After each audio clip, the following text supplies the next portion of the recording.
that's a photo.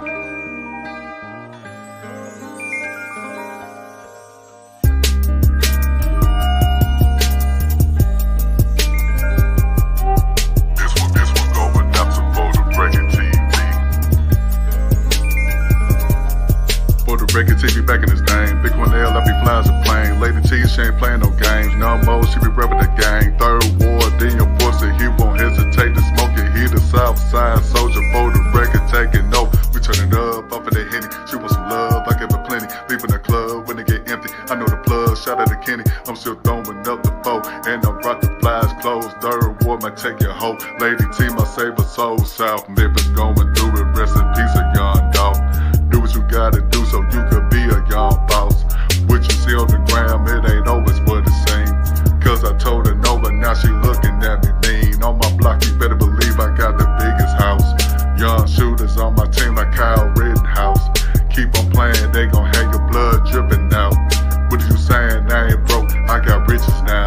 For the record, TV back in his name. Big one L, I be flies a plane. Lady T, she ain't playing no games. No more, she be repping the gang. Third war, then your force it. He won't hesitate to smoke it. He the south side soldier for the record taking over. We turn it up off of the Henny. She want some love, I give her plenty. Leaving the club when it get empty. I know the plug, shout out to Kenny. I'm still throwing up the boat. And I'm rock the flies closed. Third war might take your hoe. Lady T, my save her soul.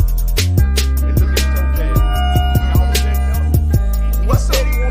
What the fuck is a sniper? I wanna understand what a sniper is. Don't up the boat, yeah, represent. I'm don't up the boat, yeah, represent. I'm don't up the boat, yeah, represent. I'm don't up the boat, yeah, represent. I'm don't up the boat, yeah, represent. I'm don't up the boat, yeah, represent. I'm don't up the boat, yeah, represent. I'm don't up the boat, yeah, represent.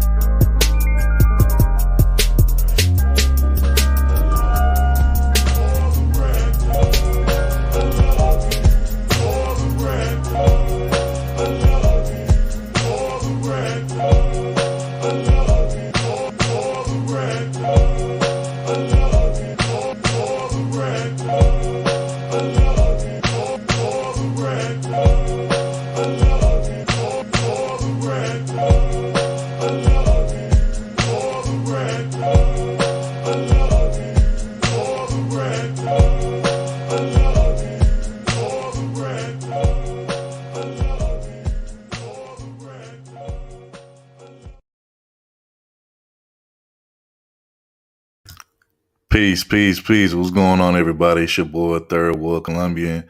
You know what I'm saying? Once again, back at you on another Saturday evening with the fam, with the team. You know what I'm saying? To my left, I got my sis, Topez Presents. And to the very bottom, we got our bro, you know what I'm saying? Naker L, a.k.a. Brandon. And hey, man, somebody got a birthday today, man. Happy birthday, bro. Happy birthday to you, man. You know what I'm saying? I know it feel good. I appreciate that, fam. You know what I'm saying? What's going on with you? So what the birthday boy got in store for today, man? What you been doing this week for the birthday? Oh, man, shit, chilling with the fam, the For the Record TV fam. Shout out to all the supporters, everybody in the chat, man. About to have a good show, man. And hey, I'm just blessed to live another day, man. Real. Hey, man, I know that's right, man. I heard that. You been turning up this week for the B-Day, fam? Oh, man, I had a good time yesterday, man, with the fam, cousins, everybody. We went to a little club out here on Dr. Martin Luther King called the Magic City. Not the Magic City, what y'all thinking. No, it's just a little bar. Hole in the wall. Nigga throwing them dollars, nigga. No. I ain't got no money for them hoes. No, we were just chilling, man. It was a good time. I could just see you like being in the strip club throwing ones on them hoes, and you know what I'm saying, in the background all you hear is where them dollars at? We know what you did for your birthday. You ain't got to tell me you ain't got to tell us what you did now. Shit, I got my face rolled for my birthday. You know what? Let me not even say that. That's Let me not even say that. You know what? Forget, just I even said that. You know what I'm saying? Yeah. It's a birthday wop coming through too. You know what I'm saying? So I got that lined up. Yeah. Oh, okay. Hey, yeah. Birthday wop. Hey, man. Look, it's Yeah, always good to get some wop, but hey, that birthday wop hit different though. It's something special about that birthday wop. It hit different. You know what I'm saying? On the birthday, you feel me? facts. T, what you got to say? You know what I'm saying for the bro birthday? What you got to say? Well, okay, so for the bro's birthday, I do want to say, happy birthday. I sent you a little something because I'm a poor, broke, struggling single mother, so I don't got that much to spare, but I sent what I could from my heart. And I Oh my wish god. I had known that you was going to, I would have waited until after you finished with your little birthday wop because I don't buy things to help with birthday wop, and I would have waited till tomorrow and sent it Wait, to you wait, so you wait, could be wait, on wait, your way wait, to praise the Lord with it. Um, wait. T, why you hating on bro? What's wrong with him getting some birthday I wop? ain't Like, hating on them. I'm just not contributing to that. Okay, I don't contribute to the delinquency of At least minors. send me some money to go get some box of condoms. That's what you could do. See, Safe sex. no. That's not yeah, what that yeah, money is Safe for, sex. yeah. Brandon. She said when Let somebody Third go give you that money. I'm sending get you some money. Trojans, that money gonna be spent on No, some no. Trojans, a First, box of I Trojans. am not contributing to that. My money that I sent was for you to be able to go and get a healthy meal for your birthday, nourishing to the body and the spirit. Let Third send you the condom money, okay? No, this Like, is what we're so gonna do, Hold on, Top don't Bed. For third don't wait, birthday, use hold we're gonna on. send. mine in Walgreens. Wait, hold on, wait. I want to address something real quick. So, shout out to Love Angel in the chat. Appreciate you. But it was not my birthday. My birthday not to the summer, but it's my bro Brandon. It's his birthday. It's my brother Brandon. It's his birthday today. So, but I appreciate it anyway though. But it's his birthday though. But shout out to you, Brandon. Yeah, Happy we birthday. know now when his You know third what I'm birthday, saying? we're gonna send him some paper towels because he let the girls ride his face. Use his face as a toilet. So Nah, tissue man, and all stop that, we playing. got that Stop plenty for. playing. At least we Anyway, don't wait a minute. At least we don't have to send him that beard moisturizer no more because I'm gonna just tell you, getting your face roll does make the beard come in and it helps it to connect because it's all kind yeah, of yeah, nutrients and help it grow. probiotics. Yeah, when the woman ride a nigga face and make the beard grow thicker, longer, you know what I'm saying? It be It get stronger. shinier, The hair follicles get a lot thicker and stronger, you know what I'm they saying? get And yeah, the yeah. WAP That juice the WAP juice conditions it, you know what I'm saying? So I totally agree with T. I agree with that.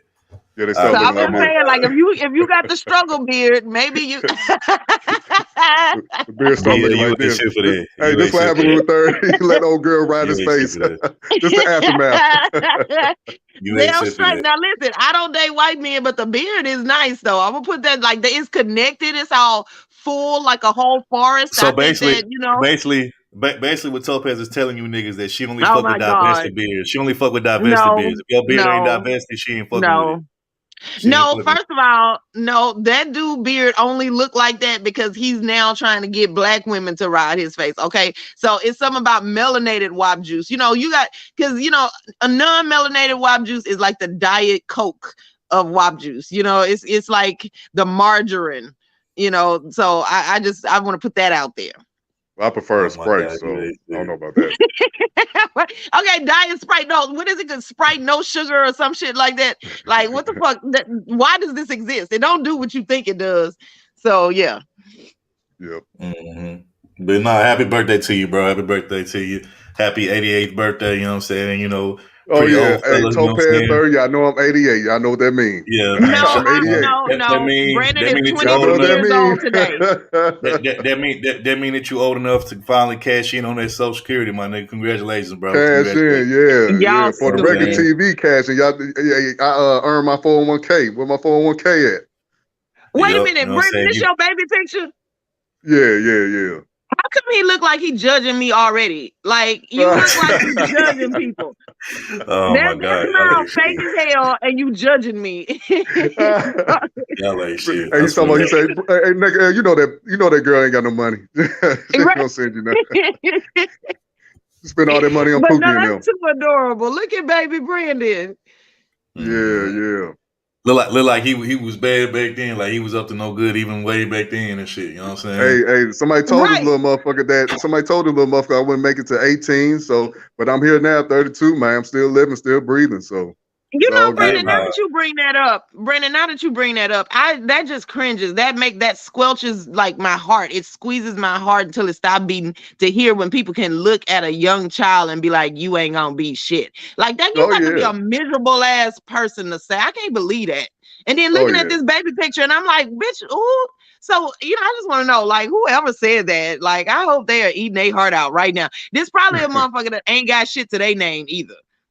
Hey man, it's all good, man. I hope they Hey, up them your well. baby You know what mama I'm saying? gave you- We're gonna be successful over here. Hey, your baby mama gave you a compliment. She says, well, you read that topic. I can't even read that. You know what I'm He saying? said he is cute. She said he is cute with his placenta perm. Hell no. It's natural L. That's natural jail. Let's roll. You ain't shit for that. Oh my Yeah, god. Y'all, oh my god, y'all stupid. I Yeah, can't. yeah. You know what I'm saying? But happy birthday to you though, bro. And I wish you many more coming up. And since it's your birthday, hey man, we gotta go ahead and do it, man. We do it for everybody. Don't gotta do it sir, for do you. not play that stupid ass.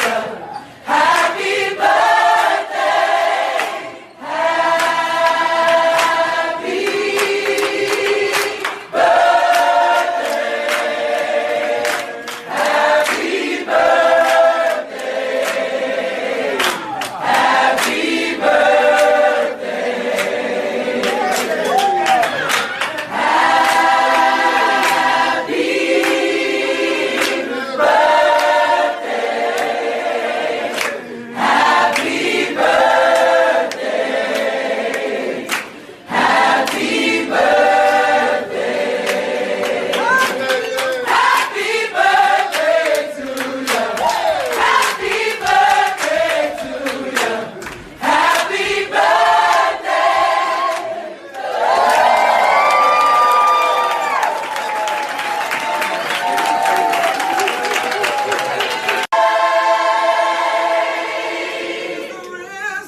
Happy birthday, bro. Happy birthday to you.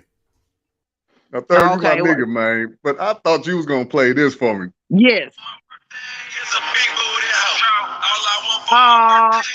Hey, nigga, hey, that's the one, bro. Actually, matter of fact, Man, tonight. that's what I thought. You supposed to get people turned up, man. It's a as a matter niggas of day. Hey, as a matter of fact, when this stream ends, that's what me and my nigga Brandon gonna be doing after this stream. We're gonna be looking for some big booty hoes for his birthday. You know it, man. So if y'all don't hear from us probably till next week, just know that we had a wonderful motherfucking weekend. You know what I'm saying? Get us some big booty hoes for my brother B-Day. You know what I'm saying? So right. Even Topaz was like, "Come on, Third, don't play that shit." I was playing. Yeah, I knew he was Appreciate it. gonna do something. I just felt like he was gonna be stupid, Right. Well, Topaz ain't want you to play that song either because she don't fit in that big booty club part. You know what I'm saying? That she not a part of that group, so of course she was gonna hate and tell you not to play that song, BL. No. I wouldn't have had a problem with that because I mean, at least Naker L is true to his Nakerism. He ain't on here trying to lie and hide it. So I you know what I didn't want you to play was that one with the coins raining on the screen or the dude that's like the bitch chose me or whatever the fuck. Like I didn't want you to play them. Like I need you to let them go. And let me say this real quick. On the video now, probably. Let me say this real quick. I know.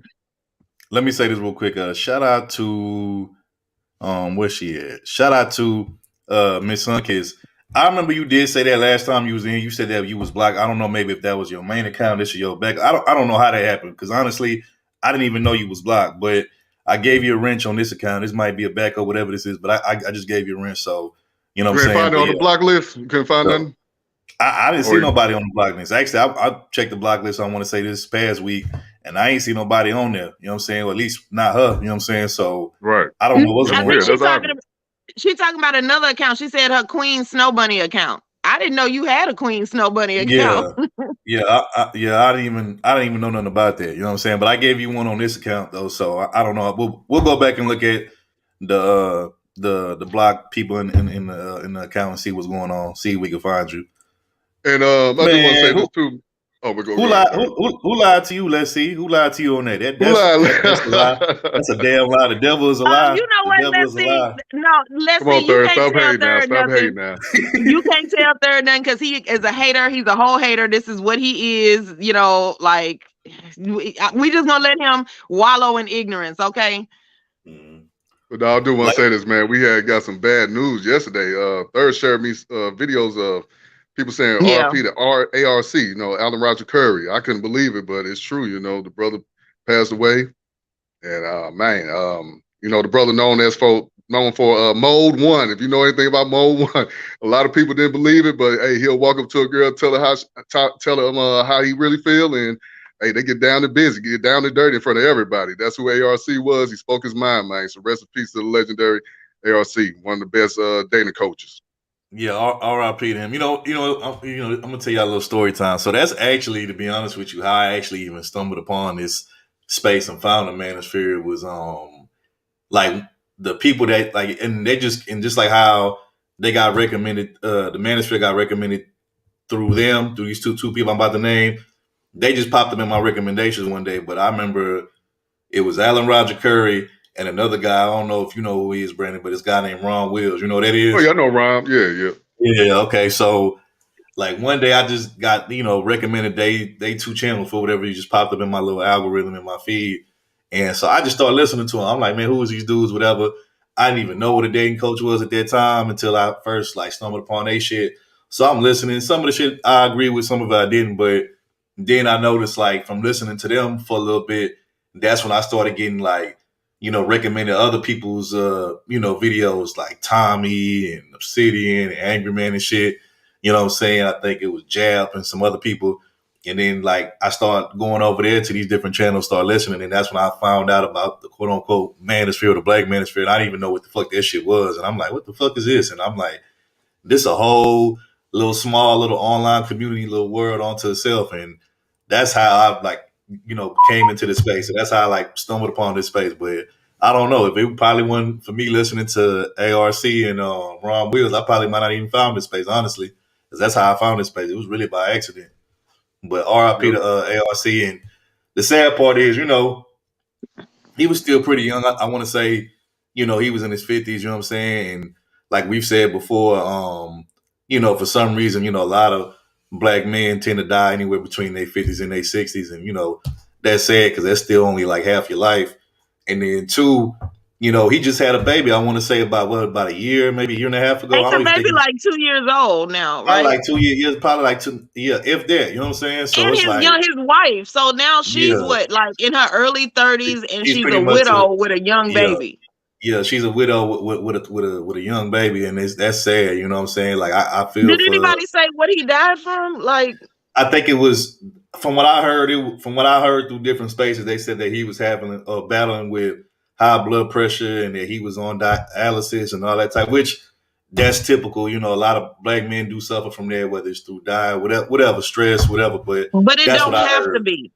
My thing is, it don't have to be typical for black men in their late 50s to be going through all of that stuff, Yeah, but that's what I heard. I don't know how true it is, but I'm hearing this from people like Kuda and other people, you know what I'm saying? I think Sister George confirmed it. Shout out to Sister George, to break down concrete roads or whatever. And I'm just like, damn, bro, like that's it. And, Kevin just died, about a year ago, or not even a year ago, maybe less than that. Now you got. And let's be real. This is still early. Like the life expectancy for black men is like mid to late 70s. This is still 20 years early. So this is not. My condolences to the family that he left behind. But we got to do something different. It's too many people, especially since we on the topic of black men, right? It's too many black men dying right now, not even making it to 60. So we got to do something different. All that shit y'all be over here promoting about like these hard lifestyles of drinking and running the streets and all that shit. It's not okay. And that's the worst part is that he left behind a 2-year-old, I believe, a 3-year-old child. He just had a baby and got married. So I know they messed up about that. Because one of my things is I always told myself I want to have a child when I'm old, like 40 or something. I always want to have my first child when I'm 40. Because you never know if you'll go tomorrow, the next day. You never know. So take care of yourself health wise. And now here's gonna be another, I think he has a son, if I'm not mistaken, another, black boy that's raised without a father. Hopefully, he got some uncles or somebody that can kind of step in and fill that role, but nobody can ever replace a father. You know what I'm saying? Right. So it's just like, damn, bro, that shit fucked up. You know what I'm saying? And it's just like, man. So like I said, he just passed away like a day or two ago. Kevin, not even less than a year. Then I think, what was the other dude name? David Carroll. David Carroll. You know what I'm saying? So Yeah, the shit crazy, bro. But R.I.P. to Alan Roger Curry. Our condolences goes out to his family. Like I said, I just really feel for his wife and his 2-year-old child. Like that shit crazy, bro. Like, man, and I remember when have y'all been on the panel with him before? Y'all had a conversation with him before? I've never been on a panel with him because I was just like, I'm gonna let y'all other women do it. But I've watched from the crowd. The one thing I'll say this real quick.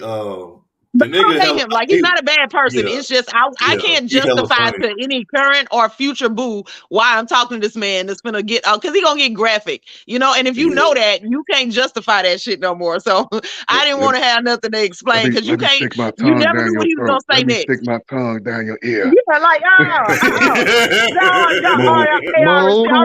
enough. That's enough. Mold one. Oh my god! But no. one thing I did find about ARC that I liked is he was hella funny. The nigga know how he like when you piss that nigga off, and nigga knew how to. I remember they used to be they used to say they used to say that nigga when he go off and shit start roasting niggas. They would say that was like panel ARC. Panel ARC. They used to be like that's that light skin rage coming out and shit like that. And shout out to him. He definitely was part of ARC. He was definitely part of Light Skin Nigga Coalition. Shout out to him. You know what I'm saying? But So wait a minute, so did you steal ARC shit too? Did you steal ARC? No, I didn't. Because he does not like that. I was just gonna get to that. No, I didn't steal his shit, but I mean, I respect the nigga for that though. Like, if you created something and you was the first to do it, and you worked hard and put a lot of thought and time into something, and there's some niggas come into this space and they taking your shit verbatim, word for word. Like, yeah, I feel some kind of way about that shit too. And let me just say this: I just have to be honest. A lot of these new dating coaches on here, I would say majority, probably about 90 to 95% of them didn't copy and paste and not only ARC's shit like word for word, but they also, copied and pasted a lot of shit from Ron Will. Like, to me, those two, even though I'm not a big dating coach, like fan or person like that, I would say those two, for me, Ron Wills and ARC, I consider them to be like the GOATs of the black dating coach. To me, like them the top two for me, they're the GOATs to me. You know what I'm saying? Of that shit. But, to me, a lot of niggas just running with their shit. You know what I'm saying? They copy and paste and trying to put their own little spin to it. And it's like, bro, we know where you got that shit from, bro. You got that shit from either ARC or Ron Wills, bro. Quit capping, quit playing. Like, get them niggas they credit, get them they just do. Quit trying to just copy and paste some shit. Come with your own original shit. And I can honestly say, the nigga was, popping and popular enough to where the nigga ended up on TV. The nigga was on Oprah and shit and all that. So, I mean, shit, nigga obviously did something. This is before the internet age. So, definitely got to get that man his credit for that. Yeah, I got to say, him and Obsidian, they had some of the classic, most best back and forth we'll ever hear. Oh, man. Those are my favorite. Him, when they would get into it, oh, my God, those are my favorite. Man, they was like brothers always going back and forth. But, I was going to say another one of my favorite moments when, I don't know who he was arguing with, but he was like, hey, put your wife on the phone. Put that bitch on the phone. I bet you she want to fuck. I bet you she want to fuck. He was going in, man. I remember that shit, bro. That shit was funny to the bitch. I remember that shit, bro. You pissed off ARC, man. He going to go in, man. And they say he was the original Candy Man. You say his name, he going to pull up on you. So, man. Oh, yeah. That nigga had a hell of a subscriber base. Like somebody else on another panel on another channel could be talking about that nigga, and I guess his fans or his subscribers was listening. They're gonna tell that nigga pop up out of nowhere like Candy Man, be like, "Who the fuck talking about me?" And like he just go in and shit. Like you know what I'm saying? So yeah, man. Shit. But R.I.P. to him though, and like I said, our condolences goes out to his family. But yeah, it just say I just really. But real quick, Topaz, so but you don't like the Mode 1 approach? Because I feel like he was just telling men, hey, stop wasting y'all time with these women. These women gonna lead y'all on to spend money, keep spending money. Just tell her how you really feel. Tell her, hey, I just want to fuck. I just want to smash. What's up? So let me explain something to y'all. Okay, I believe in social graces and manners, and just running up to me, I try to fuck you. That shit ain't. They ain't gonna come off like that, but they gonna let you know, hey, straight up, hey, I do think that we should be getting a little intimate a little bit. You know what I'm saying? Okay, well, you know what? Okay, so if they say it like a normal person, and in a conversation, well, as normal as you can say to somebody you just met that you want to have sex with them, okay, as normal as possible, then I'm gonna just be like, no, thank you, and I'm gonna go on about my business, and everybody's happy, everything is fine. So that's I mean, all he was saying. Once they want to say no, leave her alone. Now go to the next one. Exactly. That's all he was preaching. Okay, yeah. So with that, I don't have a problem with it. It's just that now, once he said that, anybody that I ever hope to date is gonna ask me, okay, well, once the nigga said that, why you still even talking to him? So that's why I said my ass in the chat. I was like, nope. I guess I don't have to explain that shit. I AOC don't was got real no cool answer. with the women. He ain't never, well, from what I saw, he never was so graphic like that. He would be flirtatious, but he wasn't on some, I want to smash you. Nah, I ain't never see it. Maybe y'all did. I don't know. Right. No, I mean, he seemed like a cool dude. It's just, like if you know what he about, and didn't he say, isn't he the one that said don't give women free attention or something like that? Yep. So us Don't give having a free attention, conversation, none of that. Yeah. and No, if no I free know that attention. I'm never going to have sex with him, then he doesn't want to give me any attention unless it's leading to that. So then we ain't got shit to talk about. And I know Third ain't gonna agree with this, but he was with the tricking too. He was with the tricking mode. He was like, hey, I paid. Smash too. Well, You lady, hey, put some money on the dresser and got it cracking. So, tricking mode, wait, he said that? I don't remember him saying. I mean, you could be right. I'm not saying you're wrong. I just don't remember him saying that. Oh yeah, he did. He didn't say all the time now. He said a few times he have, but most of the time it was just on verbal. Okay. But I mean, shout out to him though, man. Like I said, he definitely was a character, somebody that was entertaining, funny, you know what I'm saying? Definitely Brownsburg said Topaz, we want some love. oh my God. Bro. Wait a minute. So Bronzebird is here. First of all, I thought I told y'all to block his ass. And second of all, okay, I do. It's just not from I don't want it from Bronzebird. Okay. You know what I want from Bronzebird is distance. Well, I mean, he is in the Triple T fan club. I mean, he's in the Thirst Trap. No, he's not. Bronzebird was standing up there for 3 hours last night yelling at me for no reason. I ain't much do nothing. Yeah, he's in the Thirst Trap Topaz fan club. He is James Kills. Who else? Oh my God! Leave James alone before he starts Jamesing. Okay. You better leave James alone. Leave James alone. Right. Then when he starts Jamesing down there, then y'all gonna have a problem. Also, look, we have a first time. Well, not a first time guest, but it's the first time I've seen him. As a matter of fact, it was the first time I've seen it since you did that. Since you 187, that nigga. But I seen Ed again for once. My brother Ed really? Yeah, I didn't think the nigga was gonna come back because but I told y'all his ass wasn't dead. Because last time you gave that nigga you basically whooped that nigga verbally, like you verbally abused the fuck out that nigga. Okay, but is anybody gonna bring up the fact that he started it? And I didn't say nothing a whole lot of times that Ed was coming for me first, and I just let him get it off several times before I ever said anything back. Okay, are we gonna bring that up? Now it's funny, Topaz, because last week you was kind of complaining about how there ain't a lot of dark skinned brothers coming through, and you running them off. Finally, Ed came back. Shout out to Ed. Be nice now. You want more dark skinned brothers now. You gotta be nice now. Be a little bit more submissive and be more feminine. One dark skinned brother that show her love. That show her love. She chased him out by verbally abusing him. That ain't cool. Hold up. Okay, so one, I want to point out that y'all two are the ones that said Ed Unchained count as a lot of dark skinned niggas. And second of all, he didn't come through here to show love. He came through here to talk shit. Okay, and I do want those dark skinned men to go on about their business. All right, so I just want to say that. Ed said, I didn't get your updates. Topaz didn't do anything to me. Topaz is lightweight. Yes, that's right, Ed. That's right. We ain't seen you in a while, Ed. I mean, you gone ever since you roasted your ass. So, hey, look, I'm gonna say this. Look, me and Brandon we trying to, you know what I'm saying, we trying to be, be there for you. Since we the part of the brotherhood and shit. But but he just said he don't need y'all help. He said he got this. But you know what? Enter at your own risk, nigga. If you want to get roasted again to oblivion like you did last time, I told you, hey, just know I ain't gonna say you, nigga. I ain't gonna say you.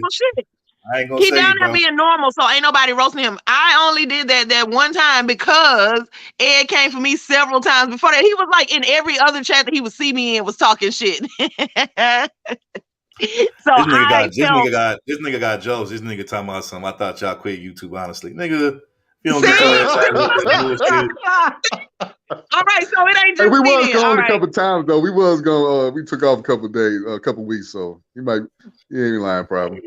Anyway, this nigga got jokes, but nah, like I said, RIP to ARC and our condolences to his family, you know what I'm saying? And it's unfortunate and sad that his young son won't get to really experience his father, at a later age, you know what I'm saying? And right. It's just sad, you know what I'm saying? That's a downfall having kids at an older age. That's a downfall. Yeah, you got a point there. Definitely got a point, you know what I'm saying?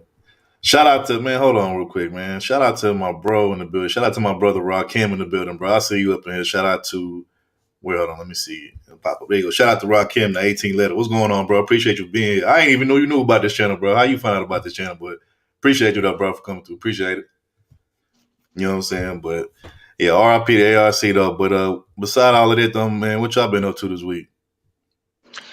I've been chilling. You know, I had a work party, the end of the year Christmas party that I went to last night. And so, you know, it was pretty fun. So was drunk mode or fun mode? Did it come out at the Christmas party? Don't fall for it, T. No, because first of all, there were other people who had got into their drunk mode first, and so that I was just sitting there sipping my little drink and watching the fireworks. Okay, so it ain't always me. Thank you very much. So you wasn't over there sipping on Henny and all of that shit. You wasn't doing none of that. You wasn't participating in all of that. Don't fall for it, T. No, I was not. I don't know what you're talking about, Third. Like, why are you this person? All right, T. Okay, if you say so. If you say, I mean, you know, because I know how people do tend to get loose at them like little job parties. No, you don't get loose at your office party. I don't get you don't get loose at your office party. And then so like when the company owners are bougie, and then you have your office party at a social club, and it was upstanding. First of all, I don't even think those people serve Hennessy. Okay. So you weren't at the work party. You weren't doing this. You wasn't only sipping at the job party. You sure? No, I was not. I was quite. I don't know. I doubt it, but I think Brandon, what you think? You think she was only lean sipping? Hold on, that nigga Ed said pretty fun equals fucked a stranger and threw away none mode. See, this why your ass be getting blocked, and ain't nobody fucked nobody last night. Get the fuck out of here. What is wrong with you? See, that's what I'm talking about. Your ass, you know what? I was about to say something. You know, we're gonna go on. We're gonna go on with the show. You ran away, dark skinned man. See how you doing this? No, dark skinned man acting a damn fool down there first. Okay. Hell no. Shout out to my brother. I want to give a shout out to my brother, Sinister Saul in the building. What's going on, bro? Appreciate you for being here, bro. Appreciate that. You know what I'm saying? But yeah, so Brandon, what you think? You think Topaz was Holly lean sipping? You think that's what she was doing? Yeah. I wasn't here, bro. I'm just here for my birthday. I'm here so I don't get fined. I'm just here so I don't get fined. I see how you do. It's cool though. It's cool. You know what I'm saying? I'm on my zero shit right now. I'm on my zero cake renewed. You stupid, bro. You hella stupid. You stupid. But nah, shit. Me personally, I ain't really been. I've been working a lot of this nigga with his 1950 ass rotary phone and shit. Like, nigga, chill out. Anyway. I just been working a lot of overtime lately. Other than that, hold on, y'all. I'll be right back. I'm gonna drop down for like 5 minutes. I'll be right back. Topaz, quit digging in them damn pork rinds. But anyway, nah, like I said, I just been working hella overtime though. That's it. You know what I'm saying? Other than that, same old shit, different day, bro. Paper, man. Hell yeah. You already know, bro. You already know. Gotta stay breaded up. You know what I'm saying? You know how it go. I know we ain't done the sports talk in a while. We've been looking at it as far as football. Who you think gonna win the Super Bowl? Honestly, right now, if I had to pick right now, I think it's gonna be the Chiefs again. I think the Chiefs gonna win it. Right now, Patrick Mahomes looking like the MVP, and shout out to him. I root for him because you know he Texas kid from Texas. He from a small town in Texas called Tyler, Texas. Actually, that's the same place that Jamie Foxx from. Jamie Foxx from a small town in Texas called Tyler, Texas. You know what I'm saying? It's in like north. Oh yeah, he's from Texas. I forgot. It's like northwest Texas is where Tyler's at. You know, so basically him and Patrick Mahomes. But I think that's who my favorite is to win it. And then I would say the other team I would choose. I'm liking the 49ers. I'm liking what I'm seeing for the 49ers. You know what I'm saying? So probably one of them two teams. But I mean, it's a lot of good teams though. Hey, Dallas look like they doing good, man. I know you don't fuck with the Cowboys, but they've been winning lately. Nigga, fuck the Cowgirls. Nigga, you know what I'm saying? The Cowgirls. You sound like psychopaths. You know Cowgirls. Wait, hold up. Nah, Ron, I never disrespected your chill. I thought, I'm not gonna lie, I thought the Broncos was gonna be better than that, bro. I thought because they got an actual quarterback. But you know what though? I really blame their head coach. Their head coach trash. I think if they got a better coach, I think they'll be all right. Plus, I thought, you know, it was going to be more competition in that division, but Kansas City running away with that division. I don't trust San Diego. Oh, not San Diego, excuse me. They Los Angeles now. I don't trust the Chargers, but yeah. And then I'm a fan of Kyler Murray because he's another Texas kid, but that nigga been disappointing the fuck out of me lately. Like he been just playing like he don't even give a damn. You know what I'm saying? So, but it's several teams I think they can win. The Chiefs, Buffalo, San Francisco. Who else? I feel like I'm missing a few teams. I ain't gonna say Dallas because I just don't see them winning it all. But it's a few teams though, bro. Miami. Shout out to Miami. They definitely in the mix. Shout out to the Dolphins. Is the Eagles still undefeated or they lost? No, they lost. They lost 1 or 2 games. Yeah. The Eagles too. They definitely in the mix. The Vikings. It's a few teams. Oh yeah, the Vikings. So, yeah. Well, the Vikings got killed by somebody. Was it Dallas? Dallas. Yeah. Dallas. So it's a few teams. But like I said, if you had to put my feet to the fire right now, have me choose one out of all the teams, I'm gonna go with Kansas City. I'm gonna go with Kansas City. You know what I'm saying? So, and it's funny Ron say that because a lot of St. Louis folks now want to rock with the Kansas City Chiefs. They didn't think about the Kansas City Chiefs until the Rams pumped the dump, y'all. I was just fucking with you. Yeah. What the Rams doing? They losing? The Rams, they reckon they like below 500. Like, damn. You know what I'm saying? They honestly, I'm gonna keep it. I think the Rams are probably like one of the biggest Super Bowl frauds ever because they had a good little run last year, but I doubt they even gonna make it to the playoffs this year. And if they do, it'll probably be a wild card. But wild card, yep. It's just my take on it. You know what I'm saying? But hey, real quick before T come back.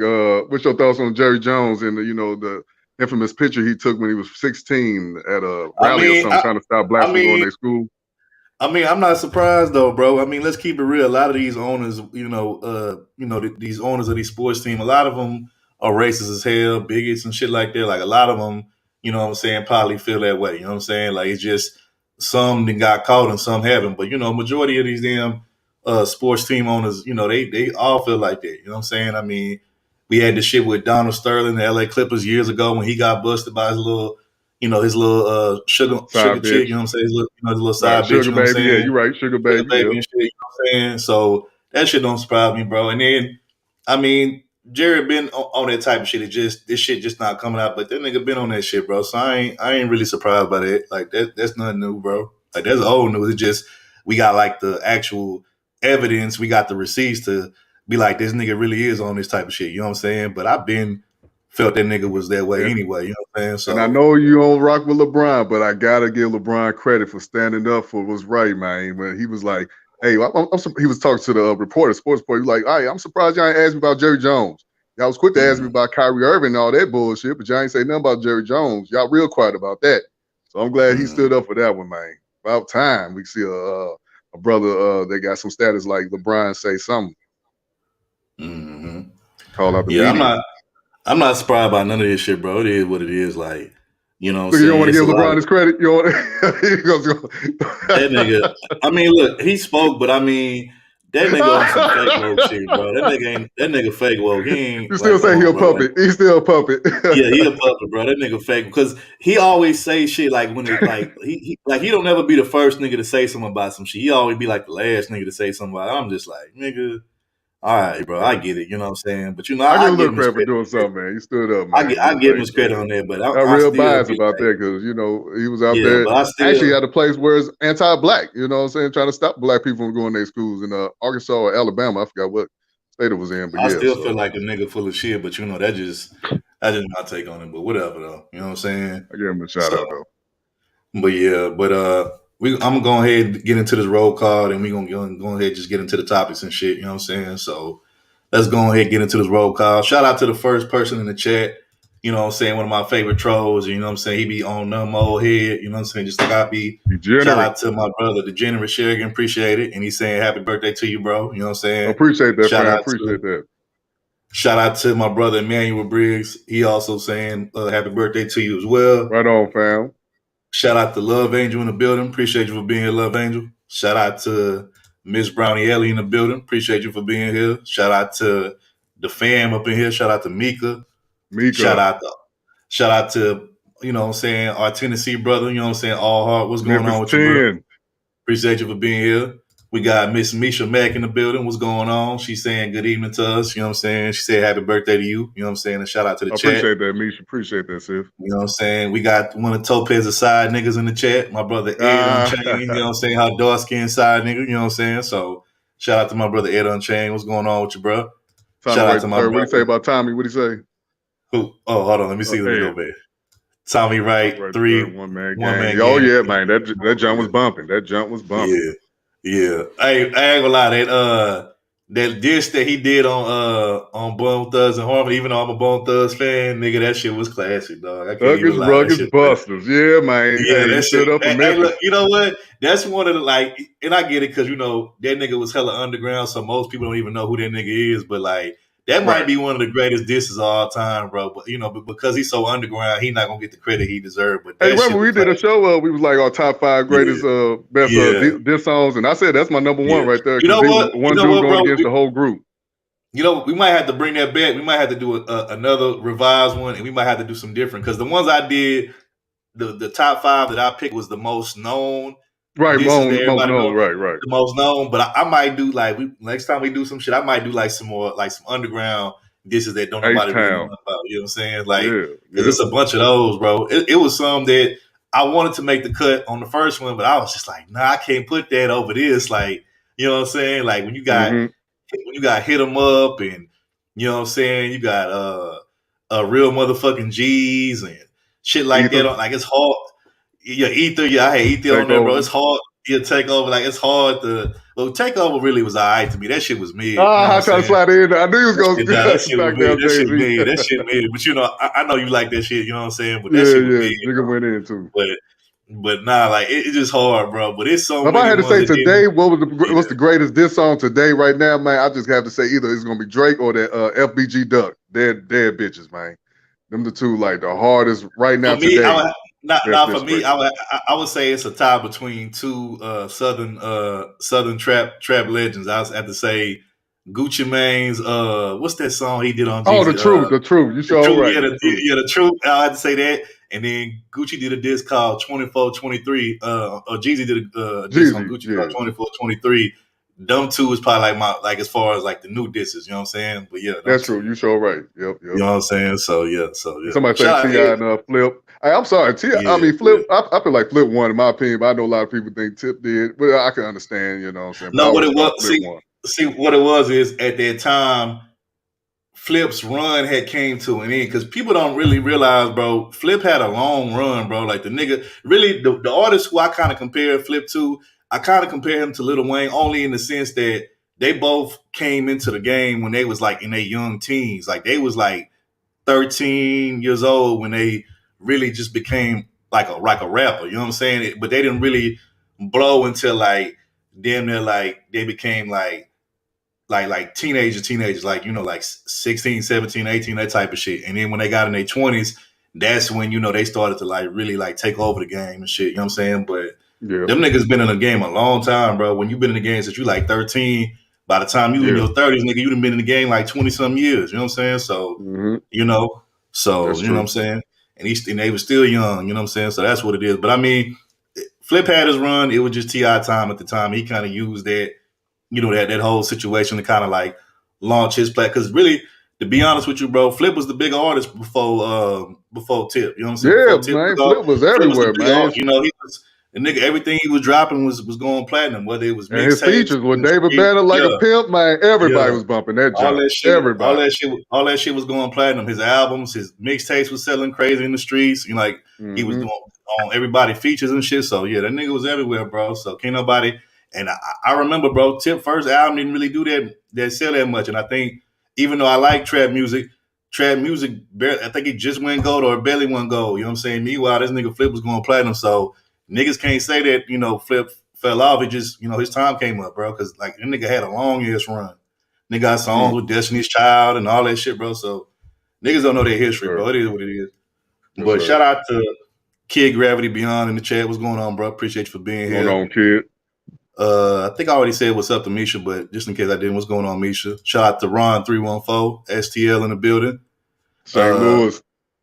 Shout out to your baby mama. She's saying that, so she's saying shout out to you. You know what I'm saying? Shout out to Let's See. Shout out to All Heart. I said what's up to you already. Shout out to Room Shaker in the building. What's going on, Room Shaker? Shout out to who else we got? We got Topez other side, nigga, James Kills. You know what I'm saying? In the building. What's going on? What's going on? We got Dina in the building. What's going on, Dina? Appreciate you. Dina was at this. We got Mr. Miami 305. What's going on, bro? Shout out to Florida in the building. Who else we got up in here? We got, I think I said what's up to Mika already, but shout out to Mika. Who else? We got Miss Sun Kids. Miss Sun Kids, what's going on with you? Who else? We got Wody Mac in the building. What's going on, Wody Mac? Wody Mac, I ain't never seen you over here before. What's going on, fam? What's going on? You know what I'm saying? I think he has been over here like maybe once or twice before. You know what I'm saying? But it's been a minute. Shout out to Bronze Bird. That's another one of Topez's side. Man, Topez got a lot of side niggas, man. Like, real talk. Like, she got a whole lineup of them. You know what I'm saying? But shout out to Bronze Dip, though. I mean, not Bronze. Excuse me, Bronze Bird. Shout out to Bronze Bird. Who else we got? We got Third. Music Therapy. What's going on? Third, so this what we doing? You want me to start counting all of the people that have flirted with your ass in chats? Is that what we finna do? Exactly. Start dropping exactly. names? Don't nobody wait. Don't nobody want me. I'm an ugly ass incel ass nigga. Don't nobody want me. Don't nobody. Well, they don't want you for your looks. They want you for your money. No, I'm an ugly ass. I'm broke. I'm a dusty too. nigga. He broke. I'm broke. I'm broke. I'm dusty. I'm an ugly incel. Like, I can't get no chicks. I can't get none. Like, I'm still trying to get my first piece or something. What you talking about? Mm-hmm. Likely story. We got some of that ARC Mode 1 book. Maybe you get some. But maybe, you know what? Hey, for my birthday, you and T could pitch in and give me that book. Maybe that'll change my life. Maybe that'll change my life. Maybe I can finally get some. And I'm gonna buy you the Book of Obsidian. Yes, I can finally stop being an incel, an ugly ass nigga that don't get no chicks. Non-select ass nigga. Yeah, we got you, man. Facts. Well, because I care, I'm gonna give you some free advice today. Mind your business. That's step one. Oh my God, you ain't shit, T. You ain't shit. Shout out to my brother Tony Anthems, aka Music Therapy in the building. What's going on, bro? It's been a minute. Appreciate you for being here. Shout out to Dollar Washer in the building. What's going on, bro? Appreciate it. Dollar Wash. My brother Rakim, aka the 18 letter. What's going on, bro? I think I said what's up already. Sinister Salt. Appreciate you coming through, bro. We got my West Coast partner, Ebo Sosa in the building. Appreciate you for being here. Old head Deuce 22. He been coming through showing love lately. Appreciate it, bro. We got my brother Doug in the building. You know, hey man, shout out to Doug. Vegetarians, it's our season. Hey, all you little Taurus and Scorpios, get out the way. It's our season. Man, get your ass in the bag, man. I'm glad you got to it before I could, because hey, y'all jumped in at the same time, man. That's fucked up, man. Man, listen, don't do that, okay? Because the only reason you even got a man, it's our season, man. No, the only reason y'all even got a season is because we allow you to have one. We could have just stretched this shit out, okay? But we decided to let y'all talk, so don't get it twisted. Wow. But shout out to my brother Doug in the bit. You know, Doug a real OG in this space. Doug been around for a long time. Like, he done been mods for a lot of different people in this space. So shout out to Doug, man. He was the very first mod on YouTube, literally. He might have been people like him and Naima. They like the mod OGs. They done been around since like the beginning. You know what I'm saying? So shout out to them. You know what I'm saying? Shout out to them. Who else we got up in? We got Net Devon. Appreciate you, Net. Appreciate you for being here. Appreciate it. You know what I'm saying? I appreciate you for being here. Who else we got up in here? We got my brother L Nixon in the building. What's going on, bro? Appreciate you for being here. L Nixon, what's happening, man? Man, you ain't shit. Hey, why come every time L Nixon come through, you always Because I already know what you thinking, bro. I already know. Oh, man. Hey, L Nixon, man, it's a boss player week, man. It's a boss player day, man. We playing over here. We some players over here. You feel me? Shout out to Toxic Scorpio gang in the building, aka More Than I Raised. You know what I'm saying? Her and Topez are the most toxic Scorpio motherfuckers that I've known in my life. But I'll leave Morena alone. Appreciate that, sis, by the way. Yeah, appreciate that. Thank you. Yeah, shout out to Morena though. You know what I'm saying? But yeah. But anyway, appreciate you for still being here. But yeah, you know what I'm saying? We all up in here. I think that's everybody though. If I miss anybody, my bad. But we up in here though. We up in here. But shit, let's go ahead. Let's get started. You know what I'm saying? So let's get into these topics or whatever. We got some pretty interesting ones. So first topic that we got, this one I found this was pretty interesting. I'm gonna just say this was a good deed that this person did, but I'm not gonna lie though. You know what? I'm gonna save my commentary for that when we get when the video is done. You know what I'm saying? But all right. I want to get y'all take on this though. So, recently Thanksgiving just passed, you know what I'm saying? And shout out to everybody that, made them a nice little spread of stuff. Usually when you have Thanksgiving, you be at somebody's crib, family members, maybe mama house, friend or whatever, shout out to that. They be doing the Friendsgiving now and shit. But this situation right here is the first time I ever seen Thanksgiving be on wheels. And you see what I mean by that? Mm-hmm. Well, listen to this. How does Thanksgiving dinner...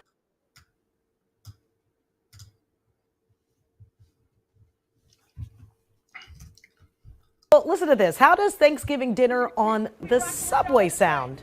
Yeah, well, for the second time, one chef from Brooklyn did just that earlier this week. She handed out over 100 plates of food to people in need, and I asked her what drives her to do this. Everybody grab a plate. Yep, your eyes aren't deceiving you. You are looking at a nice Thanksgiving spread inside the L train. And Chef B, the woman behind this railway feast, is proud to give back. This year, I was like, oh, the MTA has relaxed the rules. COVID is kind of over. Everybody is not like, ugh, food on the train. They'll be a little more open to it. Chef B has been cooking for over 15 years, and everything from the turkey, the candied yams, and the stuffing that took her 2 days to prepare simply came from a place of wanting to make people feel loved. There's people walking around, sitting next to you on the train, sitting next to you on a bus that are experiencing things, and regardless of homelessness, people are just going through. Like, life is hard and trying to make ends meet. And I just like putting smiles on people's face and making people feel good. Life being hard at times is something we all can relate to. But for Chef B, helping people during this time of year is deeply personal. In 2019, when we did Thanksgiving on the train, I was homeless. I was living. So you were helping people and you were homeless yourself? Yes. Nobody knew that. And I was ashamed to say it at the time. Chef B did the 2019 give back with $3 in her pocket and the help of friends. This year, she made sure her kids got involved. People that was on the train with us after the train stopped was like how we made their week and they wasn't having a good week. And this lady had Thanksgiving for the first time with us. Chef B says she hopes to have more chefs help her out next time to keep this thing going. Like, I'm truly amazed. I'm just a girl from Brooklyn who's had times, and I'm not no different from anybody that was on that train. So a Brooklyn woman invited all of New York City to her Thanksgiving dinner this week, setting up a whole meal inside of a subway car to feed strangers. Can't wait to see what she brought. CBS 2's Hannah Klieger is in East New York to bring us the story behind this now viral meal. Videos like this are circulating online, many with more than 1 million views, showing strangers happily eating a Thanksgiving meal together on the L train. They also had so many like boxed dinners and boxed meals. They were really like making sure that everyone who needed or wanted food like got the opportunity to eat. Haley Pentek was coming home from work Tuesday night when she, along with dozens of other commuters, was surprised with a heaping plate of food. This is the chef behind it all. Brandy Baxter is a single mom of 3 from East New York. She was involved in a similar stunt with a group of friends back in 2019. This year, she decided to bring it back, this time with just her kids. They were like, what's going on? What is this? A couple of ladies were like, do you need help? They loaded the food and settings here at the Livonia Avenue station and took the L train all the way to Union Square. That's where they set up the table and when every single person on the subway was invited to dinner. And I was like, well, this is Thanksgiving on the train. Everybody was like, oh, and I'm like, get a plate. When I said, let's eat, that was it. But her dinner party gets more meaningful when you learn her story. Less than a year ago, Baxter and her kids were homeless and struggled to put food on the table themselves. That's what it was about, like just loving on people. You know, New York is not as bad as they make it seem. I know we got a lot going on right now, but to be a ray of sunshine, I'm here for it. Just to see people helping us give back to the community was fun. But a few stops in, the train went out of service. Eventually, passengers were asked to step off, and Baxter cleared the table. But she wasn't done. She took the leftovers to her community to feed the people she saw in the streets. Even if you have $1, maybe a quarter, always give it to a person in need. And she's still not done now. As we met her, she was on her way to drop off boxes of clothing at a local church. This mom shows her gratitude through acts of service. And it's not just on Thanksgiving, but year-round. In East New York, Hannah Klieger, CBS 2 News. Okay. So let me say this. Now, the thought that she put into that and the gesture, it definitely was, very generous and nice of her to do that. Like, I don't have a problem with that at all. And this is coming from somebody that has actually done volunteer work before. I have volunteered at the soup kitchen. I fed the homeless, gave back, clothes and stuff like that to less fortunate, to the needy. So I don't have an issue with that. That's dope. That's what's up. You know what I'm saying? But the only issue that I have with this whole situation is the fact that I just don't know if a public New York City subway transportation system is where I want to eat my Thanksgiving at. Especially, like, no disrespect to nobody from New York, but I've talked to people from New York and they've told me things like, them subways ain't really all that sanitary. They got rats in them subways and they just don't be keeping them subways like clean like they should. You know what I'm saying? And I can only imagine what kind of germs and bacteria and dirt is on the actual train. You know what I'm saying? Especially with all of those millions of people that be up on there, on a daily basis. Then, we just went through COVID. Ain't no telling if people still got COVID and shit. And, people be sneezing, coughing, and spitting, all this kind of stuff. So I don't know if public transportation system or place or, mobile vehicle is where I want to be eating Thanksgiving dinner. That's just for me. You know what I'm saying? I don't know, but that's the only issue I got with it. Like, it just doesn't seem sanitary to me. You know what I'm saying? But what you think about that though, Bill? What you think? Oh yeah, I'm with you, man. But I understand, where her heart was at, you know what I'm saying, trying to feed the community. And let's be honest, man, if you hungry, shit, you ain't worried about where the damn food is being served at. You gonna eat it. So you ain't got much complaint, especially if you ain't got nothing to eat. So I understand where she was coming from. But yeah, that would be the last place I want to serve some food is at, especially in the New York train station. No, I can't do it. I done seen so many videos, people treating the train as a toilet, pissing on the goddamn train and shit, train seats and all that, And like you said, man, you heard some horrible stories about rats infested. So yeah, that would not be the place I want to serve food at. Real quick, just want to give a shout out to Rissa Rose, MT in the building. Appreciate you for being here. Appreciate that. Rissa Rose, Auntie, what's happening? What's going on, Auntie? I see you up in here, bro. Where you at? Shout out to Auntie in the building. What's going on, bro? Appreciate you for being here. Yeah, just with all of this shit going on, all the germs, bacteria, like I said, COVID just, just passed, even though it's still kind of around. And then, we don't know how clean they keep them or how frequently they clean them subway stations and just the subway itself. And, like it just be a lot of shit, you know what I'm saying? Rats and shit. That'll be the last place I eat that food at. But, like I said, I'm not trying to like criticize the woman for doing what she did because it was very thoughtful of her to do that. She didn't have to do that. Right. You know what I'm saying? And I think she even said in the video that the first year that she did it, or she came up with the idea and she did it, she was homeless herself, feeding homeless people. You know what I'm saying? So it just goes to show you, like, even though she was homeless herself and in a fucked up position, she still thought about others before herself, which, most people ain't gonna do that. You know what I'm saying? Most people gonna think about themselves first and then think about everybody else secondary. You know what I'm saying? So, but shout out to her though. I mean, it's a thought that counts. I just wouldn't eat that shit there out of all places. You know what I'm saying? Right. But shout out to her for that. I wish T was up there. Do you say you did something like that before? You were serving food before? Yeah, I served food, but it was at a soup kitchen. It wasn't. Yeah. I'm just saying. I know you had done it before, right? Yeah, it was at a soup kitchen. I done gave back clothes. You know what I'm saying? That I don't wear no more to That's what's up, man. less fortunate, the needy and shit. You know what I'm saying? So I don't mind doing shit like that. Like, that's what's up. And people don't understand when you do shit like that, you actually get blessed for that. You know what I'm saying? When you get back to less fortunate, like you gonna get blessed tenfold for doing shit like that. You know what I'm saying? Plus, I just like helping out people, you know what I'm saying, that's less fortunate than me, because everybody ain't able and everybody ain't blessed to have shit or nice shit.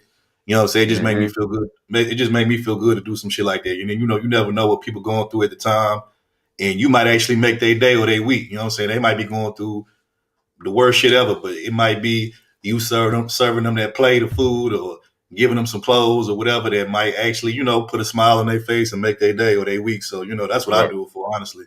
Or I used to do it for. So, you know what I'm saying? But I wish T was up here, though, because I want to hear her take on it. But, like I said, I just wouldn't eat it there on the subway, bro. That's my only thing, bro. Like, nah. Like, I wouldn't eat that shit on the subway, a metro bus, you know what I'm saying? Bathroom. Bathroom, yeah, I would eat that shit. You know what I'm saying? Shit, I'll be honest with you. Well, no, like I said, man, if you hungry, like if you going through it, you ain't had a meal in a long time, man, you might eat it. You might do it. So I can't really say true. I won't do it. No, I ain't gonna say. Yeah, that's right true. now, we full now. We got big bellies and shit. But I'm just saying. Yeah. So real quick, before you get up in here, I know you didn't get your take on. I just want to give a shout out to my. I'm about to say, you better hurry up for Antique League. Yeah, shout out to my brother Anthony Manzano, Tony Manzano in the building. Shout out to him, man. He be over there with my bro Mace and shit. You know what I'm saying? So shout out to you, Tony, for being here, bro. But you got it though, T. Did you hear our takes on it? What we said about it? Oh no, I didn't get a chance to hear y'all's take, but I will say this. I heard the beginning of it, and I can't imagine y'all said anything I disagree with after that. Now, I will say this. I wouldn't have ate it. However, if I was homeless and I didn't have any choice and I didn't know where my next meal was going to come from, then, beggars can't be choosy. But I do feel like, why does she have to be on the actual train underneath the ground? Like, she couldn't have just been on like the little platform part at least. Did she ever say why she had to be on the train? I don't know, but all I know is, like I said, I'm not knocking her for the thought. And Raina said, "Ain't nobody that hungry to eat on no train." She's from New York, so yeah. Shout out to Morena. She's a New Yorker herself, so you know what I'm saying. But it's just like at the end of the day, like I said, I'm not knocking the thought or the gesture. That was some dope shit. That was some real shit. But her heart was in the right place. But I don't know where the fuck her mine and sanitation permits were. Yeah, and that's another thing too. I'm surprised she was able to get away with that. Like, I'm surprised like that, the subway system didn't, or like the people that's in, they have authority over that, didn't say nothing to her. But then my thing is, like, from what we've seen on the video, like, of course, they like the subways is like, the trains are really small, right? So she had them little tables out there, and it seemed like, to me, it looked like it was hard for people to get around. Like, how you gonna get in and out of the damn train when, you got this table in the middle and the lanes is already small anyway, and to me that just seemed like a fire hazard disaster. You know what I'm saying? I don't know. That just from what I see. Which and God forbid the power go out, they was gonna ransack the shit out of that table. Like, I don't know. This just. I was just thinking a little like if the train got to go do an emergency stop or something, got to take a quick stop. All that food fall on the ground and shit. Like, I know we're thinking about the what ifs, but I get it. I'm not saying that. I do want people to be grateful for the fact that she was thinking about other people.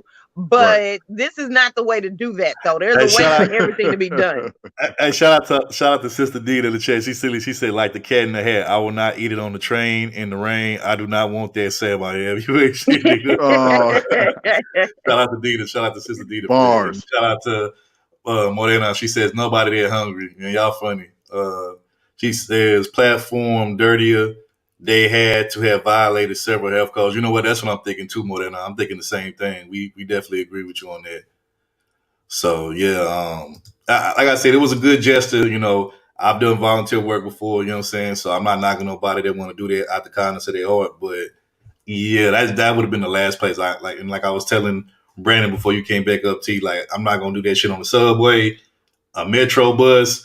None of the Greyhound bus, none of that shit. Hell, even when I be traveling on airplanes and shit, I don't even eat airplane food like that. You know, so the only thing you might see me eat on an airplane is maybe like, like some snacks, like something that's, like some chips or some shit like that. But I don't even eat airplane food. You know what I'm saying? At least not that's on the plane. Maybe like in the lobby or some shit. You know what I'm saying? Wait. Okay, hold on. So what's the difference between the snacks that's on the plane and the regular food? Because I'm going to tell you right now, you get on one of them long haul ass flights that's like 10 and 12 hours, you going to eat something. Yeah, I was going to say you're going overseas, so you're going to be on that plane for a while. So you better start eating. Yeah. I'm just saying, like, I don't eat like the actual meals on an airplane. Like, I'll eat, like, let's say they don't really serve meals like that unless you on a flight that's longer than like 6 hours or something. Yeah, other than that, but I'm saying I'm only gonna eat, like I said, like chips or pretzels or something like that. You know what I'm saying? But I'm gonna eat before I even get on the plane. But what's the difference between the pretzels and the meal? I don't know. I just don't trust it. I just don't trust it. Like, I don't know. Just wrapped up. Shout out to Mr. Miami. They both wrapped up. He said airplane food is nasty. So obviously he yes, agrees it with is because you got to think about it. You can't prepare no actual meal that high up off the ground.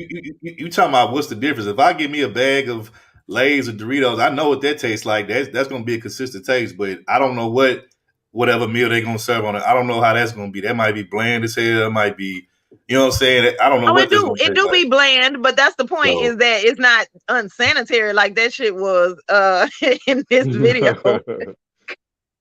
So that's my thing. Like, nah, you know what I'm saying? Shout out to Miss Junetta in the building. Appreciate you for being. She says, hey, for the record TV, Third World Mars and Chats. Appreciate you for being here. You know. Well, you know what, L. Nixon? Nope.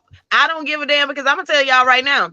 I recently went to a nail salon right before my birthday, and even that wasn't in a train or a subway, but she was like chipping away at my actual cuticle and shit, and then the shape was all fucked up. So I can just imagine on a train. First of all, I don't think it's gonna be sanitary. I'm not sticking my hands or my feet in no water that's been sitting on the train, and it ain't got no running water. So how she gonna change it out after the last person? And I feel like you know, just all of the hustle and bustle, she gonna clip the wrong shit and I'm gonna punch her ass down. We fighting on the train, you know, disparaging the image of black people. So like, why even put myself through that? Wait.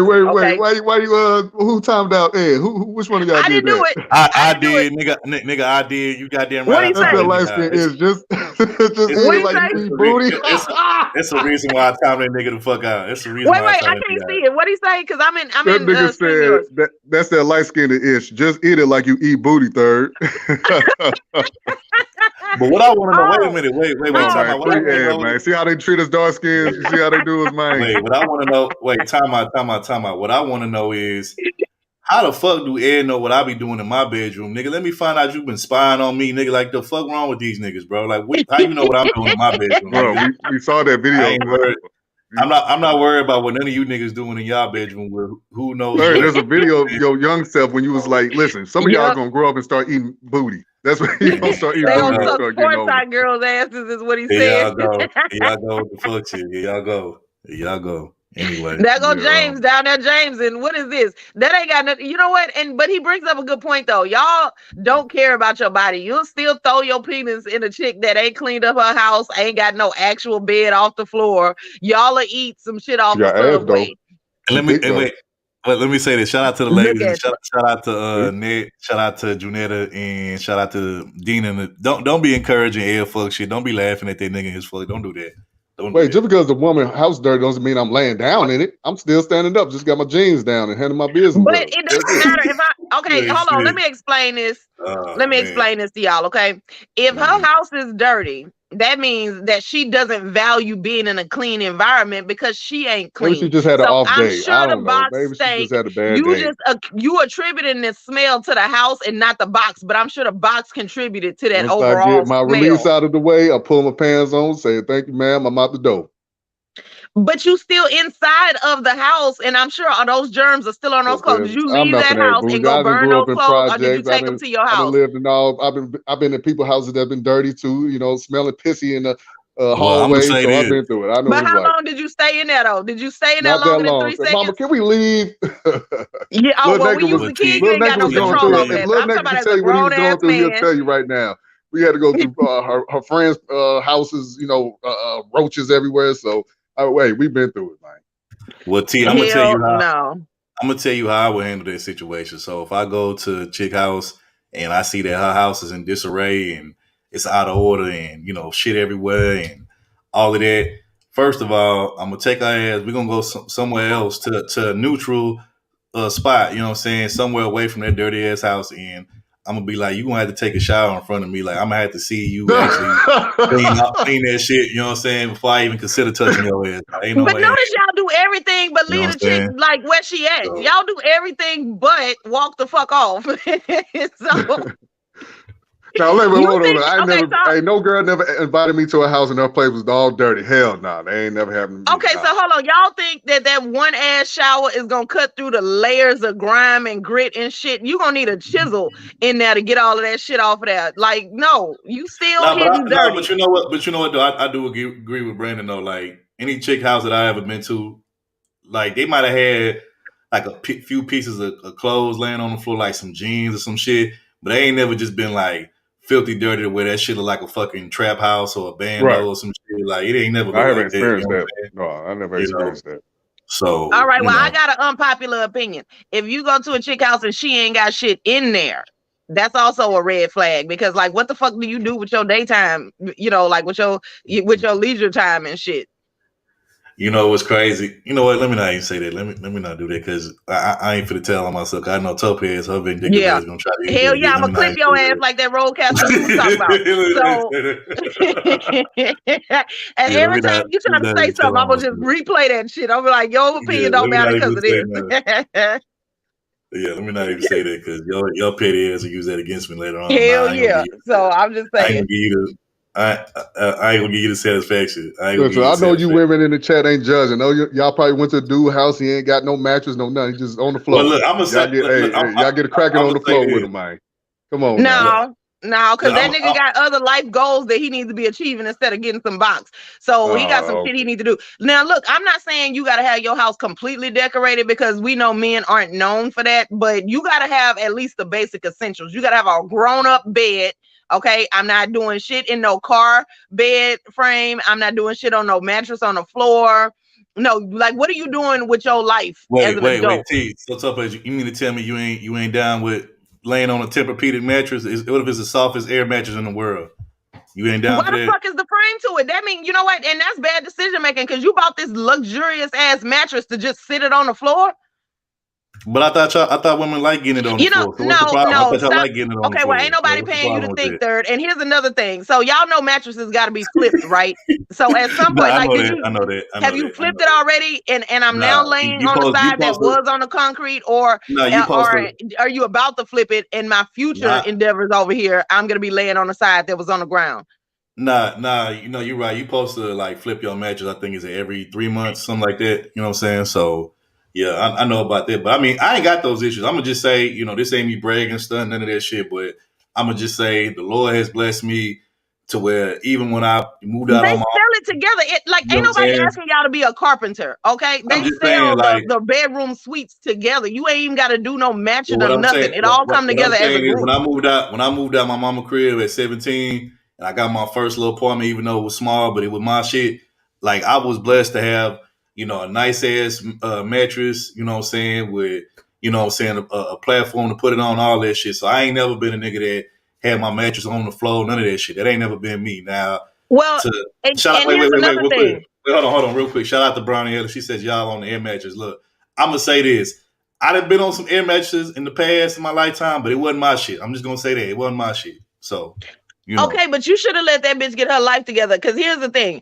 I had to start over, and I had to get an apartment, and it didn't have shit in it at first. But I wasn't entertaining nobody until I got my life together. Like, I had shit I needed to do. I needed to show up, work, get my check, and put my house together before I start inviting people over.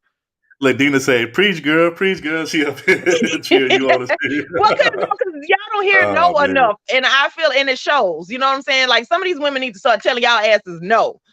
Mm-hmm. Now, I agree with Bonnie Ellis. She says if you don't got furniture, you could at least afford a hotel. You know what? That's facts. I agree with her on that.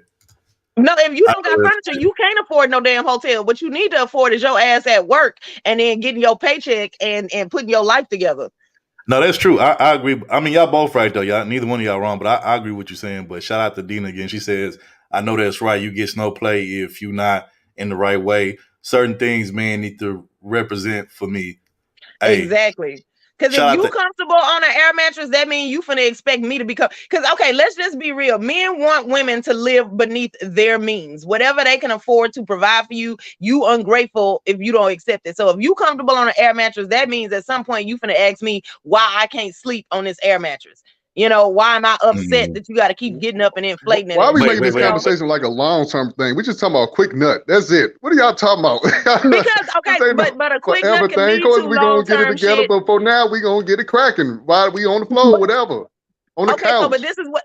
Okay, well, Brandon, I hear you, right? But see, that right there is the thought process. Why do you even think about a quick nut if you got shit you need to do? You have not earned the right to be thinking about nuts right now. You have not. Hey, long as she don't get pregnant, long as the girl don't get pregnant, it's all good. But wait, see, this y'all problem. Y'all want to play before you finish working. You know, you niggas was the ones that went outside to play and didn't do your homework and it showed. That's what this is. But wait, Topaz, this ain't just no any old air mattress. This is the double XL plush, Tempur-Pedic air mattress. So it's big, it's soft. You know what I'm saying? So do you have an air mattress? Do you have this amazing ass, luxurious ass air mattress right now, Third? Hell no. Okay, then that means a bed is better than an air mattress. I don't give a fuck where you got it from. The shit can come from Mars with like all of the helium in it, like and it's floating off the ground on its own. I don't give a shit. You still gonna want a bed because that's what you got now.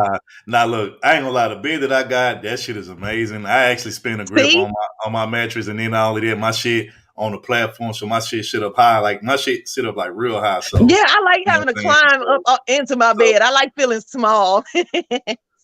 Oh, you like climbing, huh? I bet you beds. Get the fuck out. See, that's be glad I can't find that button to drop your ass. Got your motherfucker there. Got you. You know. Whatever.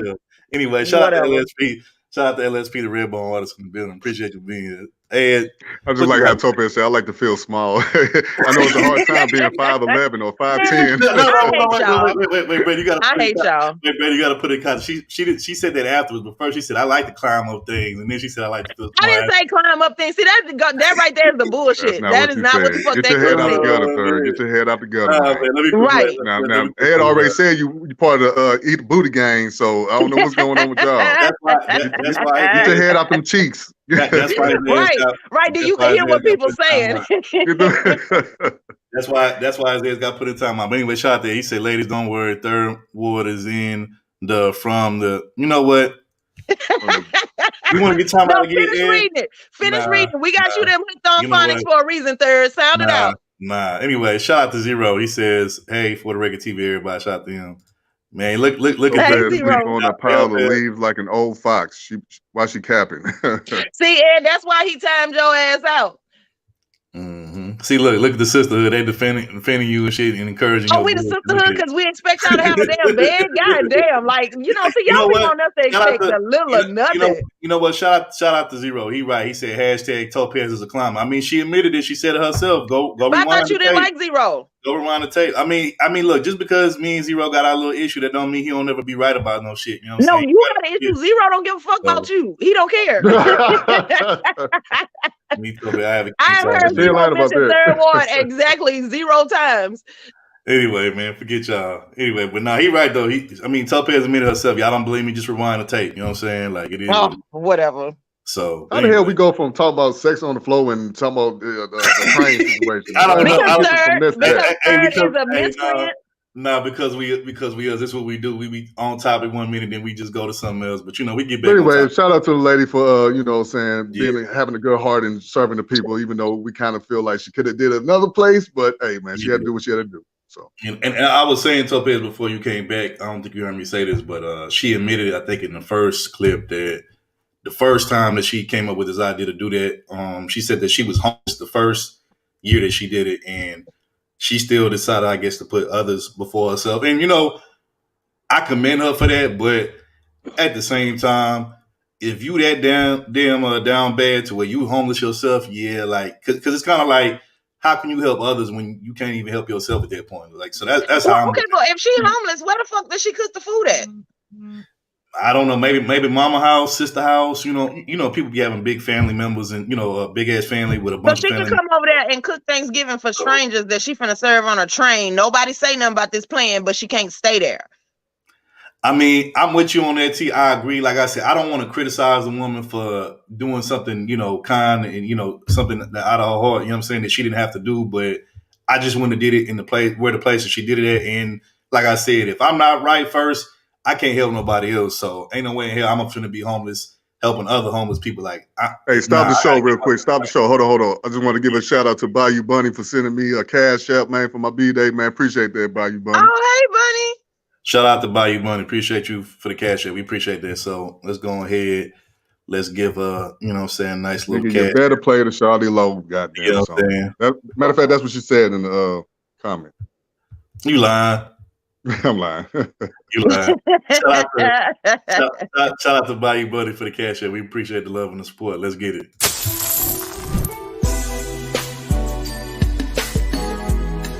let's make some cash.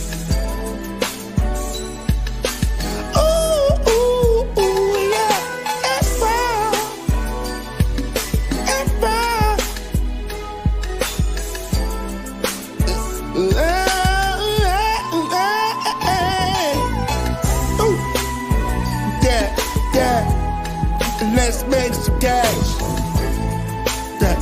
Yeah. I said, ooh, ooh, ooh, ooh. Yeah. Let's make some cash. Ooh, ooh, ooh, ooh.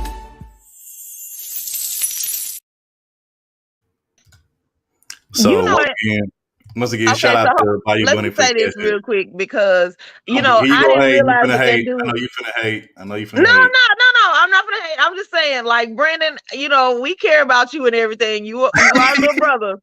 But you do look like when you get older, your name would be Freddie. Like facts. You ain't never lied.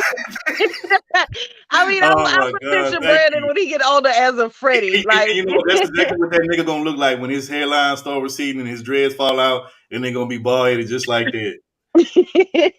While people hating on me right now, I was gonna say shout out to my sis T for sending me the cash app, man. Appreciate that, sis. Hey, appreciate it. Keep on hating. Keep hating. Ain't nobody hating. I'm just saying, like, the uncle that wear the loafers with no socks on, like that's gonna be Brandon. He gonna still think he got it. He gonna be out here. Dina said he look like Bernard. That's what he really look like, Bernard. Y'all ain't shit. Y'all ain't he do look like Bernard a little bit. y'all ain't shit. Shout out to Topaz for the cash app. We appreciate the support. And I don't know why nigga get mad at me. You know what I'm talking about? Hey, the bitch chose me. Hey, man, I don't know what's going on with this soccer, man. Your bitch chose up. Fuck all this shit. Your bitch chose up on me. Bitch chose Pete. Your bitch chose up on me. Anyway, bitch told me. Gave me that motherfucking money. Bitch gave me all that money. Bitch gave me all that money. Bitch gave me all that money.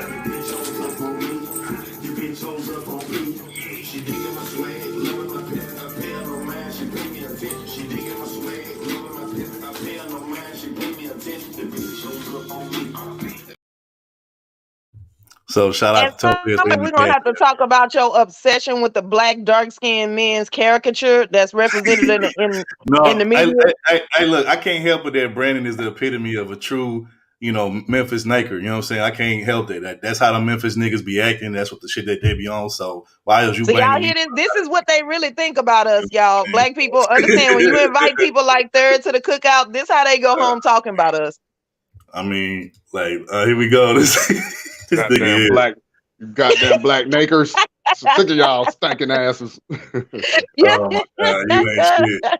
You ain't shit. Oh my God, not third ward redneck. That's third ward redneck right there. You know third ward Colombian. Colombian. And shout out to my brother Zero, man. Appreciate that, fam. Thanks. You know what I'm saying? But just so y'all know, the proceeds of today's show is going to Brandon for his B-Day. Now listen, my cash app ain't for Walgreens, but the rest of y'all can send him money for whatever y'all want. She told us straight up, hey, all this shit mine. Y'all ain't getting nothing, man. No, the people said, people chose. They was like, happy birthday in the message, okay? So if I get a cash app through here and it say happy birthday Brandon, it's going to Brandon. Hey, you know what though? Brandon make a good point because Topaz not only be trying to boss haul the cash apps we making, but she be trying to extort us too. Because I went back and I watched the Halloween stream that we did, and she talking about let me know if it's a cash app for the team or if it's just for me. For me, right? I remember that, man. Yep, sure did. That ain't my voice. Like my thing is, why wouldn't it be for all of us if all of us is on the stream doing the Halloween shit? Even Doug was like, I was trying to support the team for the record. Okay, didn't nobody want to feel a resulting earthquake from that shit if you fall over? So didn't nobody ask you to twirl, so you don't get the cash. Look, you see how selfish. Hey, look, you see how selfish niggas is, and they always be on people too. Like they be hella selfish, just want to just take everything. Yeah, you're right. Oh my God! Whatever, y'all gonna be all right. I promise. Birthday, y'all, wait, hold on. Starving. Y'all here today. The third, Topaz, the third sent you something for your birthday. Yeah, I did. Yeah, finally he did. But Finally, no, how long did it take? 5 days Here we later. go, here we go, Yeah. here we go. Because when it was his birthday, I was like, my card, I lost my card or some shit happened, right? And he called me and he's like, hey man, you ain't forget about me. And I was like, no, nigga, I ain't forget about you. I just kind of got life going on over here. So that's why I did him the same way. Brady, it kind of like when niggas, you know how they do when you like loan them some money and they be like, hey, bro, I'm gonna pay you back, bro, I promise. And them niggas be like avoiding you forever until they like gotta pay you back. And then they be like, here go your stank ass $20. Like, bitch, it ain't stank when I gave it to you.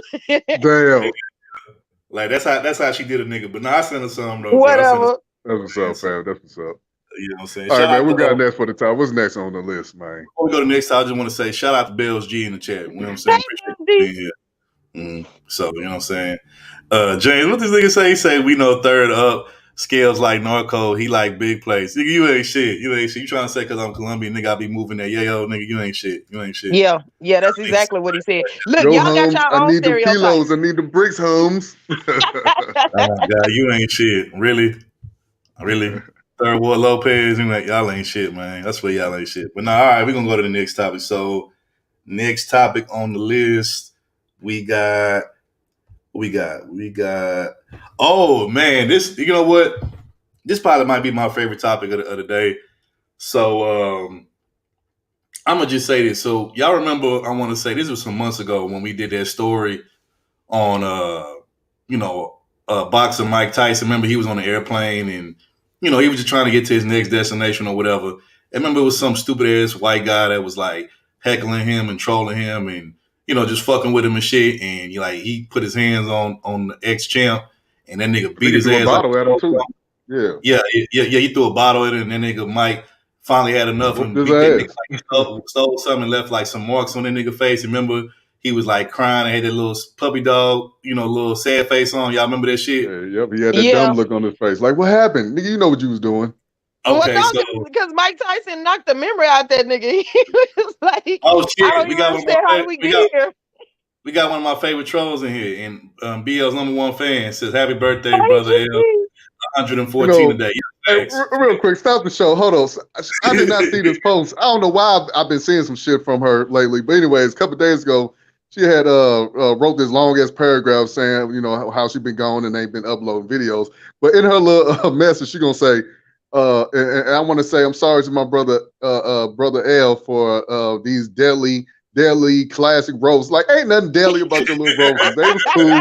It was all right. You did your little thing. But it's all love. I'm glad you're back. I'm glad you're back, Gigi. And I appreciate that.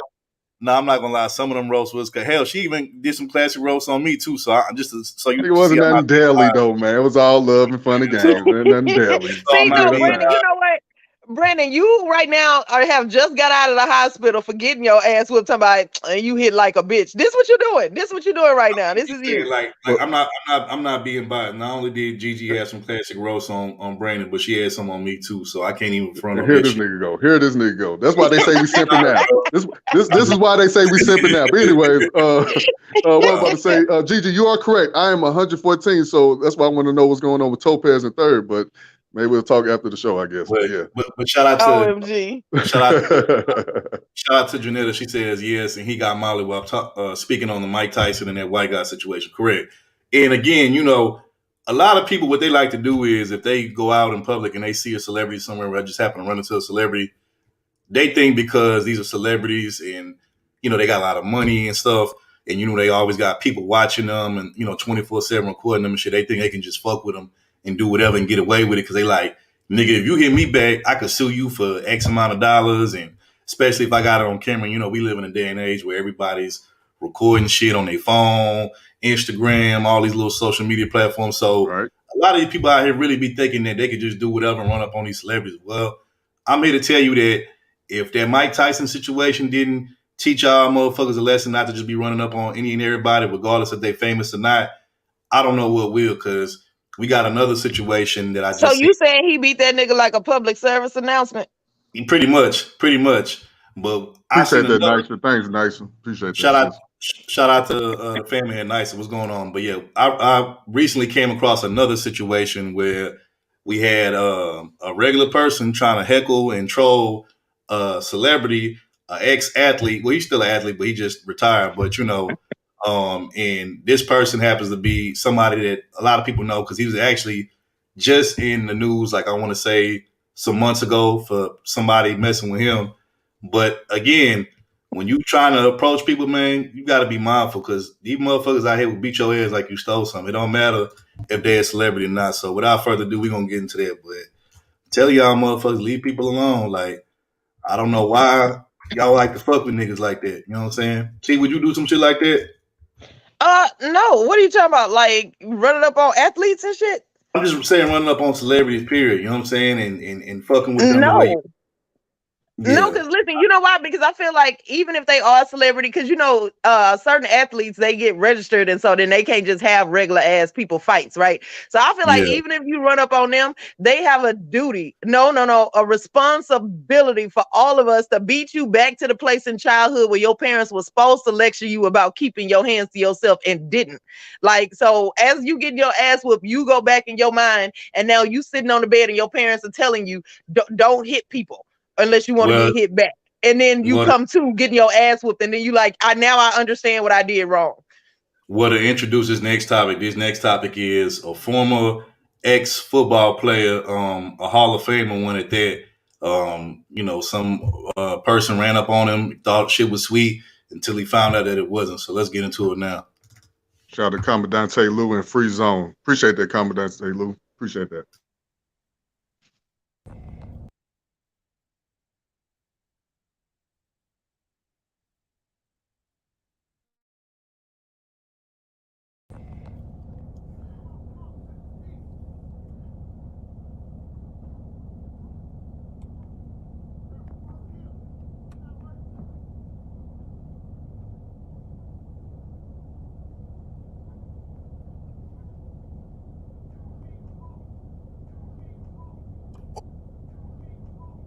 Oh, he dropped.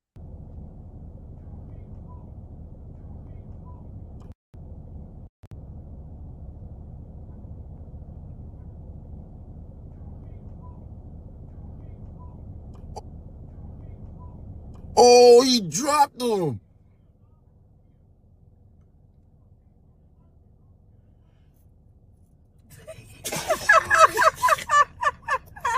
What the fuck is this? This is epic.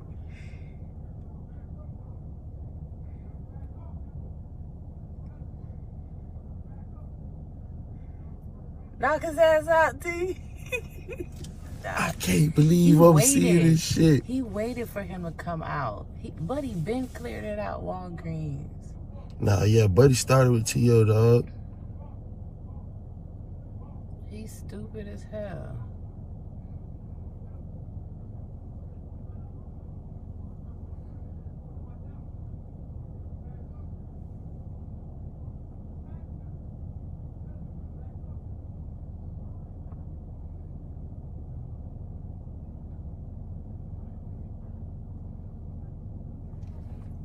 I can't believe I just saw this shit.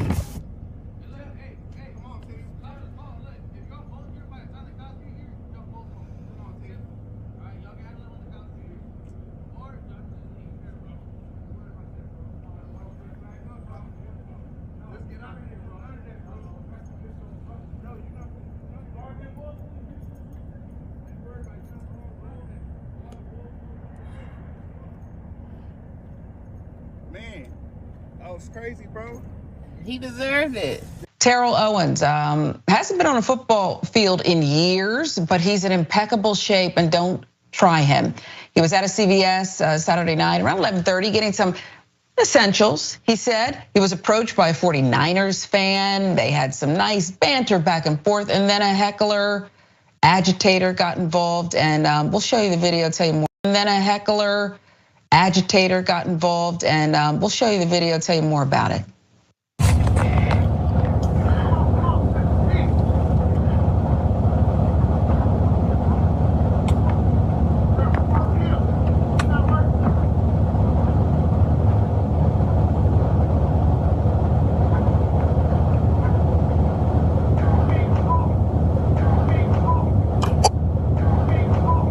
Oh, he dropped him.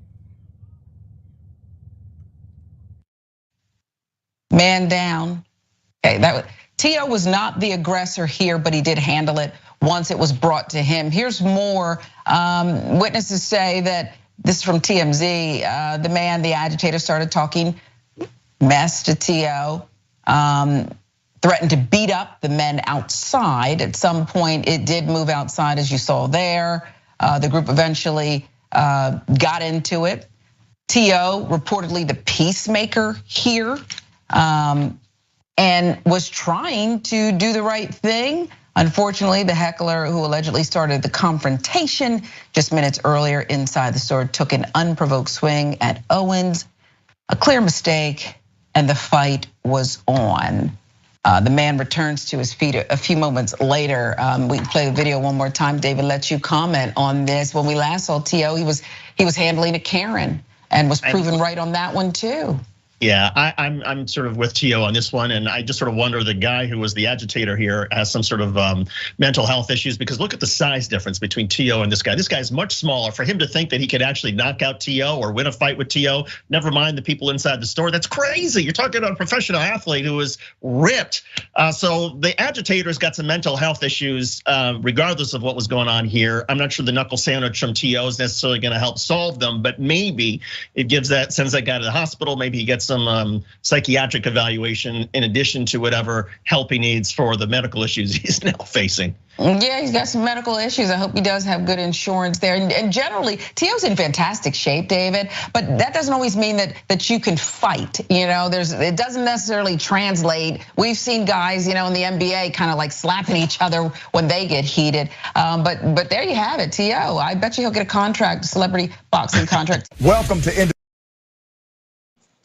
Hey, what channel news was this? Because them casters, they shady as hell. That did not sound it's a professional. dude. Hold on, let me look it up. It's a dude. It's a black dude. I like his shit because he like more on the pro black side.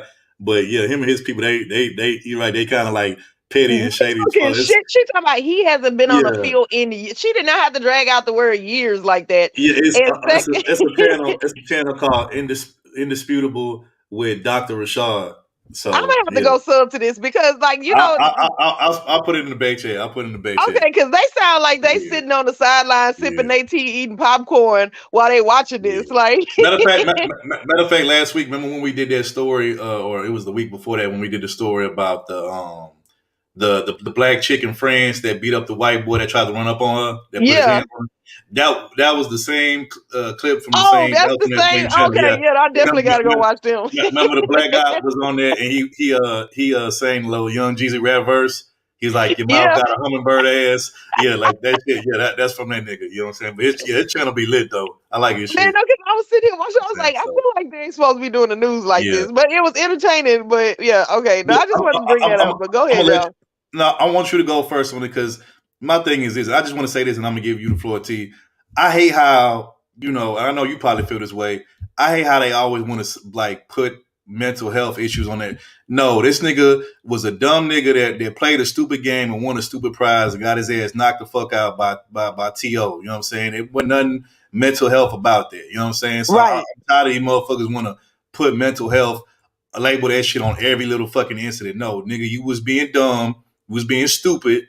And you know what I'm saying? You played a stupid game, your ass won a stupid prize. You won the first trip to get knocked the fuck out, nigga. So no, that was no damn mental health issues. I'm sorry. I believe the chick who busted out the windows with the pickaxe, I believe she probably got more of a mental health issue than that nigga. That nigga just was trying to go viral, trying to be stupid. And like I said, his ass won a stupid prize. So anyway, you got a T. Yeah, he got a first class round trip ticket to Comatose Island and back. Now he can come back in here and act like he got some damn sense and stop picking fights with people at CVS. I don't know, okay, so I'm gonna just say this. When you go into CVS, either you're sick or you trying to get some last minute shit. I've never gone into CVS with the presence of mind to be worried about other people. It was always a means to an end. CVS, Walgreens, nobody goes in these places with time and energy to just pick fights with people. So that's one. Okay, and second of all, like he didn't. I feel like T.O. didn't even put his strength into that fight because he was like, "Get the fuck off me," and he hit him 3 times before anybody knew what happened. Everybody had to go back in their memory to replay to see what exactly just happened here. And then finally, well, see, here's the thing. This is why I think celebrities should be allowed to hit people back, because if he just minded his business, right? Like celebrities know they got to travel with security and all this kind of stuff for this reason. So if he just mind his business, going in there, pick up like a little a soda or something and some allergy medication, and then this dude is coming out talking shit because he mad because he support another team or whatever. I ain't got shit to do with that. Does this look like a football stadium to you? Okay, and then now you gonna come out here and put your hands all in my face talking shit and take a swing at me. You missed. That don't matter because you still tried. The intent was you wanted to cause me harm. So now I gotta knock your ass out so I could walk away without you still trying to follow me and hit me. So I think that he was well within his rights. Yeah, I definitely agree. And I just put the link in the chat for anybody that wants the link to their brother's channel. The name of the channel is called Indisputable with Dr. Rashad Ritchie.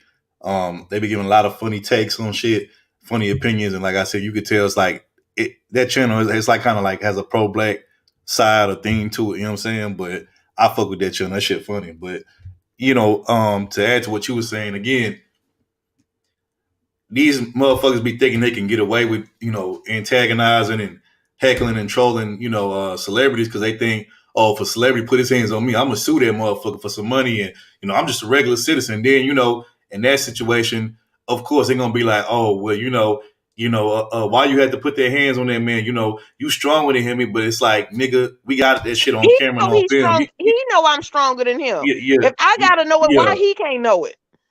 But just like that white boy shit, nigga, that white boy was dumb as nigga. This is Mike, nigga. This is the ex-champ, nigga. This is the heavy. This is somebody that's known and revered as one of the greatest boxers of all time. They put him up there with Ali and all the other great boxers. Like, this is one of the. Some people even think that Tyson in his prime was probably the best pound for pound power boxer of all time. You know what I'm saying? Because a lot of people have said, like, yeah, when that nigga was in his prime, you ain't want to get hit by one of his, jabs. Like, he'll knock you the fuck out. Like, he had a lot of power in his punch. So why the fuck would you fuck with this man? Yes, okay, Mike Tyson may not be in the shape that he was in his 20s, but nigga, he's still in good enough shape to beat your motherfucking ass, nigga. So what the fuck is you doing, bro? And even still at this late age, I'm saying, like 50-some years old, I'm pretty sure them punches still hit hard. So like, I wouldn't try it. I wouldn't, chance it. But like I said, so many people out here, they risking they whole livelihood and their whole life just to go viral, just to be famous, to have a little 15 minutes of fame and all of this shit. And it was even the same thing in this situation. Like, nigga, T.O., yes, as far as sports standards, this nigga is an old man, but the nigga's still in hella good shape. You know what I'm saying?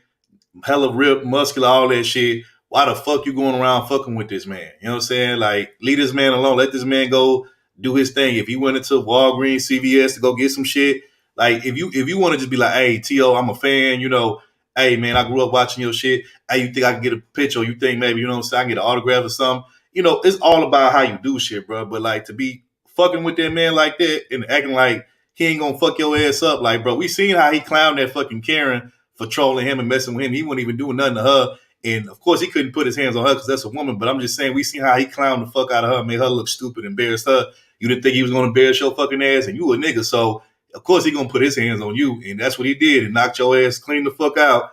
And now you done went viral, getting knocked out. Like, and what kills me is niggas want to go viral for dumb shit. Niggas want to go viral for getting knocked out, getting killed, you know what I'm saying, getting arrested, doing some dumb shit. But don't nobody want to go viral for no real shit. Don't nobody want to go viral for giving back and shit or for doing some real shit. You know what I'm saying? But, well, hold on. Before Brandon go, I want to just point out 2 things. One, he tried to hit him first and missed. You can't fight. You don't got good hand-eye coordination.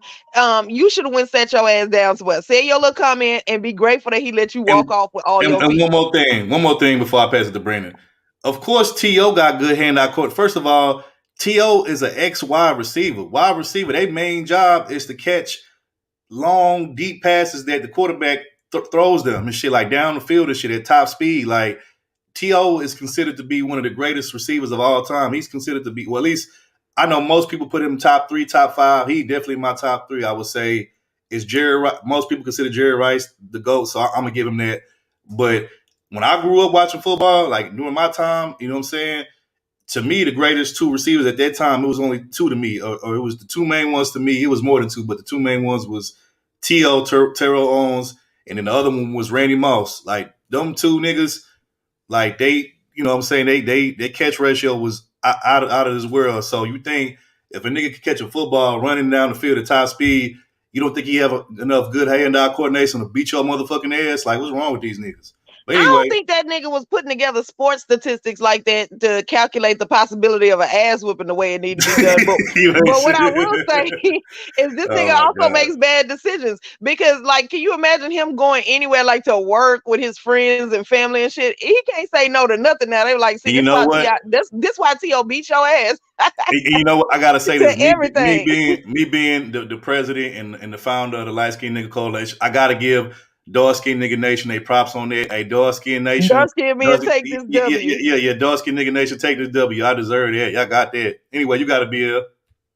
First of all, we don't need your approval, but thanks anyways. But man, see what happens. We try to be nice to niggas. Get your ass in the bag. See what happens. Bring him back nice because he get to say that it's his birthday. I tried it earlier with him, Topaz. You know, I brought up LeBron James standing up for Kyrie Irving earlier, but he didn't want to give him credit. But that's another story. But anyways, like Third was saying, this is a professional athlete. Like they on a whole nother level. Like they in the gym every day. Like they in the gym more than the average Joe. So for you to try to pick a fight with him, you got what you deserve, brother. And y'all didn't say one time that the heckler was a black dude. I thought it was a white boy, but it's black. It was a brother that did it. So for real? I didn't know. Yep. So he tried to do this for clout and got his ass whooped. So actually he did. I guess he did get what he wanted because it went viral. So everybody's talking about it. And I salute to him. Niggas want to go viral for the wrong reasons, though, bro. Like I hate that shit. But anyway, you got. They don't care how you get it. They don't care how they get it these days, man. It don't matter if they attention is a hell of a drug. Right, exactly. And well, but to say so I commend what Mike Tyson did standing up, fighting back, and what Terrell Owens. That's because I'm gonna be honest. I actually blame what's that nigga named Terry Crews for this because he allowed the little white boy to touch him. Oh my! And he's just screaming for help, screaming #MeToo, looking real weak. Wait. Let's clarify that. It wasn't. Wait. Let's clarify that. It wasn't a white boy it was what's that dude named? The Harvey Weinstein dude. So it was an old ass white man. It wasn't a white boy. But yeah, I get what you're saying. Yeah, in front of his wife and kids and shit. He's screaming like a little girl. So hey, what T.O. did was what Terry Crews should have did. But salute to T.O. and Mike Tyson for fighting back, man. Hey, you know what this situation proves? I guess in certain situations, reacting like a nigga is a good thing. I guess in certain situations, reacting like a nigga is the appropriate response. Because No, I think that was one thing to be like walking down the street and people gonna be like, "Hey, T.O., you suck." As a football player, they go through that every day, so you can't let nobody mouths get you. But once you put your hands on somebody, like, hey, all bets is off. Yeah, they should have the right to defend themselves. Qualifies as him acting like a nigga though, because like if somebody put their hands on you, you supposed to. Exactly. Black, white, indifferent. You supposed to beat their ass because not only does it stop them from fucking with you, it now gives them pause before they go fucking with other people. Like you're doing that for the greater good of society. Now, I would say acting like a nigga would be if somebody just say, "Oh, you ugly," and then you just turn around and knock the shit out of them. That I think is overkill. But in this instance, I think he did what he was supposed to do. And if more people did that, we'd have people with a little bit more pause in their mouth, right? Put some pause in your jaws, okay, and sit down somewhere. Now, there's some instance, I don't know the whole situation. I kind of want to hear the young man's side of what happened because, we know stories where people could walk up to their favorite athletes, try to get an autograph or try to get an Instagram picture. And sometimes the athlete could have a little attitude, like, "Make it the fuck out of my face." Like, I'll never forget, I just seen a video with Michael Jordan and these little kids were like, "Hey, Mike, what's up, Mike?" He was like, "Put that camera down. Put the camera down." Mike don't play them games, man. Shit. These his kids, he tired. He don't feel like signing no autographs. He don't feel like taking no pictures today. I get that, but like now, had he like smacked the kids in the back of the head, that would have been a different problem. Right. But it's just Michael Jordan. He kind of got a bad rep of treating, especially the black youngsters, kind of bad. Like I remember Chameleon there said he walked up to him and said, "What's up, Mike?" And I guess he called him a bitch. He's like, "What's up, bitch?" Even Allen Iverson said it. Even Now Allen that's Iverson niggerish said it. right there. That's some Right. nigga Oh yeah, shit. Michael Jordan, man. A lot of people think he's just positive, squeaky clean guy, but behind closed doors, man, he got a bad mouth on him.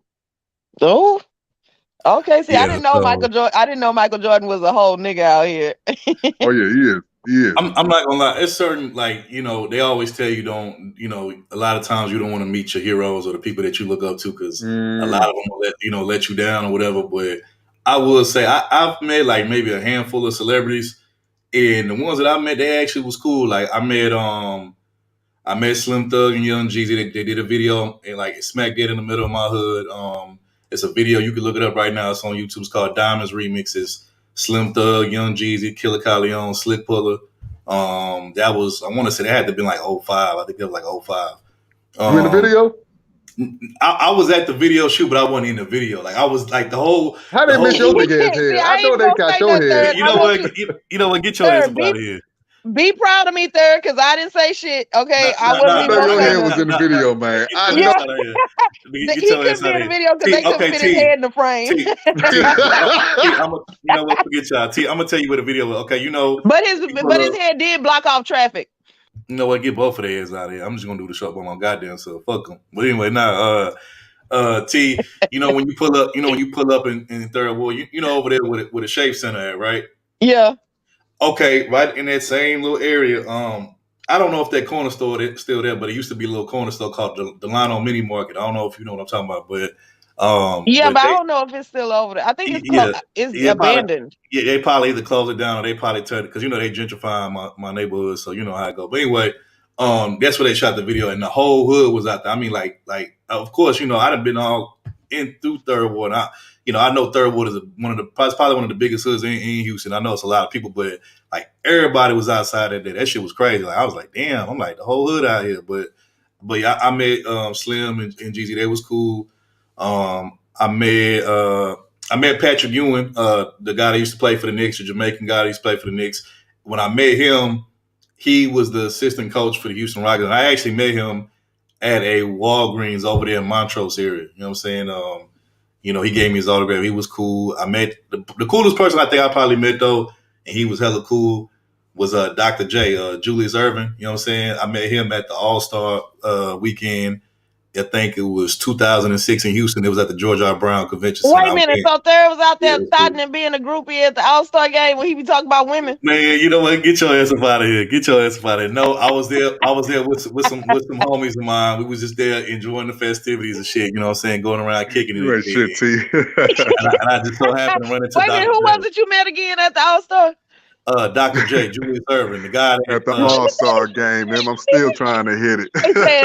Man, get your ass out of here. I can't stand you motherfuckers. But he was cool though. Dr. J was cool though, man. He was a cool dude. What about you, Topaz? You ran into some athletes or celebrities with bad attitudes? Try to get autograph or something? I've never just met no celebrity in real life. I don't know where the fuck y'all be at to meet these people. Okay. My mama told me, she said she met she was I think sitting next to her on an airplane or something. She said she met LaToya Luckett, the chick that used to be in Destiny's Child, and she said she had like the worst attitude. She said like she was just being like a straight up bitch to the. Right, who was it? This chick named LaToya Luckett. You remember her? She was LaToya Luckett. Yeah, I know. Yeah. Matter of fact, she used to date Slim Thug. But anyway, yep, sure did. Yep. Yeah, but my mom was sitting next to her on the airplane. She said she was just like a straight up bitch, like she was just being hella rude to the flight attendants and just being like hella snappy and bitchy and shit. You know what I'm saying? Well, I was about to say, but I met Twister before. We actually opened a show for him a long time ago. You know, he was real cool. Dope. That's dope. I mean, shout out to Todd City because he we interviewed Pat and brought Pat into the space and. Oh yeah, we met. Yeah, he was cool, but that was online. But I'm talking real life. But yeah. You know that's dope though, bro. That's dope. Yeah, shout out to you, bro. And my mama, she actually said she met Ice-T in the club one time.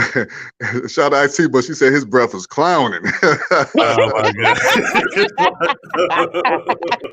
Wait, I'm about to say, you sure Ice-T ain't your dad? I know you're a Doris kid. Don't do Mama L like that. Don't do my Mama L like that, man. Asking for a DNA test, bro. I'm just kidding. Whatever. Ain't nobody kidding the Ice-T little light skinned ass. Oh man. Hey man, look, I'm just saying it's some dark skinned babies out here that got some light skinned daddies. I'm just saying, you know what I'm saying? Hey, you ain't lying. You ain't lying. Yeah. Drew said my dad was a big fan of the Cowboys. I wanted to get an autograph from him. Dion. Oh yeah, Dion. Who you talking about, Zero? What player? He talking about Dion. He said I tried to get an autograph for Dion. Oh, Dion. Yeah, Neon. Oh yeah, he did say earlier Michael Jordan is an asshole just like Deion Sanders. Okay. Yeah. So shout out to Mr. Miami. He says I met George Brett from the Kansas City Royals. That's the baseball team. George Brett is a jackass. Yeah, there'd be some celebrities out here like that. You know what I'm saying? But they was a jackass before they became a celebrity. People just tolerate it now. Yeah, that's true. But like I said, like man, celebrities. But now don't get no right to put your hands on no celebrity because they don't want to, shake your hand or want to take a picture with you. Like you just say, okay, well, whatever, fuck him, and then you just move on. Like I'm just saying, if T.O. was on some, he pushing him or something, or he put his hand on him first, then I could see why he was swinging on him too. So I just want to know full story. More detail. Hey, who remembers? Hey, bro, I know you remember this. I don't know Topaz know, but I know you know about it. You remember like years ago when that nigga Plies used to be like that nigga in the rap gang. You remember some like dude hopped up on stage and was all in that nigga face.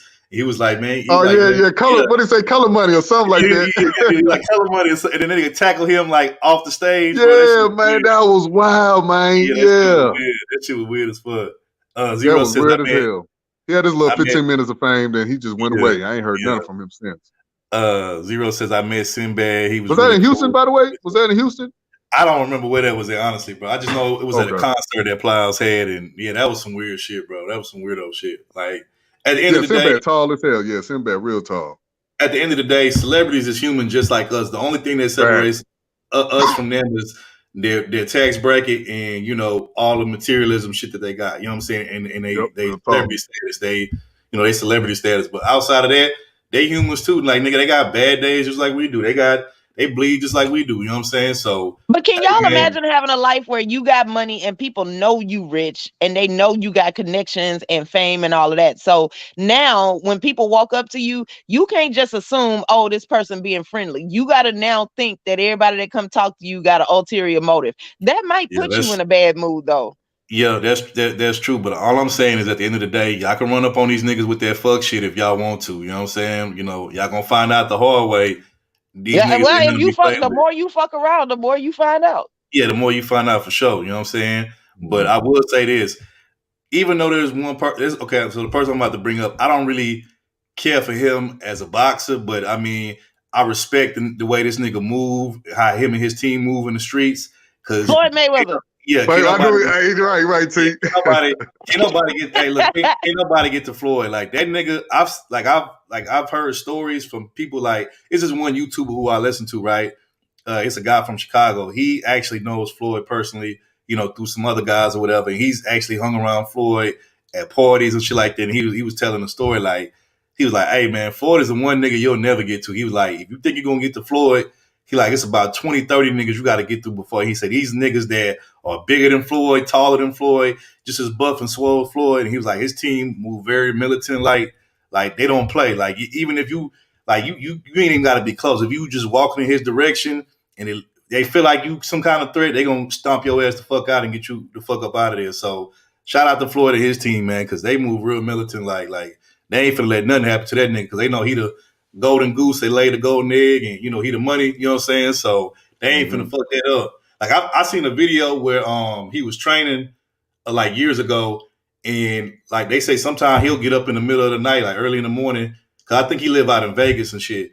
But they say he'll get up in the middle of the morning, like 2-3 o'clock in the morning, he'll go run, like randomly go run in the street, and he was like running down the actual street, like a busy street, except for it wasn't no cars because it was like early in the morning, and he had like 10 niggas around him on bikes riding around him while he was just running down the street and shit. Like and the way they was like surrounding him, like he was like in the middle, but couldn't nobody get to him because they like basically had like everything blocked off to where you couldn't get to him. And I was like, yeah, when you a celebrity, you need to move like that. You need to move like that nigga Floyd because he moved real smooth and don't nobody get to that nigga. That nigga team is nothing to be played with. So if y'all want to run up on that nigga and get stomped out by his entourage, hey, that's y'all dumb ass niggas. You know what I'm saying? Like, yeah, it's funny when you say, you don't want to meet your heroes. I'm not saying that this is this person's hero, but I remember Jamie Foxx was telling the story how him and Plies finally met up with. They was doing a video for this one song called "Excuse My Hands." I don't know if y'all remember that. That's my jam. I love that song. Yeah. But anyway, but before they shot the video, Jamie Foxx met up with Plaza, want to get ideas for the video. So Jamie Foxx, in his mind, he thinking he finna meet this goon ass nigga, like, "What's up, nigga? What's going on, man?" But he pulled up on him, and Plaza was like, "So, what's our ideas for the video?" I was like, "That's how Plaza really talk." Yeah, they say Jamie Foxx ain't shit for that. He was like, his demeanor was not what I thought. He was talking real whitish. I was like, okay. I mean, Plaza's from Florida. Because Plaza's a lover, not a fighter. Okay, he ain't never once told y'all that he just be out here fighting like that. No, I mean, he had songs where he be talking about, gunplay and all that. He was a thug, so. Yeah, he got a gun because he ain't finna fight y'all ass. He gonna just shoot. T, just say, ain't like 5'6" or something. T, just say you want to fuck Plaza. Right, you like 5'6". Oh my God, no, nigga. Why is that your go-to for everything? Like T, just say you. Now he'll get mad when we bring up his bedroom situation. Now you can talk. I'll say I want wanted to fuck Plaza. You say you want to fuck Dr. J. Just say, wait. You know what? Get out of that, T. Get your ass up. Like I said, T, just say that you want to fuck Piles. Like, trust me. I remember when I was growing up, when I was a teenager, when Piles was I remember all the chicks. Oh, Piles, and she say you want to fuck that nigga. Just say you've been wanting to fuck him since like the mid-2000s. Ain't Piles like 5'6" or something? Yeah, but that ain't gonna stop you from fucking that nigga though. So like, the logistics ain't there. I don't see how that's gonna work out. Man, he gonna talk that little Florida slang in your ear, and it's gonna be over. It's a wrap. You going? So. Okay, well, can he coach a taller nigga to say it? Man, you ain't shit there. You ain't shit. Wow, don't let Obsidian hear this. Don't let Obsidian hear this. I know. Like Obsidian, listen. I mean, it is what, but he can't be mad because it is what it is. He already know. Obsidian already know. We got a little worse. Janetta said 5'5". He ain't been 5'6". He actually 5'5". That's what I'm saying. I knew he was like really short or something. Damn, man. Yeah. Anyways, man, what we got next? You know what I'm saying? But nah, yeah. Like I said, y'all can run up with that fuck shit if y'all want to. And look, I'm gonna just say, let's just say, hypothetically speaking, y'all do get lucky enough to get through Floyd Mayweather security, his little entourage and team. Best believe when you finally get to Floyd, it's a knockout and an ass whooping waiting for you on that other side. So I'm just saying. Not T.I. Man, that nigga got his ass knocked the fuck out. I heard he got. I don't know if he got knocked out, but I definitely. You say he got the best of Mayweather. That's what Tip said. I don't know if it's true or not. I don't know. I think he got swung on. Nigga, you better stop messing with my wife. Like, nigga, your wife want me, nigga. The fuck? Nigga, your wife chose her, but you know what? That's another topic. That's a whole nother topic. Right. Yeah, we're gonna get out of it. Okay, so no, cause T.I. ain't do shit but hop over a table. He knew that by the time they saw him put his foot up there, somebody was gonna stop that shit. I feel like people should have let his ass crawl over there and get beat right back the fuck over that table. Man. Anyway, shit. Anyway, Topaz, she says she's 5'11", Zero. You know that, Zero. Come on now. You know everything about T. I'm tripping. I said I was 5'10". I ain't say 5'11", but okay. Oh, excuse me. I stand corrected. Don't be adding no additional inches. I got enough to deal with now. When you put your high heels on, you 6 foot. That goddamn me. So true. Well, we're gonna go to the next topic. So for this next topic, we all want to drop the link. I guess we could do it. You want to do it on this one? We can. After we start this one, you could do it on this one. All right. Yeah, I'm saying so. Wait, hold on. I was trying to block this person. Okay, there we go. Yeah. Okay. But I will say. Wait, hold on. He says he sure did. Dr. Miami. He has the pearly whites. Yeah, a lot of them celebrities be going. That says Mr. Miami, not Dr. Miami. What you thinking about, Third? You got Dr. J on his mind, T. You got Dr. J on his mind. Whatever, man. Fuck y'all. Y'all ain't shit. But you know what though? It's a dude though. It's a dude in Colombia. I forgot his name, but it's a dude. All these rappers going over there to I forgot this dude's name, but I think it's like cheaper over there to get it. But he'll give you like a whole new like set of teeth and shit. You know what I'm saying? I forgot his name. I gotta find it. But you know what? Forget y'all. Y'all ain't shit, man. Forget y'all. Okay, so we not gonna ask Third right now. We not gonna. Anyway, we're gonna just get that haterism. Zero, are you really gonna ask that question? Come on, man. You are the number one Topaz defender on this motherfucker. You know everything about okay, but that don't mean even just that. He's the sisterhood defender. He's a sisterhood. No, hold on, because that does not mean that Zero just be stalking me or nothing. All that means is he understands right and logic when he hears it. Okay, that's all that says. All right. That nigga said, That's a twirl. smart I man spent right all this there. money on you. Twirl, Topaz, twirl. Well, Zero was hella mad that day, man. Brandon, wait a minute. That nigga remind me of that nigga remind me of Myron. That nigga remind me of Myron from Players Club. Like Don't do Zero. Y'all extra as hell. Y'all do not have to act like this. That nigga like, Diamond, I spent so much money on you. Why can't I come into your house? Like, that's how Zero talk. That is not how Zero talk. Y'all ain't heard him on the panel. Yeah. Oh, fuck with. I'm just playing with it. What's going on? Eyes and speaking of light skinned niggas, man. Oh what's my happening, God. fam? Shout out my light skinned nigga coalition. Security. Yeah. Security. Shout out to my light skinned nigga coalition brother in the building. What's going on? What's going on? You know what I'm saying? I keep forgetting she's like Batista. Yeah. What's going on? Wait a minute, hold up. Degenerate, first of all, shut the hell up. 6'11", hell no. And what is Batista? What is that? That's a wrestler. That's a wrestler. No. Again, she likes Batista. Oh, you like Batista? I didn't know that. I don't know who this is. Oh, that's a wrestler. He's a wrestler. But you know what? Shout out to Isaac. I appreciate you for being here. But we're gonna go to the next topic. So next topic. Stop lying to him. Anyway, we're gonna go to the next topic. So next topic, actually, it's funny that you asked me the second part of that T.O. Clip, you know, with the black people that got their own like little channel stuff. You know, it's funny that you asked me about it because this next clip that I'm about to play, this next topic, is actually that same channel again or whatever. But so recently, you know, we all be talking, you know, in particular spaces on here, particularly like the pro-black space, you know, they talk about like, you know, race and racial discrimination and all that type of stuff. Like that's like a heavy topic, right? Oh, eyes and you ain't shit. They say you big like Batista. See, that's y'all why we ain't don't shit now. appreciate Leave that Topaz little alone now. invisible spring roll skin having ass nigga. This is what we talking about Isaac right ain't here. Ain't nobody asked you that, Isaac. Man, y'all ain't shit, man. I came with y'all. But anyway, so this next topic, this is what happens when I guess you successfully win a racial discrimination case. You know what I'm saying? So we're going to get into that right now. 60 plus, $360 plus million awarded to an employee. Why? Because FedEx discriminated according to the lawsuit. Let's put up the picture of Jennifer. This is a hell of a story. Jennifer had no idea this kind of money was going to come her way. A Texas jury has returned a verdict of more than $360 million to a former FedEx employee who said the company engaged in retaliation because she complained about racism. Jennifer Harris is her name. Alleged in her lawsuit that she was hired by FedEx as an entry-level inside sales rep. This was back in 2007. She rose through the ranks, receiving 6 promotions and eventually rising to the rank of district sales manager. Her sales team was one of the best in FedEx. Things changed, however, March 2019.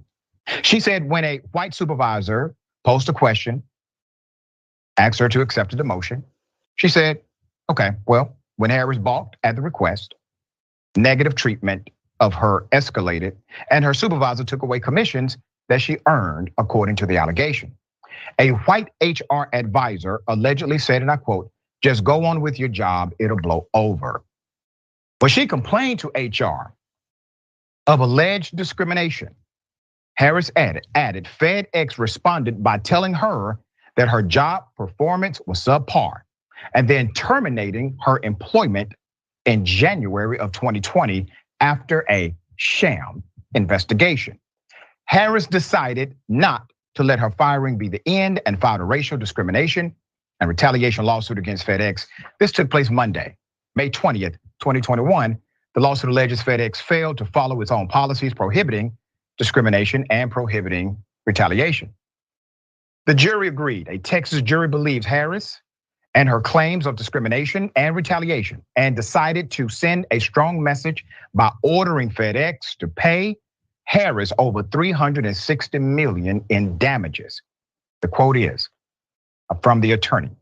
I felt very good about our chances of winning the case. I did not expect the amount, Attorney Brian Sanford said, of the jury verdict. So let me tell you why this is really important.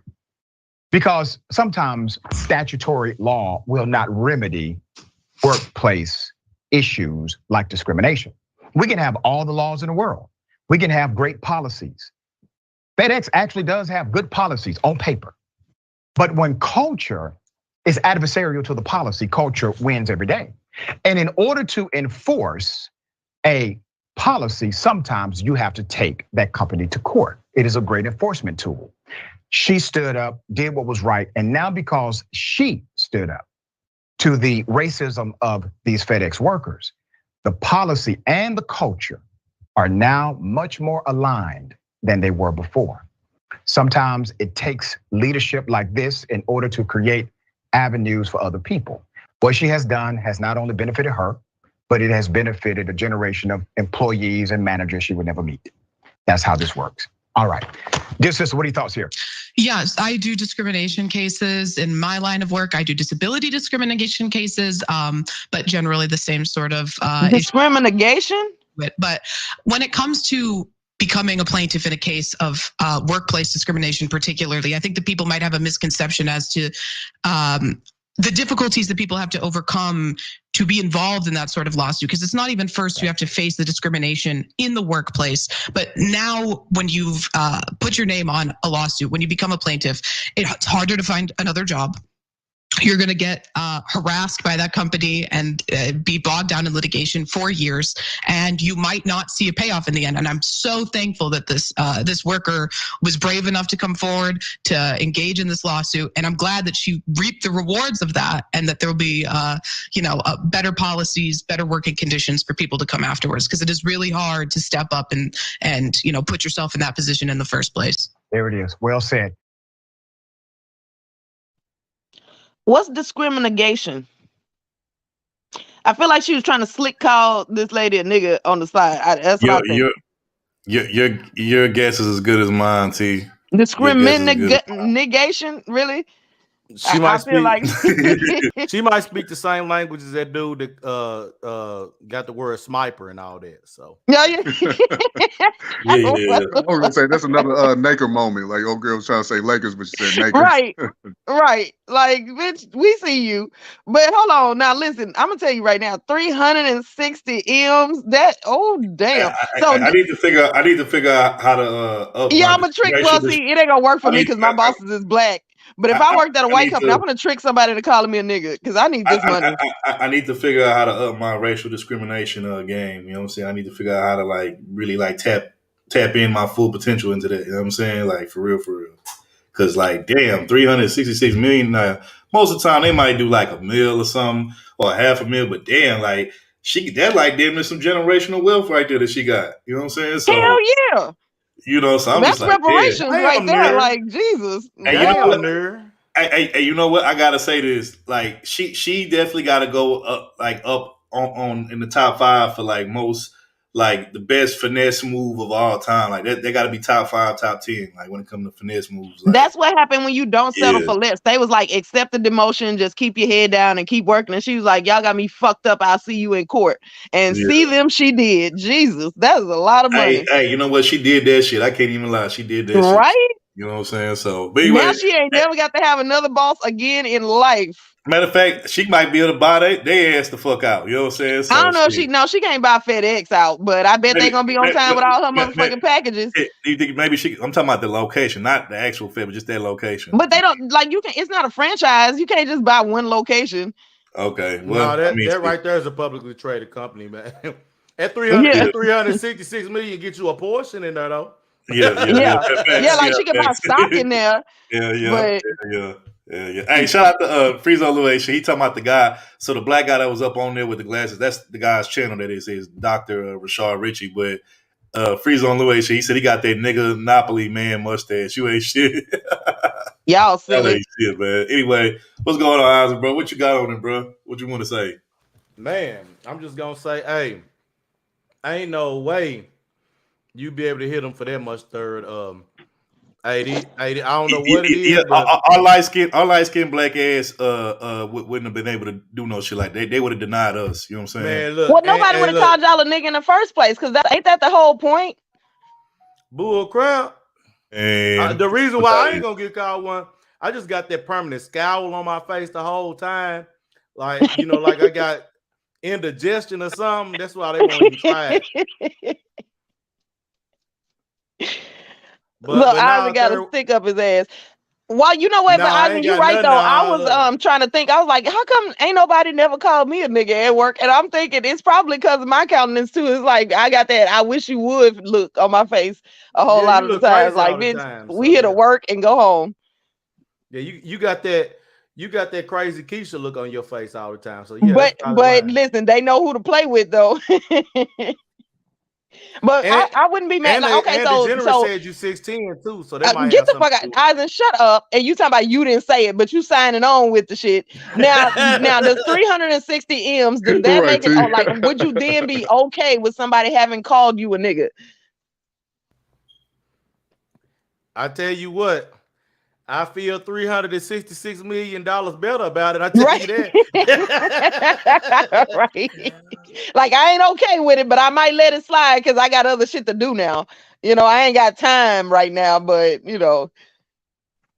So what? Did she had any proof that the boss was saying this to her, calling the N-word? I guess so, because you know what? If you could look back over her HR records, and like before that, there was no trouble. They was giving her all kind of promotions and shit. And then all of a sudden, the minute she say, I don't like the way this person is handling me, now all of a sudden you demote her. Now her job is subpar. Well, then why did you give her the promotions in the first place? So whether or not it's true, it doesn't matter. When you start promoting people and you don't have a record, that's why like at work, I have to keep documentation on when I write people up, how many times I talk to them, the verbal warnings and shit. Like, I have to keep track of that, because if we ever fire somebody and they decide, and there was one person that did say that they wanted to file a wrongful termination suit, but then when we submitted all the paperwork, we ain't hear nothing back. Right.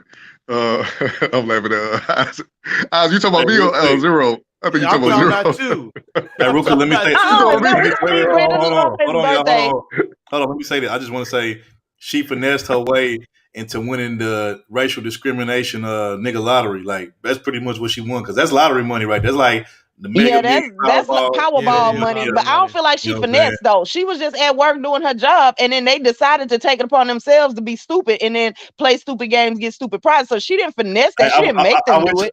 I wish I had a soundboard so I could press a little button and it had like the Migos saying finesse, jug. You know what I'm saying? Some shit like that. Like, because that's hold on, third. Let's not say it's a finesse, because technically she didn't set that up. She was just minding her business. Okay. Now I wouldn't be mad at it if she finessed this way, but this wasn't a finesse. This was just her like, listen, y'all have me fucked up. Try that on the next person. You know what? Maybe T, here's what you can do. Maybe you can go try to find her on Instagram, social media, and maybe she can come over to your channel. You can interview her, and she can give you tips on how to finesse the system like that to get that type of money. You know what? Now, how long ago did this happen? Because does she have a security team yet? Because if she does, they gonna be like, nope. Yeah, she gonna need one, because the way she stuck it to them motherfuckers, yeah, she gonna need a security team, because they definitely gonna want to get her ass back for that shit. Man, yeah. No, Brandon, he was talking about your ass. Oh my God, placenta perm. But this is how you use the race card. This is how you use the race card. Get you 300. If you gonna throw it out there like the ace of spades, it needs to get you. Come on, man. Get paid for it. Right. If you're ever gonna use the race card successfully, this is how you need to do it. So I'm with you. This how you do it. I got it, bro. You got it, Brandon. My bad. You got it. If you want to beat the white man, take his ass to court and beat him at his own game.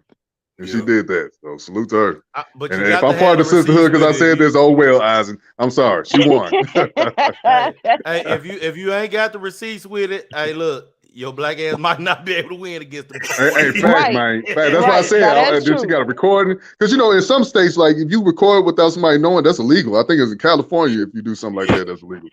Yeah, it's illegal. Make sure you know the law. It's like a privacy law or some shit. But yeah, and shout out to Dina.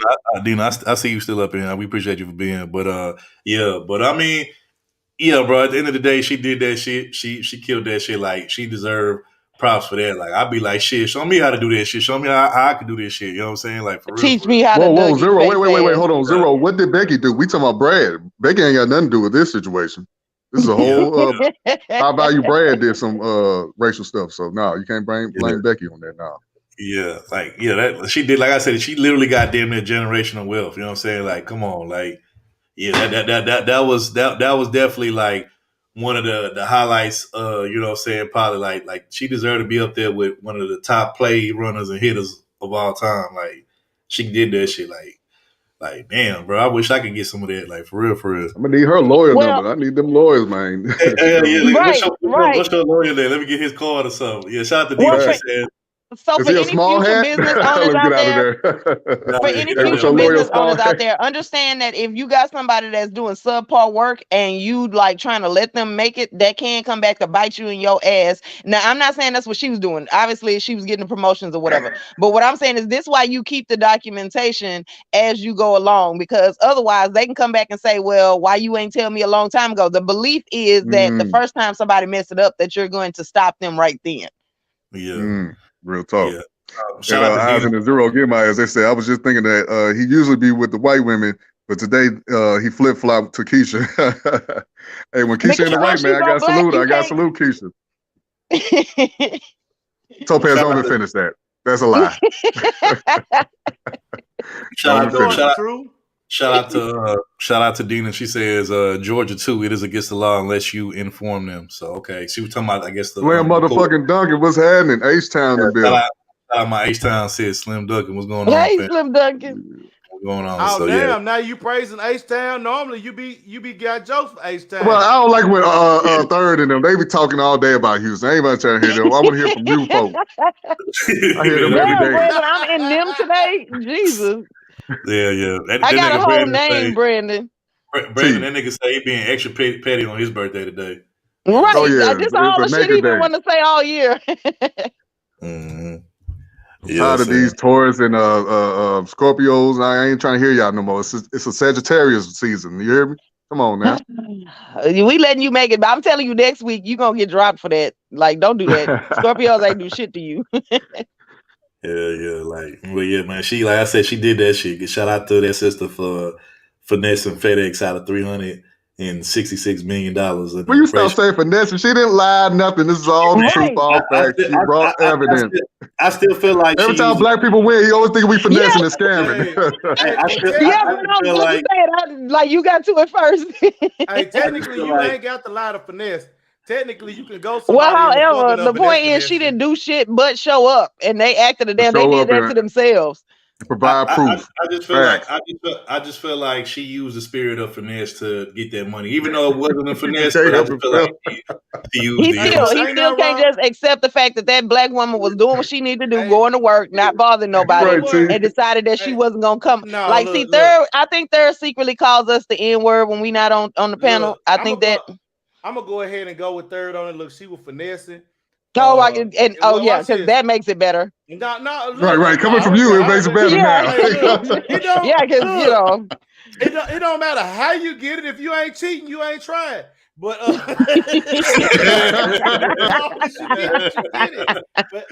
what he said. But y'all always want black people to be upstanding, and then we got the two white people on the panel that's talking about cheating and trying and shit. I was just gonna say that women finesse, period. But oh my god! You know what? That's fast. We gonna get up out of there, though, bro. We gonna get up out of there. Yeah, get out of there because y'all extra as hell. Hey, real quick, you know what? And this is my fault. I forgot. Shout out to Miss Janetta in the building. I forgot she is a fellow Sag. So like you, Brandon, she's a Sag. And if I'm not mistaken, I think her birthday was just last week or maybe the week before that. I never got a chance. What's up, man? I never got a chance to give her a birthday shout out. So Miss Janetta, happy birthday to you. Happy belated birthday to you. This for you.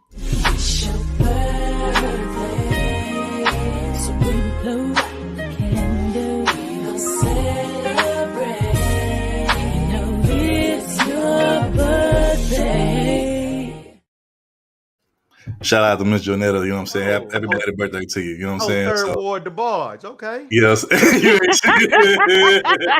the way, blame Topaz for that. That wasn't me, nigga. She didn't put that together. You know what I'm saying? Blame her for that. You know what I'm saying? But anyway, man, you ain't shit, T. I don't know how the hell you got me singing up from a picture that No, wait, but the head jiggle at the end. I bet your ass had a migraine out of hell with that. I still try to figure out how the fuck you got a picture of me on my shit singing. Like, you know, I can't stand your motherfucking ass. Because when you be camming up in these streams. Oh my God, I can't stand you. That wasn't me camming up on the panel. That was me, a picture I took on my fucking Instagram. Stop playing. I just want to say that song was brought to you and sponsored by NyQuil Chicken Wings. Yeah. Oh, hell no. Oh, man. Anyway, all right, we gonna go. Look, yes, that was me, Dina. That was me. Yes, Topaz got a picture of me and somehow made me sing. I don't know how, but I'm gonna find out. You know what I'm saying? But yes, that was me. That was me, Miss Dina. But yeah, I know. Naked L, there she go again with that Scorpion playbook, always playing victim. Yeah, facts, big facts. Oh, degenerate. See, like you like going around answering shit ain't nobody asked. Nobody asked you that. Not one person. That is the answer to 0 questions in this chat today. But we're gonna go ahead. She said, Dina said, good job, Topaz. Well, you know, I try. You know, I get the people what they like. Dina, don't be encouraging her BS. It's too late. It's too late. I'm already encouraged. Just like the gospel song. I'm already there. It's too late. Oh my God. Anyway, we're gonna go to the last topic of the day.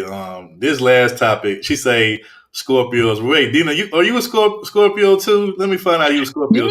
Yes, ma'am. Listen, because we do. God. Now we're gonna let y'all finish. But Scorpio is the greatest sign of all time. But you know what though? Like I said, I like Love Wisdom. Shout out to Love Wisdom, aka the Fire Spit. I fuck with Love Wisdom. She's one of the cool Scorpios. Also shout out to Dina. Dina, if you a Scorpio, I fuck with you too. But whatever you is, I fuck with you. But also there was who was the other person that used to be over here all the time? Y'all Zodiac niggas, man. You know what I'm saying? You know. She said, "Oh look, she is." She said, "Yes, November 2nd." And she the best kind. The November kinds are better. I just want to put that out there. I don't even be rocking it. Oh my God, this nigga ain't shit. This nigga ain't. Oh my God, really, bro? What it say? Wait, hold on. Let me do it. Nigga, you ain't shit, really, bro. Really, guys.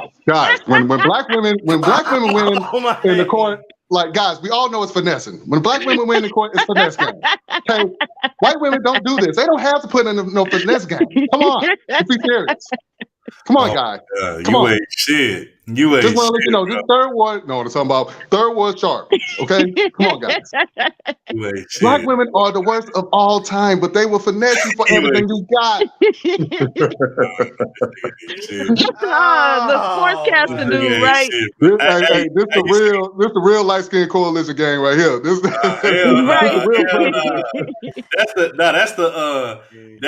that's the what you call it? That's the Negro token coalition. You know what I'm saying? That's it's that old Tom coalition. Old Tom. Listen, guys. I always want to tell Kevin Samuels to his face, like, leave Fresh and Fred alone. Listen, those are my friends. I always wanted to tell him, but I didn't have the balls. I didn't have the balls to tell him directly. He told me shut my mouth, stay out of the whole beef, and shut my mouth. So I did that. I was a bitch for that. But now that he's dead, I'm gonna talk my shit. I'm gonna talk my shit. He didn't really say that. Listen, Topaz, are you? Wait. Talk about guys. Topaz, are you black? Yes. I don't want to hear from you. You're finessing. Oh my God. You're a finesser. Y'all stupid. You ain't shit, bro. Oh my God, you ain't shit. I'm losing my voice for real. I can't really do it. It's like that nigga too, bro. You ain't shit. Oh my God. Oh my God, this nigga ain't shit, bro. Oh my God. Came with this nigga. I came with Brandon, bro. I came with you. But nah, all right, what we got next, man? What we got next? Dina says, y'all know, you know what? Like I said, Dina, you part of the cool Scorpion Nation gang, and so was Love Wisdom. But outside of that, Topaz, Modena, y'all some toxic ass Scorpion. We don't fuck with y'all. We don't claim y'all. So you know what I'm saying? Who is me? You not invited, Third. You don't claim shit. Nobody. Who is we? Don't claim y'all. Nah, Dina cool with me. Like I said, Dina's one of the cool Scorpios, and so is Love Wisdom. You know what I'm saying? See, this is why I'm gonna take over your shit. Don't worry about it, because Taurus is half Scorpio birthday, so don't worry about it. I'm gonna take over your shit next year. See, I was trying to be nice. Anyway, but we gonna go to the last time. So, wait, hold on. It says, he was Kevin. I will make it right. Just give me a chance. I promise. Oh my God, you ain't shit. It was no question. Topaz just pointed out some truth. According to you. Anyway, so we're gonna go to the last Zero, you ain't shit for that. Yeah, I know. Man. Anyway, we're gonna go to the last topic of the day. So this last topic of the day, this actually is a very unfortunate situation. I really don't even know like what words to say to this. Maybe I can come up with something after we watch the video, but yeah, this shit right here, like I don't understand this shit, but you know, it is what it is, and this is why to me, this is why they should bring back ass whoopings. Like I after watching this video, I definitely am in favor of them bringing ass whoopings for kids because I think the reason why this shit happened is because motherfuckers ain't whooping their kids no more, putting no fear. Wait, hold on. We just got a cash app from Commandante Lou who gonna make us rich with this Bitcoin business. Okay, shout out to Commandante Lou for the Bitcoin. Like I said, one day that's my Bitcoin money, by the way. That's mine. Yeah. Okay. These days when we become Bitcoin millionaires and shit like that, man, we're gonna break them off a piece. But appreciate, you know what I'm saying, for the Bitcoin Cash App. And hey man, it's just for you Commandante. It's just for you Commandante. Let's get it. Hey man, we doing this shit without a deal over here, man. Hey man, you dig what I'm saying? Man, we doing this shit without a deal over here, man. Hey man, nigga ain't sold damn motherfucking mixtape, damn verse, ain't got on damn stage, or nothing around this motherfucker, dog, you know? Bitch. Sissy bitch. Jump, man, make a jump. Jump. I'm finna take the T's off. Hey, man, you nigga bitching it twice. I bust a pimpin' today, man. You know what I'm saying? Hey, man, a hoe in trouble, man. Yeah, ain't it, man? You dig what I'm saying? Yeah. Man, you nigga can't come around here because if you had your bitch in the car, the bitch gonna be winking in there and shit anyway. Yeah, nigga. Man, cleaning this motherfucker ass in here. Yeah, man. Dope what come. Yeah, man. Man, we finna go to Kroger, man. Let them folk hear that bitch. Let them folk hear that bitch. They said they want to hear it. They want to try to steal it. They said they want to hear it. That bitch in my car. You know that nigga might try to steal my car. Wait a minute. Okay, so is that the same dude that was dancing with the money? Yes, that's the same dude. Shout out to Brandon. You follow this nigga something? Anyway, shout out to Brandon and his Memphis crew. That's SBL, his little Memphis crew. You know what I'm saying? So, you know what I'm saying? Will you answer the young lady? She asked you a question. Do you follow this motherfucker? Who is this nigga? I don't even know this nigga, man. Hey, look. And what else is on that page? Like, what? Hey, look, you didn't have to put that wrong descriptive word. I know. All you had to do was just say lady. This ain't lady.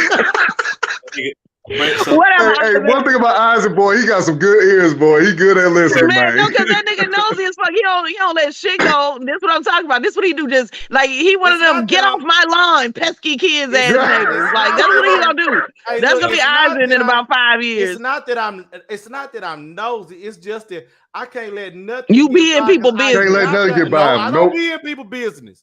Yeah. But hey, look, if you put it around me, I got to have ammunition for you gonna call you out. Around. That's all. Facts, man. I respect it. I want to address Dina's comment. She said, "Y'all stop with y'all kids' ass." Oh, damn, I missed that memo. No, I first of all, I don't have no kids, but we're not saying that. What we saying? Well, it's a law that you can't whoop your kids no more. You know what I'm saying? You get you're locked up for that. You get your kids taken away. Yeah, it's a lot of. If I had them, I'd tell them to come take them bad motherfuckers. Come take, hey, that's how my bird is. Take these motherfuckers. Hey, Mama L said the same thing. Come get this motherfucker in. He's gonna get his ass whooped. A lot of parents nowadays, they don't believe in whipping their kids' ass. And I'm not saying that you should beat your kids' ass for every little thing, but only when it applies. Because I just felt like back when we was because I love you. How you love me whooping my ass? I never understood that. Though. Yeah, love ain't supposed to hurt. When we was supposed to hurt, man. When we was coming up, you know what I'm saying? We used to get ass whoopers, and that'd make us really think about doing some dumb shit. It'd make us think twice. But these new kids ain't getting no ass whoopers, and that's why they be doing the stupid shit that they be doing because they ain't got no fear put in them. You know what I'm saying? At an early age, so but that love thing wasn't a lie.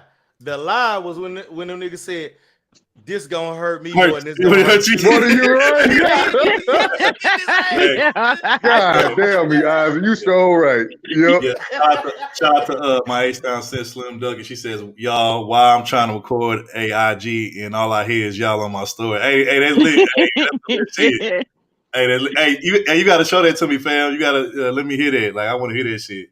That's funny. But anyway, shout out real quick. I'm gonna address Dina, and we're gonna go to the last topic. She says, "Oh, I'm not a lawyer. That's why I cannot interpret the law. We the law in my house." Yeah, big facts. We the law. Hey, real talk, Dana. That's real shit. Hey, look, you can tell Dina old school with it when she said that. Old school with it, man. Yeah, you know what I'm saying?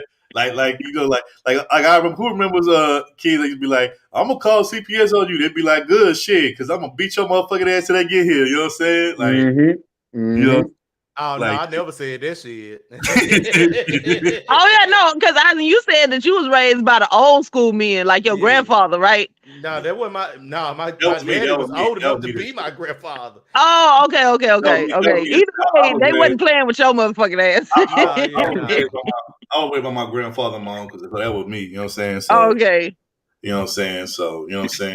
But Yeah, anyway, no. Oh, my bad. Go ahead, third. you got it, and then we're gonna go to the next I was one. just gonna say, yeah, no, my daddy pulled a pistol out on me when I was like 8 or 10. Damn. 8 or 10. Yeah. So you know for sure you wasn't 9. Man, yeah. Hey, look, all I know is, hey, somewhere around there. Hey, look, all I know is he said, "Come here, boy. I want to talk to you. I see you getting a little bigger now. Just so you don't get it twisted. Look, I'm an old man. I don't fight. If you ever ball your fist up to me, I'm gonna shoot you dead in hell. I am not playing." Hey, on the table. Hey, translation. You know what that nigga was really saying to you? Your daddy was really Fuck around and find out. No, he was saying, keep your pistol, fuck a fight. Because niggas out here check every night. That's what that nigga was telling you right there. You know Fuck around and find out. Yeah. Nah, but all right, we're gonna get into the last topic today. So this story right here, this proves why you should still be whooping your kids' ass, especially when it applies to the situation. Because I'm not gonna say a lot of kids, because you know, every now and then out of blue moon you can have a situation like this. So let's get into it.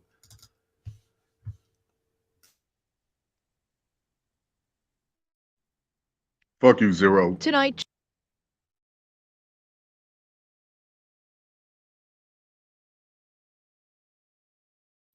Tonight, chilling new details of a 10-year-old Milwaukee boy opening fire, killing his mother at close range. 12 News is not naming the boy due to his age, but new court documents reveal the boy opened fire because his mom wouldn't buy him something on Amazon, and then he purchased a virtual reality headset from her Amazon account the day after she died.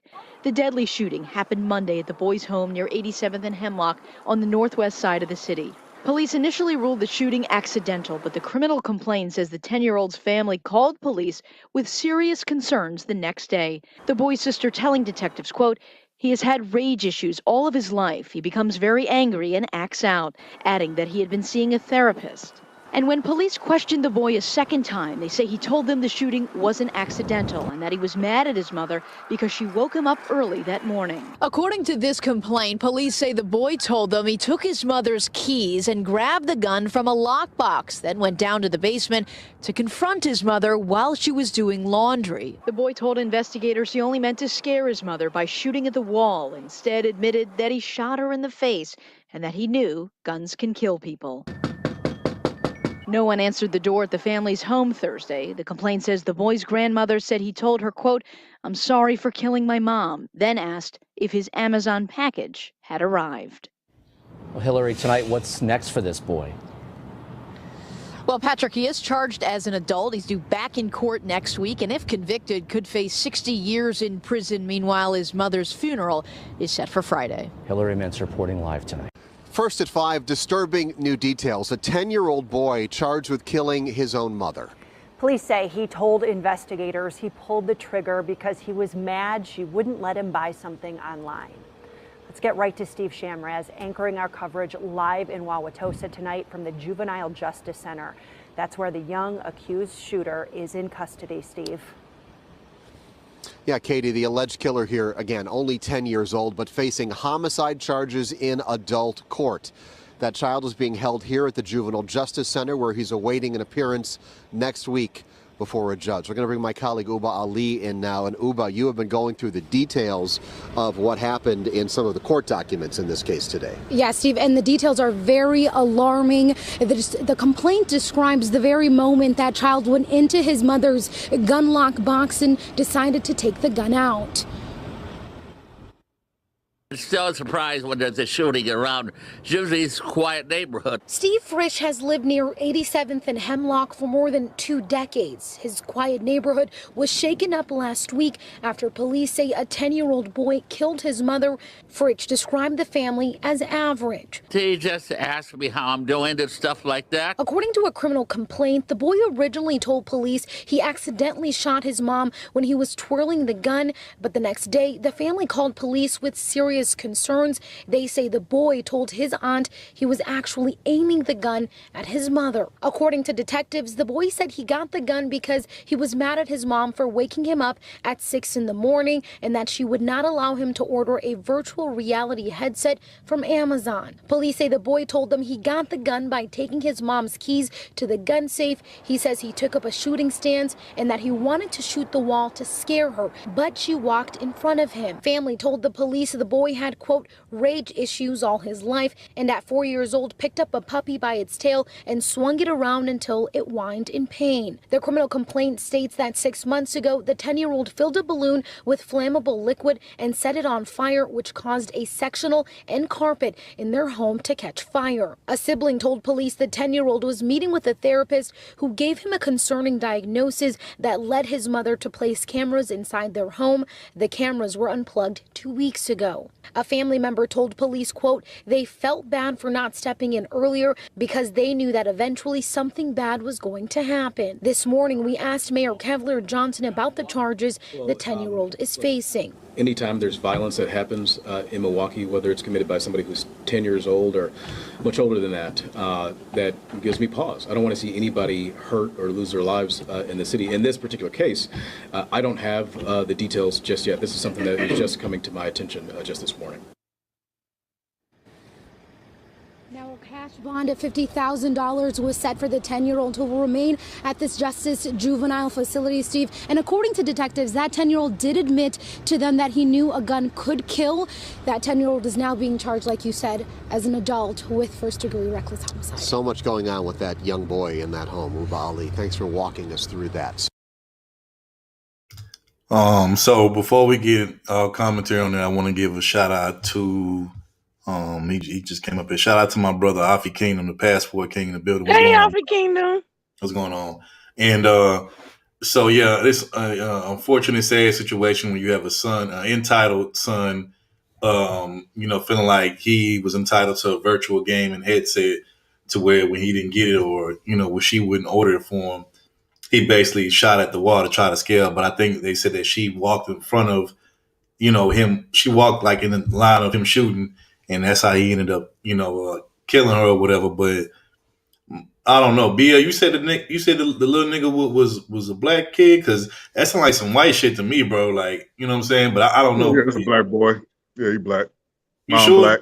Now I don't know if about his father, so maybe it's a mix. Like Zero was asking, is he black? Because I didn't see the father, but I did see the mother and the son. Hey, so he's black. Yeah. Well, like I said, I don't know if he got a white father or nothing like that, so I don't know about that part. But then, because like I said, this is usually a crime that a white kid, right. So we can't do that no more. We can't. Look, after that boondock smoking with cigarettes, and it showed that little nigga that was doing all that bad stuff. Look, you can't say that no more. All these kids be bad as hell now. Oh yeah, facts. I gotta catch myself sometimes thinking, because all kids are not innocent these days. But not even these days, it's been happening. Like I've been hearing about kids, deleting their own parents or something like this over a little game because they parents told them no or got grounded over something stupid, something petty, and they go off and do stuff like this. So I have no remorse for kids that do this to their own parents. Now it's a difference if they're, defending themselves, because I do know some parents out there that abuse their kids, mentally, physically, or sexually. So, I definitely sympathize with that. But when stuff like this, because your mother told you no, you can't get a game system, nah, man, nah. Wait, and it was originally because she woke him up at 6 o'clock in the morning. Then the game system later on. Get ready for school? I don't know if it was getting ready for school, but she woke him up at 6. He got mad about it. The fuck you wake me up for? Yeah, I mean, that's the only thing I can think of too. Whenever I heard, I'm like, man, it's got to be that little Milton. Little Milton, yep, Yeah, smoking with cigarettes. Smoking with cigarettes. You be smoking with cigarettes. I mean, man, my child even give me a little evil look, like, you little bastard, like, we gonna have some problems. Hey, look, all I gotta say, hey, Hey, you know what? I mean, I don't know about y'all. Like, my mama told me, I asked her, like, for this when PlayStation 2 was out. I wanted the PlayStation 2 system. She didn't have no money for it. She told me no. So I was mad a little bit, but I ain't get so angry where I want to, offer or nothing like that, man. No.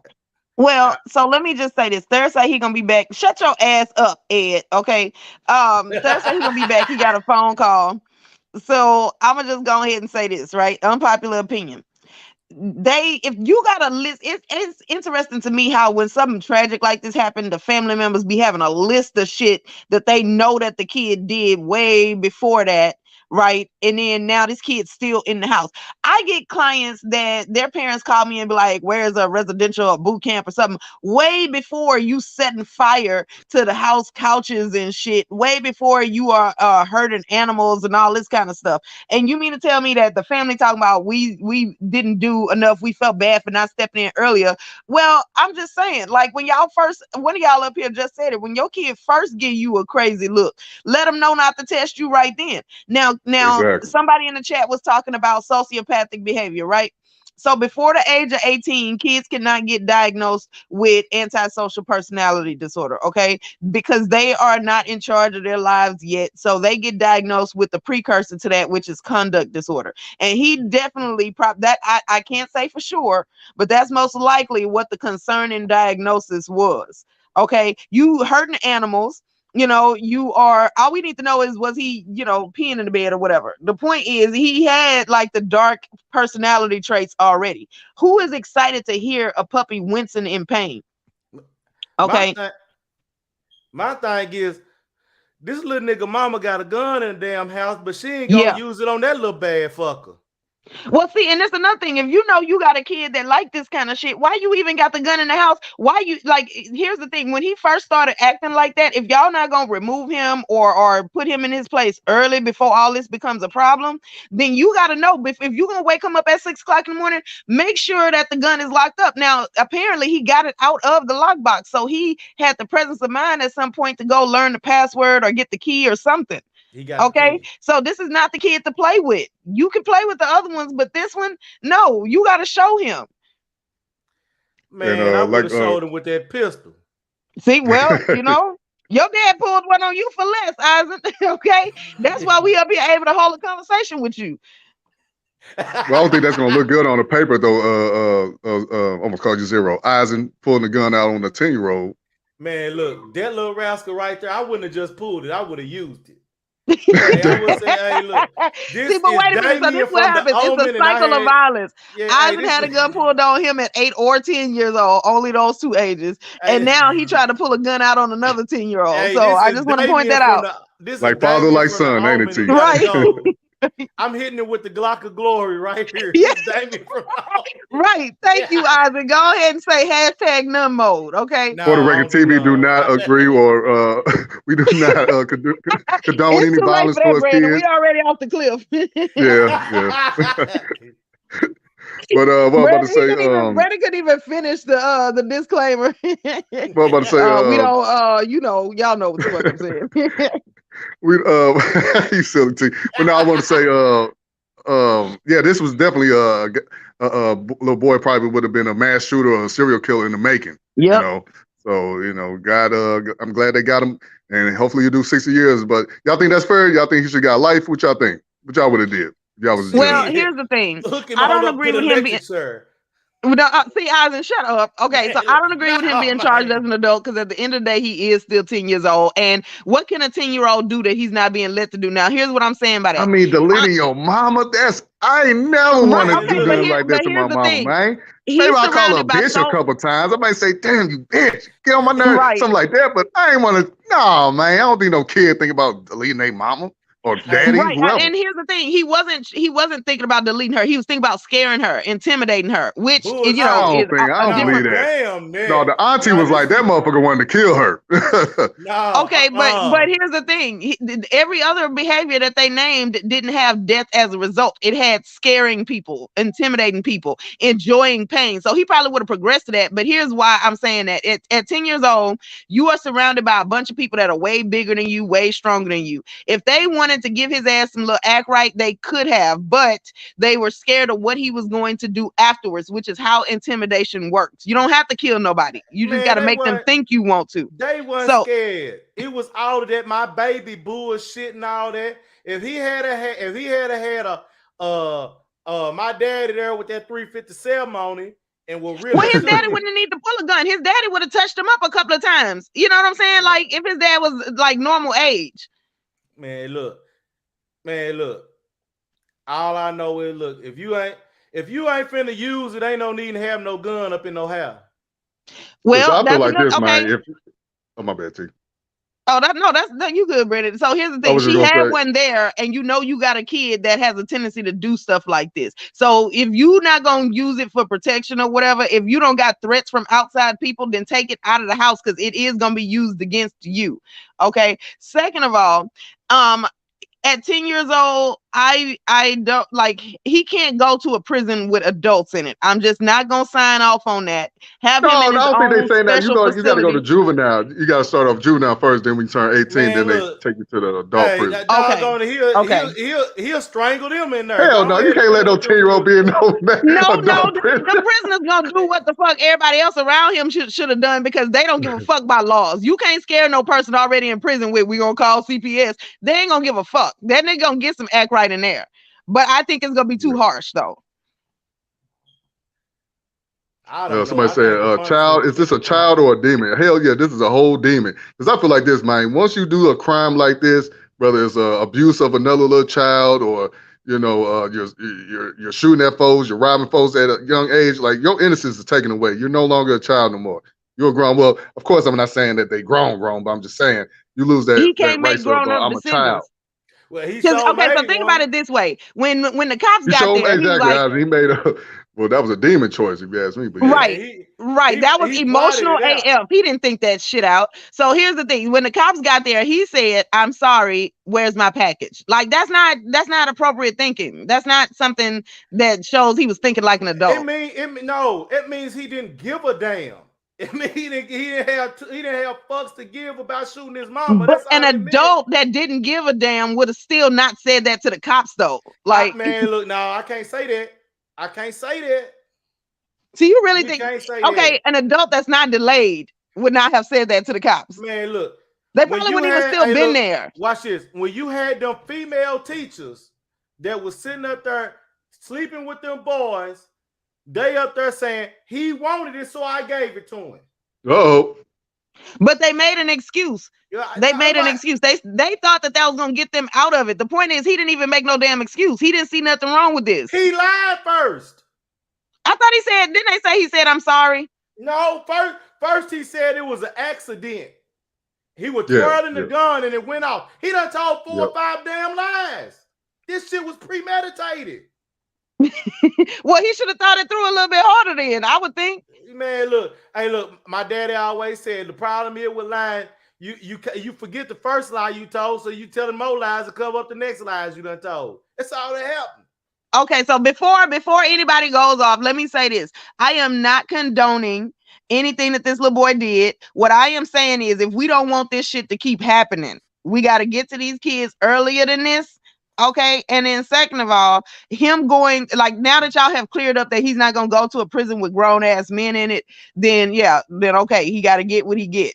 So I'm not condoning it. All I'm saying is if we don't want this shit to keep happening, we're going to need to do something way beforehand, before it gets to this point. When he was spinning around cats and shit, the whole reason why psychologists even came out, started telling y'all about the dark triad is so that y'all can watch people that are doing this shit and say something, okay? If you're going to still coddle those people and hide them, what's the point of us telling y'all anything? I ain't going to there's like situation where like a little kid, like a 5-year-old, 6-year-old might pick up a gun in the mama's car. Like I heard, I don't know if y'all ever heard this case where, child pick up a gun in the car and shot the mama in the back while she was driving. Now, of course, that child don't deserve to go get locked up. That was of course, that was an accident. But in this case, this boy had intentions of killing this woman. See, I don't know if I think he got the gun and was like, bitch, you about to die. I don't know if I believe that. Damn, I do. He done plotted it out. Done told about 4 or 5 lies. No, he knew what was going on. He knew what he All was. that shit is after the fact, though. Like I'm saying, I feel like he thought, look, I got this gun. You better run. You better get me that damn PlayStation. And then thought she was gonna run over to the computer, like, okay, son, you're right. You're right. Please put the gun down. You know, that's what I thought. I think he thought was gonna happen. Nice try. I don't agree with that. Man, I think yeah, he I was don't trying to agree. take her down because she said no. Look, You was not getting no little game. Just to show how many fucks he gave, he went on ahead. He got the count shit. He went on ahead and ordered after he done shot her anyway. I think that's the part that I was the most pissed off about. And then he like, look, I done shot your daughter, but hey, my package done got there yet. Come on, man. This is premeditated, man. No, I can't. Shout out my brother Omega Dress. What's happening, Omega? Y'all feel like he was like, okay, you in the way, what stands between me and my game system is you. So I'm gonna take you out. And now where's the card? I feel like if he thought that, he wouldn't have even said I shot her. He just would have been like, hey, you here with my package? Like that shit would have been like, now, I will say he probably don't know the consequences that's coming towards him right now. He probably think everything he be probably cool. don't understand that, but right. He plotted it out. Doggone. Well, y'all know in court, you gotta know what you did was wrong. Man, look. Come on now. I'm not saying it's okay. I'm saying in court, if you're gonna try to charge him with premeditated, he has to be old enough to know what he did was wrong. So if y'all saying that now, don't be surprised if he gets off. I tell you what, if he get off and he make his way this way, I'm telling you now, hey. Hey, can you have a brother out, bro? Can you spread some change, bro? You get ready to say no and get your gun out because you don't take no for an answer. Right? Bottom No, line. you are absolutely right. Something's wrong with this child, and it should have been dealt with a long ass time ago. Like when they're telling all of this stuff, I'm sorry. Like this is not for me. A hindsight is 2020. Oh, I didn't know that this is what would happen if somebody's swinging a cat by their tail. Like no. You do know that now. So yeah, absolutely. You're right. Something's wrong with him, and it was wrong with his ass a long ass time ago. I just don't Some think kids enjoy seeing people go through pain. I believe that. I believe they born with it. And my thing, I just don't think these kids are as dumb as people think they are. No, I'm not saying he dumb. I'm just saying, like, how do we can't know what we know until we know it. Okay. So if nobody ever told him that, like, you know, people go to jail and shit for cussing out their mom, whatever, and nobody don't say nothing. If nobody ever tells him that's wrong, because the family said they didn't step in, then he's not, how would he know? Man, look, Topaz, would you want somebody to shoot you? That's all you need to know. No, I wouldn't. I'm not saying what he did was okay. I am not saying what he did is okay at all. Zero things. And he is a child that has a lot of problems. He is sick in the head. Something's wrong with him because most human beings have empathy. And that's what he's missing. He doesn't have empathy. He didn't think about how this was going to affect himself or nobody else in this scenario. That is all true. What I'm saying is, now, what happens next? Okay, say it with me, class. The next time y'all catch a child hurting an animal and enjoying it, what are we going to do? See it. Something. Something. Take him to not get just some help. look Take at him him. to get some help. Not just look I'm at not him. going to Right. take him no way. Look, I'm calling police on him. Either way, but you're doing something. But you're doing something. You're not just like, damn, I feel bad for her. Well, here go my kids sitting down eating their dinner. So Isaac, if your son is doing it, God forbid this ever happens to you, I ain't got you no have kids. kids. But you ain't gonna have no kids because you know you got the snip. But but let's just say that your son is out there wilding out, you know, putting cats in the microwaves and lighting them up and putting them in ovens. What are you gonna do in that situation? Hey, look, go ahead and I was gonna say I was gonna get his nice suit, but They're gonna say pack up and go to your mama's house. Hey, look, no, pack up nothing. Pack up nothing. He will be packed up. He'll be packed up in that furnace when it's all said and done, because he gonna get cremated. So wait a minute, you was trying to see what you could say on public platform, and that's what you came up with? Man, look. Hey, Pops pulled out that thing on me. Hey, they wilding out like that, man. Look, Hey, he got look, I brought him in the world. I'll take him out if it need be. I'll take him out. Yeah. Well, he took his mama out in this situation, man. That's messed up, bro. Yeah, because they thought it was a game. A long time. That's all I'm saying is that woman could still be here, right? If everyone wasn't sitting there going, "Oh well, that's too bad for her." Do y'all think like he's a spoiled brat? Seems like he rarely hears the word no. Like every time he he heard the no twice. He heard no twice that day and didn't give a fuck. So she didn't spoil him. She told him no. Shit.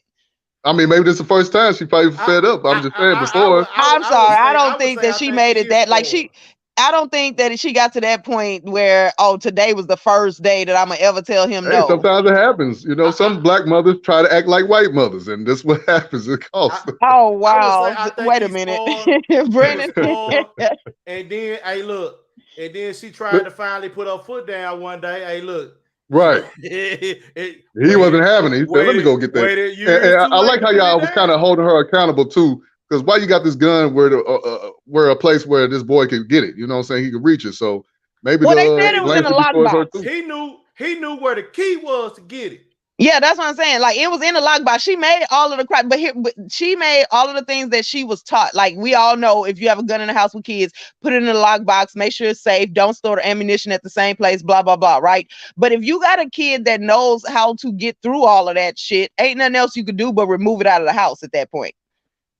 No, remove that little bad ass nigga out of the house. Well, to be honest with you, he would have qualified for some inpatient care a long ass time ago.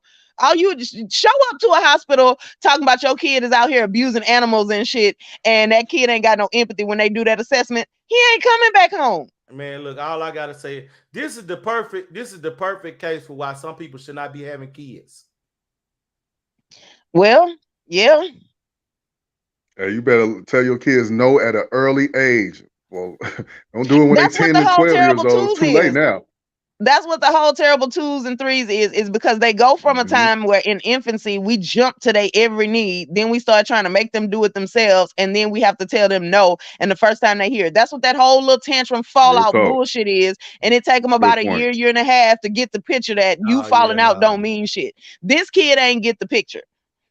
Exactly. Yeah, I couldn't deal with that because you come around here with that with me. I wish one would bite me. I'm biting you back. Now, me personally, I'll be honest. I'd rather deal with a child that's on some. He want to do stuff to little animals and stuff like that. Even though it's crazy, but what's the name? Dwight Howard. What Dwight Howard's son was doing when he was abusing little kids. Oh no, I can't have that in my house. You touching on little boys and stuff. Get up out my house. Gotta go. That is the first sign. It doesn't just stop at the animals. They test the animals out first because the animals can't talk and tell on them. Yeah, we're gonna work on that. We're gonna work on that. I can work with that. But as far as you sexual abusing it's not gonna kids, stop. Once they get to that point, then we now know that they don't have the developed empathy. They don't have the capacity for it like other people can. So it doesn't stop. It's not going to stop there, no matter what you do at that moment. The only thing gonna stop them is when somebody put them hands on them. Well, that's gonna stop it. It's gonna stop them for the time being until they adapt. No, what I'm saying is, if it's somebody around their age that put them hands on them and beat them like a drum a good few times, they gonna get some act right then. Okay, see, y'all ain't listening to the fact that I'm telling y'all this is a deficiency. Okay, that does not work because they're going to find a way to win the fight. They're still not paying attention to what y'all say is the reason y'all fighting them. They see this as a failure and is like, okay, I now got to bring something to the fight so they can't beat me up so I can get back to doing what I wanted to do. Do you see the switch that happened after his mom was no longer there stopping him? He went back to what he was initially trying to do. She was in the way. That's it. So him getting his ass whooped every day is just gonna be a person in the way. That's it. I'm back. My bad. Mama third call. I had to talk to her for a little bit, but no, I just want to get my take on this. So again, okay. I just want to stress that again. This is what happens when you spare the rod on a child. You don't whip their ass when they get out of line for doing some shit like that. And we just said all this. You get shit like this. Like, look, I'd have been mad. Get your 2 cents in, third.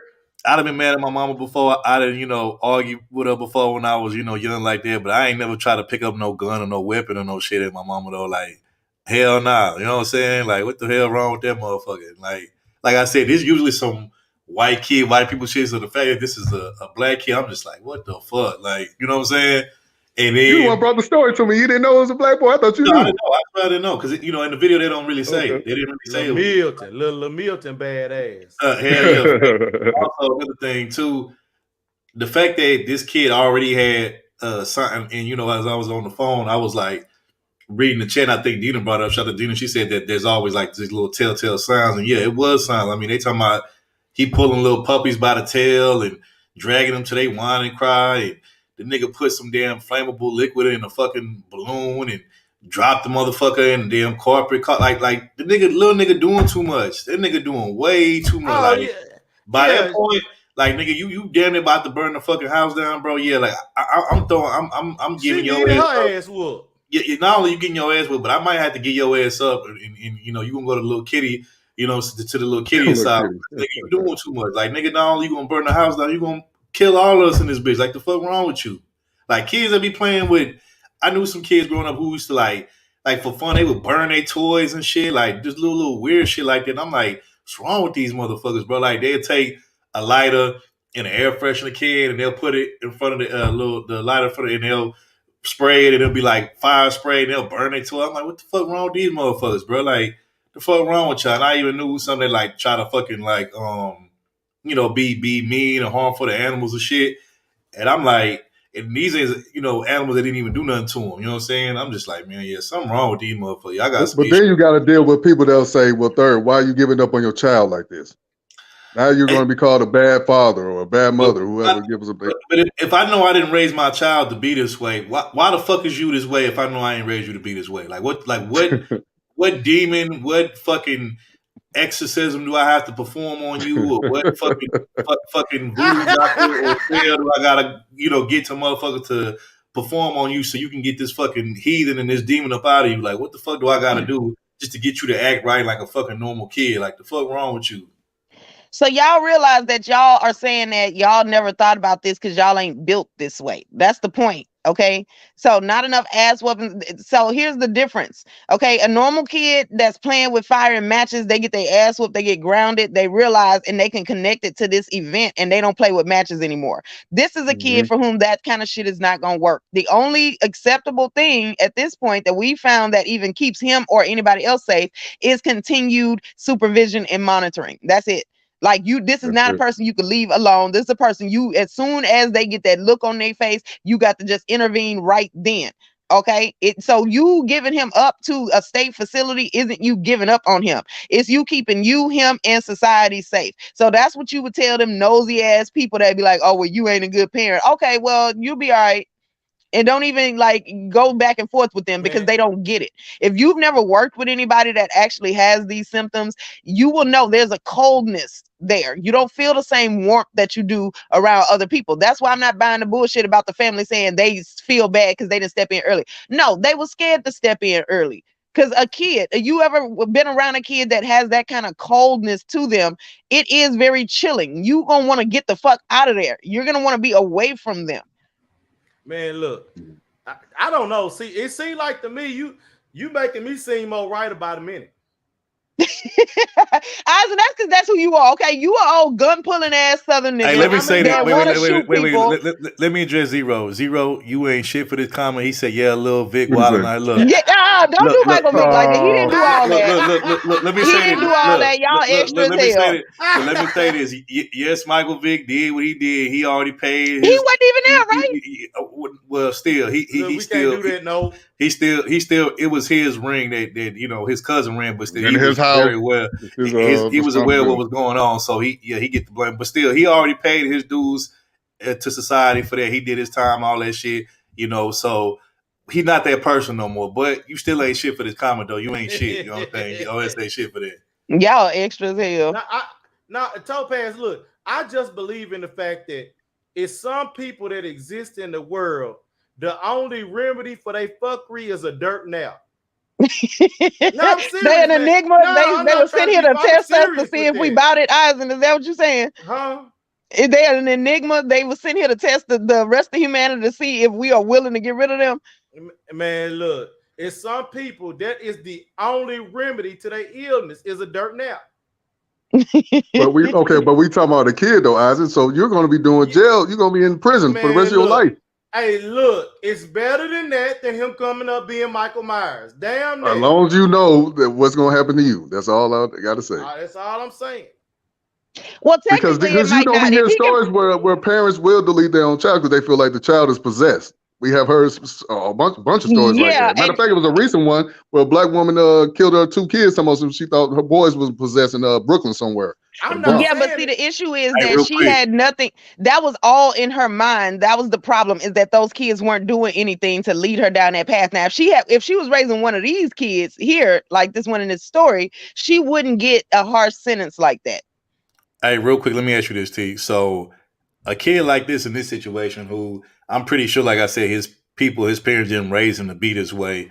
He just this way for whatever reason. Do you believe that you got some kids out here that are just born this way, or do you think it's learned from somewhere? Like what do you think? And also, shout out to Dina. She says therapy has to be consistent, and include the family in the therapy. Yeah, I agree. Right.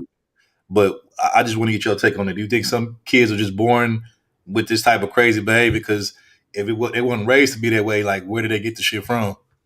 Well, okay, here's the thing. We can't pinpoint that right now. It's a combination of both. So for some people who end up doing these behaviors, they were just born like that, and no amount of enriched stimulus environment that they were raised in was ever going to stop it, because that kid didn't look like he was starving for shit. Like, he was raised depending on if he was getting attention from his family. So, the point is, it's a lot of different factors. I can't just say for certain. For some people, they were never going to be like that, and it was something that was done to them by their environment. And then there's a whole gray area continuum, where it could fall anywhere. So the answer is, I can't say that for certain. This is what I'll say. I think there is an anomaly that they are born like this because of the simple fact that society is not natural. So they're functioning off primal basic human nature to get what they want, and the only way to get it is to remove the obstacle. That's why I say it's some people. Hey, look, it's some people that exist in this world. The only therapy for them is a dirt nap. Okay, so Eisen, here's the thing about instincts, right? And I hate when y'all do this. We all came here with the same instincts, and some of us were able to learn and adapt to a better way to get the things that we want, to fulfill the pleasure principle. That's what I'm saying. And Because some of us society. were not. That's what I'm saying. Society is not natural. I'm not saying that it's. I'm not saying what they're doing is because right or it's wrong. called growth and learning. Okay, yeah. So no, it's not us at our core instincts. It's not. But that's the point, is to separate out the people who can learn. Well, that's why all of this shit is held at a high regard, is because it means you can pick up on clues and you can learn. Because And shout out it's not like they're dumb. Janetta. She asks a good question. She says, "Is it true that sociopaths are born or made?" Well, okay, so they say psychopaths are born and sociopaths are made, because that's the running theme. But for both of them, it is a combination of both, because you can have a predisposition to something and never develop it, or you could, something could happen in your environment that now sets you on that path. So that is how we explain where the purpose of the symptoms that they show. It doesn't mean that we can say, oh, well, no, since they started acting like this only at age 7, that they have to be a sociopath. It doesn't work like that. Jero said Eisen is an expert in dirt nap therapy. Eisen has shot somebody before. I'm convinced. I'm just saying, man, it's some people, man, look, it's some people that is the only form of therapy to the problem. I hear you. I'm agreeing with the dirt nap, but I'm just trying to get you to understand. Also, right now we just talking about kids right now. So right. Are you saying this for kids? There's a certain age that they should be in dirt nap? I think Eisen, no his age absence limit of saying, Eisen not saying, oh, only adults, means he's including kids without including kids. Okay. Look how far LaMilton went. Now, should they be put isolated from the from the rest of society? Of course, they should be away. Yeah. Once you do some weird shit like killing little animals and abusing other little smaller children, then yes, you need to be put away. Yes, exactly. My thing is, people like this, you don't want them to get any smarter. Oh, a person that is willing to go that far. You do not want them to be intelligent. Jeffrey Dahmer. With having a killer instinct. Oh Lord, that's the worst nightmare you can unleash. Jeffrey Dahmer's Okay, in so there. I hear you, Osmond, but it's the type of education that we want them to have. Okay, so if we were to isolate him and we do like intensive, discrete trial training, continuous 1-to-1 ratio reinforcement, right? Meaning you do something we say not to do, you get punched in your shit. You don't do what we tell you to do right there, you get punched in your shit. No latency, no waiting, right? If we trap him in a room and that's all he gets for like 5-6 years, we want him to learn that. We want him to get smart to do what we say do, so we ain't got to do all of that, right? We don't want this nigga to learn how to make bombs. Hey, real quick, I gotta read these two. I gotta read these 2 funny comments. Shout out to Dina. She says, "Y'all not getting me fired. I saw what happened to that other lady therapist. You ain't shit." Right. Dina, you ain't shit. That's funny as hell. And then shout out to James. James ain't shit too. He said that's why Pookie say fuck them kids because we see the twitch in these youngins' eyes. Yeah, that's another thing about the whole whooping thing. Now, whooping works for me. I ain't gonna lie. Mom put the belt out like I'm about to do what she say sometimes. But most of the dudes I know that still be in trouble, they was getting their ass beat too, worse than what I was getting. And they still was acting up, still in and out of jail. So whooping, I mean, it works for certain kids, but most part it don't work all the time. But I mean, I understand why people say that, because if we say black men always go to jail all the time, then whooping ain't working no more. They need something else. We need something else as younger kids, and maybe it's talking to somebody, therapy, getting help. Well, the worst in thing the you black could do community, is we don't believe in therapy because we believe that's white folks stuff. Well, and here's the thing. The worst thing you could do is And plus, flood we the ain't got the market money. with something Let's be that you honest want about to that, be too. valuable. So if you got a kid that is still getting in trouble, but despite you whooping them, the worst thing you could do is say, oh, I just got to whoop them harder. No, what you're doing is teaching them tolerance because they've made up their mind that they don't give a fuck about getting hit. They take that into accordance. They take that into the decision. Shout out to And that's another thing though with young folks. Young parents, when they whoop them, they don't explain why they're getting the whooping, why they doing this. It's just to getting your ass whooped. Because I can't stand you looking like your daddy. You looking like your black ass daddy. So weird shit like that, man. Classic line that Isaac said earlier. This gonna hurt me more. This gonna hurt you. Look at ass. No, that's a big lie. No, that's a lie. Yeah. Like motherfucker, I was gonna hurt you more when nigga I got whips on my back and shit. Nigga, I got marks on me and shit. My light skin It ass got. hurts my feelings that I gotta do this to you. I ain't even finna lie to you. It don't hurt my feelings. Look. Like me and Isaac, we can relate to this. First of all, we hella light skinned, so when we get whipped, you know what I'm saying?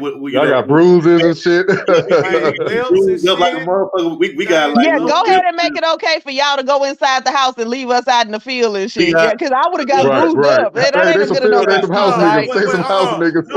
That ain't a good enough excuse. I don't care. Don't do that. You was not gonna be out in the field. You know, doggone well. Light skinned niggas always gotta be in the house while we outside. Right. That's why ain't nobody even listening to you. I am not light skinned. Wait, hold on. Light skinned niggas, we get whipped and shit with that passion and that aggression. You know what I'm saying? They be leaving like whips and marks on us and shit. Mm-hmm. You can see them turning all red and shit. Look, I'm gonna tell y'all a funny story. I remember when I was like a little kid.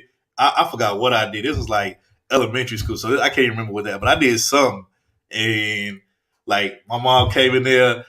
She actually, we was in the living room and she was like chasing me. Like I ran like back to my room, right?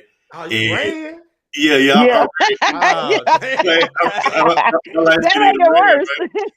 My light skin ass ran to my room, right? And she had like one of them little hangers. It wasn't a little metal hanger. It was the other type of little hangers, right? But anyway, she would like hit me with that shit. That shit hurt. Man, at the time I had like a closet, right? And the way the closet was set up is you could lock it from the inside. Man, I ran in my closet, I shut the door, I locked that motherfucker, and I didn't come out for like about a good, like, you know what I'm saying, 20, 30 minutes. And I think, you know, the clothes was cooked. I think she had left and went to the store or some shit. But yeah, I locked myself in the closet. She left you in the closet. I locked myself. He'll come out. He'll come out in a minute. He'll come out.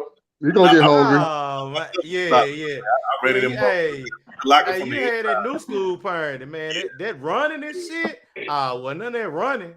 Yeah, so you run, it'd be the worst. That's the worst. You'll get the worst one when you run. I want to read it. Stand there and just take it. Let me read the comment. Shout out to Jeanette. She says, "I've noticed that most psychopaths are super intelligent. The serial killers who are labeled psychopaths like Ted Bundy, etc." Yeah, facts. That's why I still bitches your kids around. Fuck your man. I'm shook of these youngins nowadays. You know what? It do be a lot of these youngsters out here that man, they be on some other shit. They be on some demon time, all that shit. Like, you gotta be careful. You know what I'm saying? You gotta be real careful. You know. Hey, I thought about brainwashing a little nigga into good behavior. Y'all ain't, you ain't shit. You ain't shit.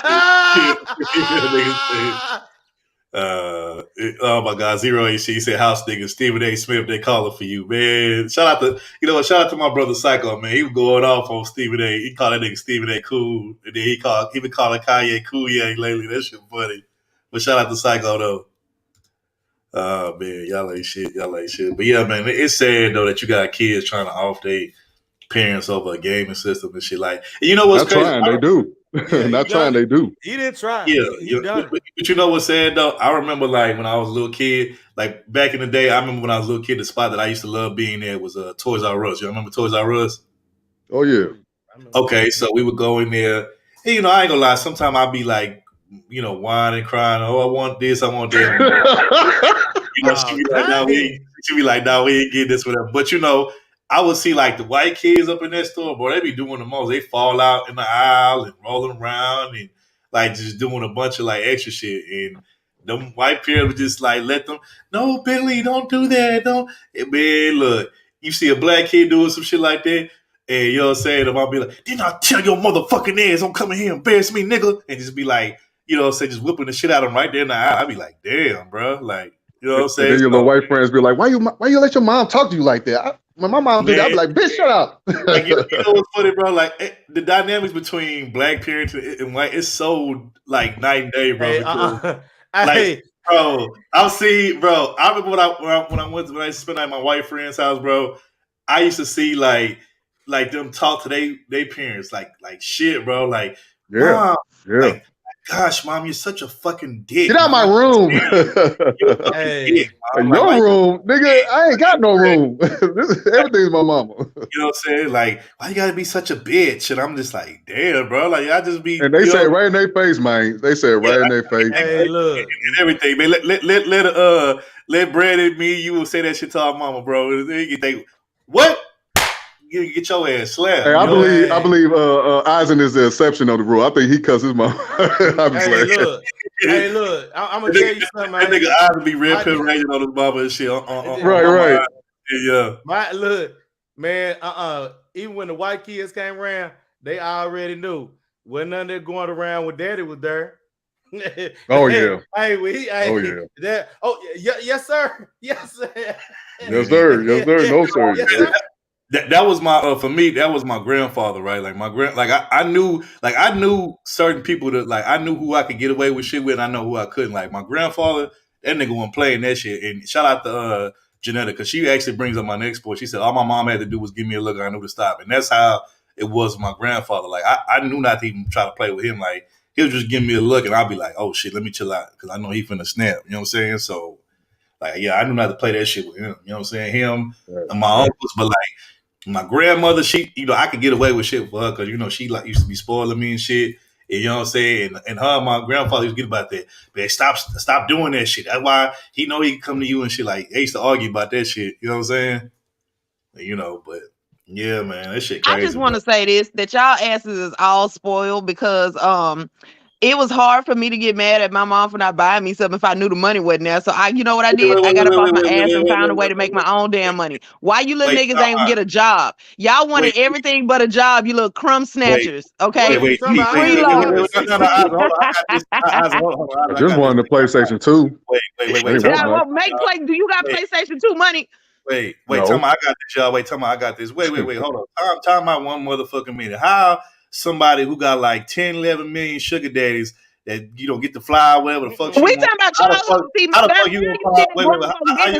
nobody asked you that. We talking about child. Wait, somebody got 10, 11 million sugar daddy. How you gonna call somebody spoiled? You get to go wherever the fuck you want to go whenever they call you. You know what I'm saying? Whenever you call them, they just break you off a bunch of stacks and shit. You calling us? You calling us spoiled, but you know what I'm saying? But we actually work for everything. Nigga. All you got to do is hit up one of your 10, 11 million sugar daddies. You can get whatever the fuck you want. Talking about we spoiled. Get the fuck out. Why do y'all believe that kind of shit? First of all, why do you think that? Because I got shit I want to buy today. And second of all, I got a whole job and a business because I'm out here trying to get this money so I don't ever have to tell myself no. Look, here comes This ain't got shit to do with no sugar daddies. I don't got a sugar baby attitude. I'm not gonna just put up with shit for money. I want to retain the freedom to be like, no, I don't want to do that. Hold on, you ain't gotta be a sugar baby to get money out of a nigga. That's called finesse. Well, that's true. Yeah. Well, that's true. All right. Bring back Donovan Sharp now. But look how Third World Sharp. Sugar daddy. Yeah, Third World Sharp. Look how the sisterhood defense came up here. Look how Robbie came up here talking about some stop hating. Hey, Robbie. And she did pop up out of nowhere, man. You see, Robbie? All I'm saying is y'all asses needed a job. This what's wrong with men now. Y'all sitting up here talking about y'all parents had to beat y'all ass to get y'all to take no. But meanwhile, I found a way, even in childhood, to make money to get my own shit. My mom couldn't tell me no if I got the money myself. What are you talking about? I earned money. Man, when I got to 7, Daddy made me pick up the mower. Right. See, you know what? I like the way you was parented. I gotta say, I wouldn't shake your daddy head. He was like, hey, go cut. He ain't proud of you right now because you turned out to be ain't shit. But like, I'm just saying, he did everything he could do. You know. Daddy,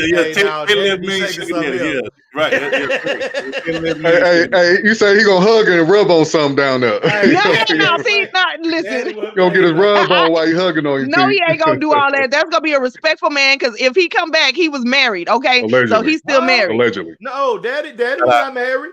Daddy was a Rolling Stone. Rolling Stone. Wait a minute, for real? Yeah. Daddy done his thing. Didn't you say your parents? Okay, are you the one that had your parents had the age gap then? Yes.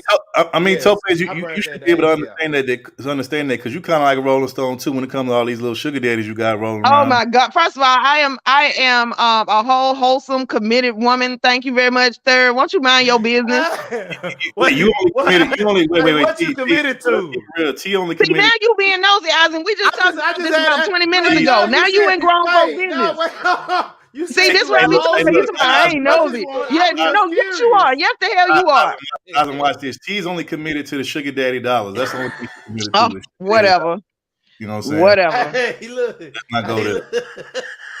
And then degenerate and come and don't say, look, why do y'all keep saying it? Because Khadijah be saying that shit too. Why do y'all feel like I'm rich? I ain't rich. I'm out here working like everybody else.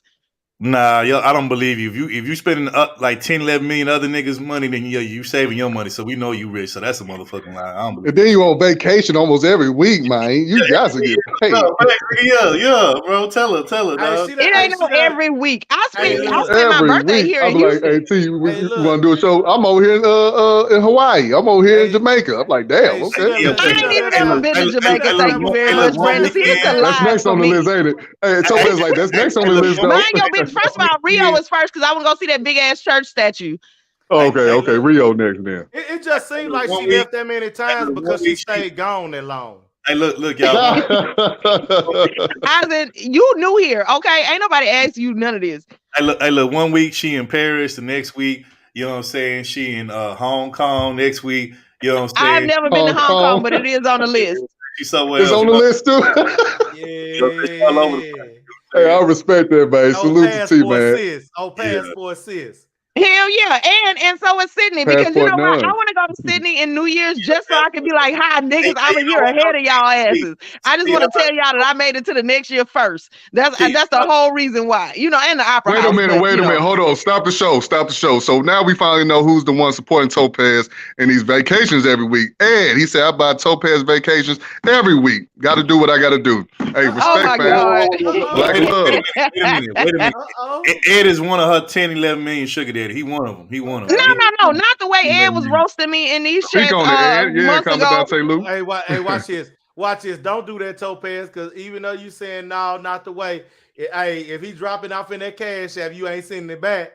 Because I'm doing content. He paying for this content, Eisen. Okay, see, now mind your business. You call it content. I ain't giving back no damn Wait a minute, Why? Topaz, you ain't been doing nothing on your channel in 2 years. You ain't been doing no new content in 2 years now. First, What are you paying for? See, mind y'all business because it's see that is content, motivation for me to do the content, okay? And second of all, it's rude, okay? If he sent me the Cash App, he wanted me to have it. So why would I send it back? That's rude. Hey, well, see, you niggas ain't got no manners. Hey, I said it's content. Y'all ain't got no manners. That's what this is. Let's just be real. I got manners. I'm just real with it. I'm blunt.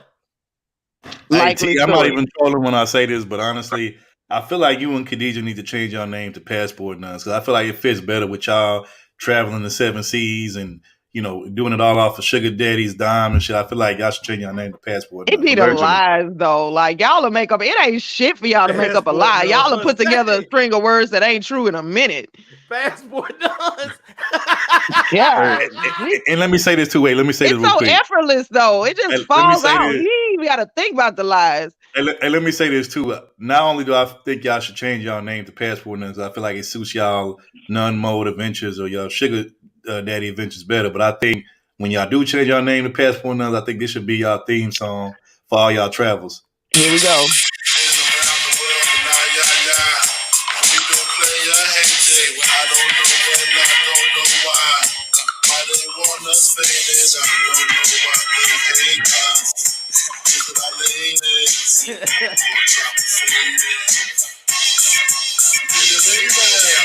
I think that should be our little theme song, honestly. You know what I'm saying? Hey, Mella said, Ed too moody to be considered reliable. Then Ed said, Mel, I couldn't afford your liquor budget. Oh my God, you ain't shit, man. Oh my God, Ed, y'all gonna leave Mella alone. We like her here.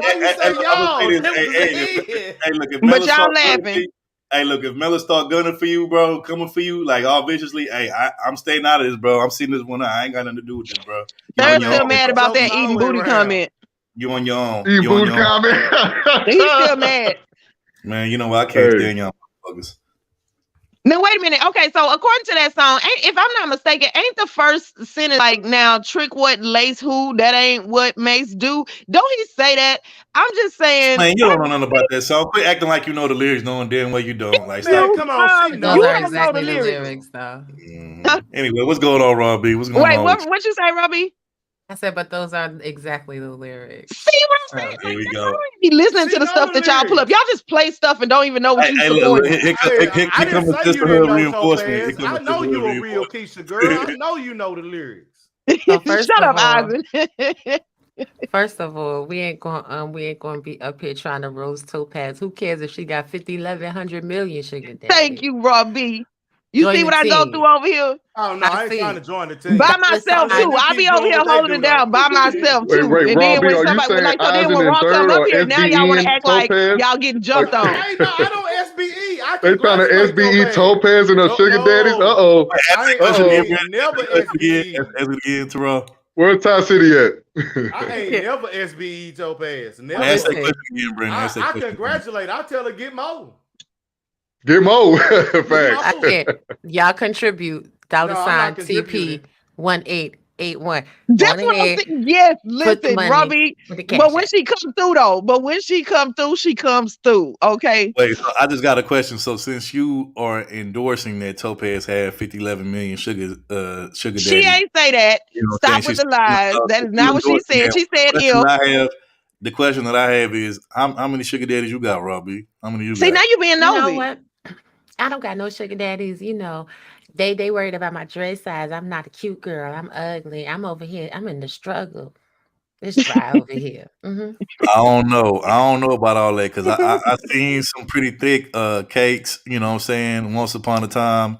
And I don't think you should be struggling like that. You know what I'm saying? But that's just me, though. That's just me. Well, I appreciate that, though.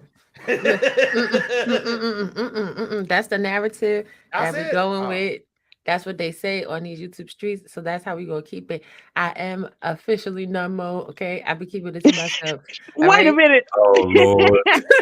Okay, but Robbie, you do realize that it's just a mode, right? That when the dudes show up that you do want to come out of numb mode for, you have a duty, nay, a responsibility to go and throw that thing back the way it's supposed to be thrown. All right then. Listen. I be waiting for him. I'm waiting for him at the door. All right. You know what? Shout out to, and there's a uniform for that. You know what? Shout out to Zero. We don't agree on much, but I definitely agree with on this one. He says Raw got a million sugar daddies on the line. I believe that. Hello, everybody. I don't. Because after all that, them thick ass curves and thick cakes that I seen, I definitely believe it's about 10, 11 million niggas trying to get out on that. I'm just saying. Maybe when I come down to. Oh my God, this nigga Brandon, you ain't shit, man. Now, guys, I heard that there's some bigums up here. Well, I don't like thick women. I don't like all that big booty stuff. I don't like that type. I like my women with flat asses and fake big tits. That's what I like, guys. I like big fake tits. That's what I like. I like how Becky look. I don't like Keisha with the big old booty. I can't handle all that. I'm sorry, guys. I can't with you. Okay, let me ask you this, third world shot. Let me ask you this. So you said you like Becky with the fake boot. Do you also like Becky's that look like poodles and shit? They got like the wet poodle hair and shit. Is that what you like too? Listen, sir, I understand that you like the thickums and the BBWs. Listen, I like skinny white women, white pale women only. Okay, and if they smell like puppy, so what? Yeah. So what? As long as you're not a Keisha, I don't care. Listen, Kevin Samuels told me this. Before Kevin Samuels died, he told me he don't want thick women either. I wasn't even going to do nothing to you. He died letting one on top of him, though. Oh, because I definitely had my hand on the button. You had me fucked up. You was going to learn today. Let's give us assuming. See? No, don't act like that's just an assumption theory because, you do the most. So I don't want to hear it. See what happens when you jump to conclusions? That's why they tell you not to jump. I was ready, too. Anyway. And he look like he stink. He needs to lose some more weight. Ew, disgusting. Hey. Oh, my God. Oh damn! Oh my God, Brad, I carry with you. I mean, third world show, I carry with you, bro. Thank you. Get my name right, buddy. Get my name right, buddy. Buddy. Zero wow. Buddy. Zero wow. Zero said Brandon be real on the low about his references. Wait a minute. So you saying this a real me, Zero? Y'all ain't shit. Heather, come here, Heather. Come here. Wait a minute. Okay, so Brandon, you didn't see Third War when he was saying that Becky stressed him out. Like Becky's had that nigga making fried chicken and perfecting the recipe. I don't believe so it, that he can get away from them. Show me the clip because I don't believe black women. Show me the clip. Oh. Whatever. Here we go. Let's bring your little fine ass over here. Come take your spot. I got your plate. You know what I'm saying? I got your plate ready. Homemade fried chicken.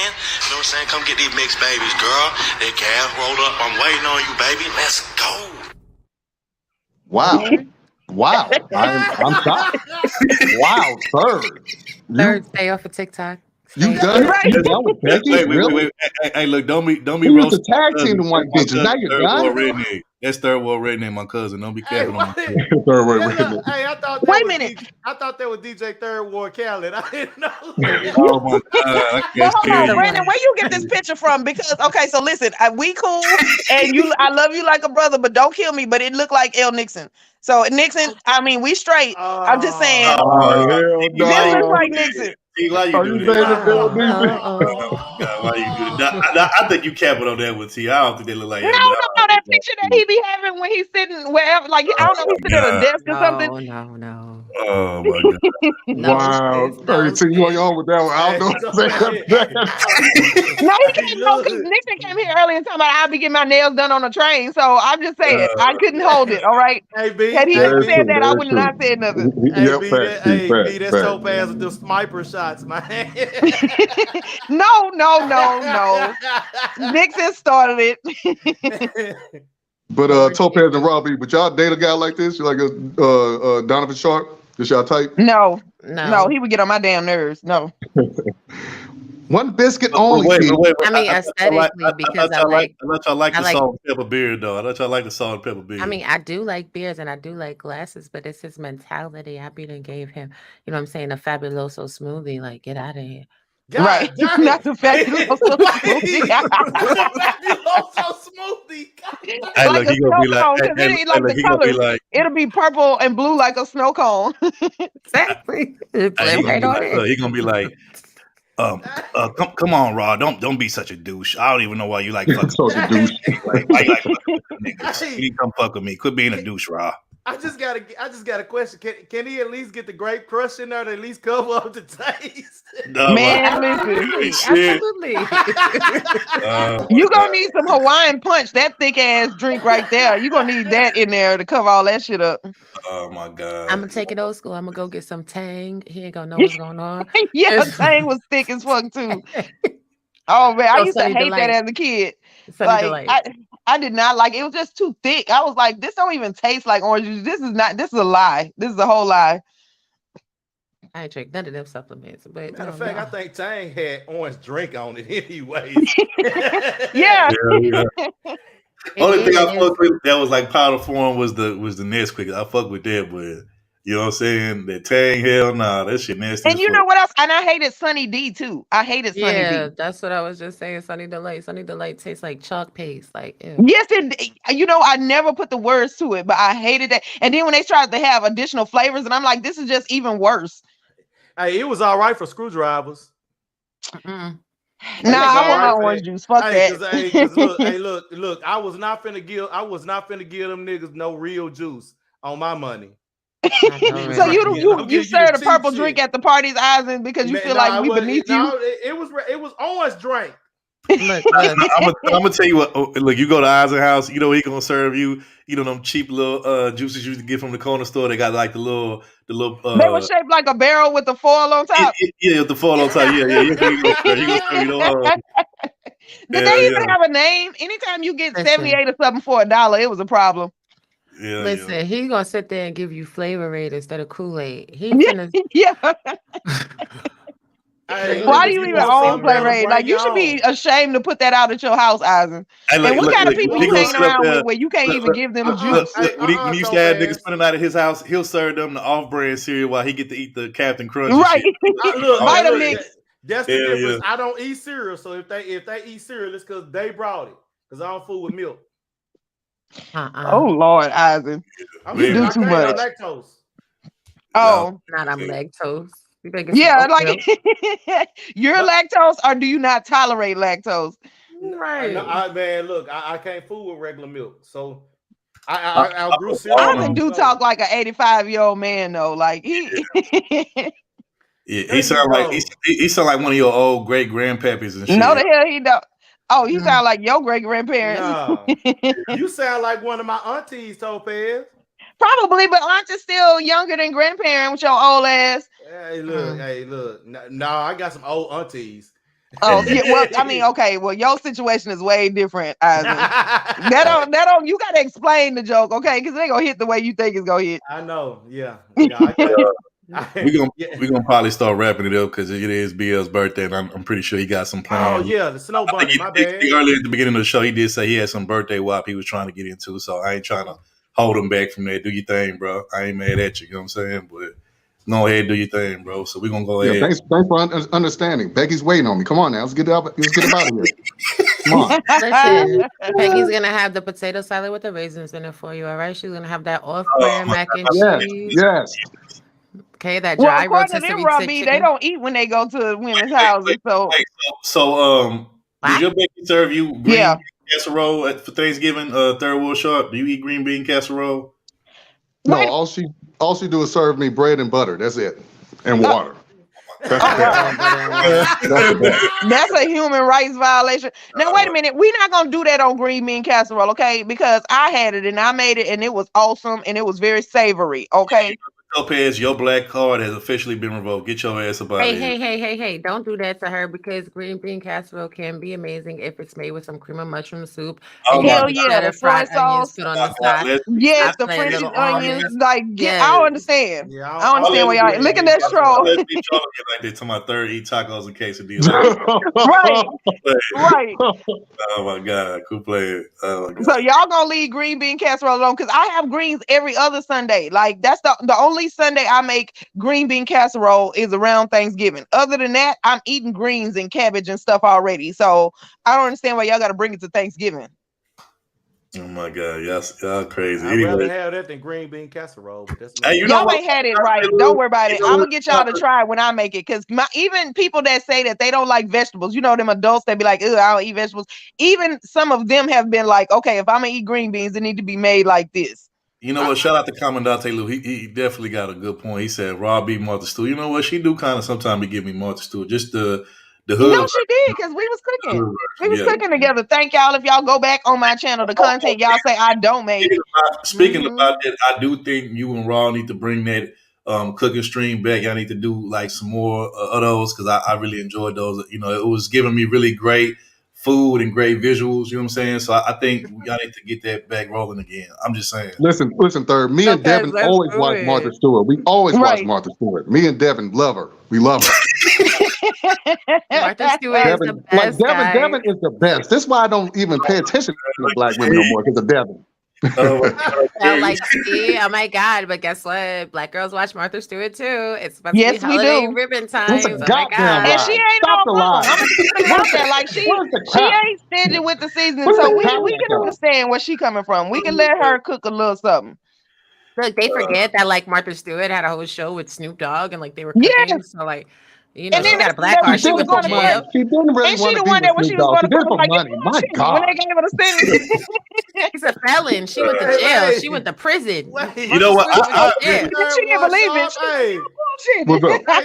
What's up? She might like that black nigga like Devin now.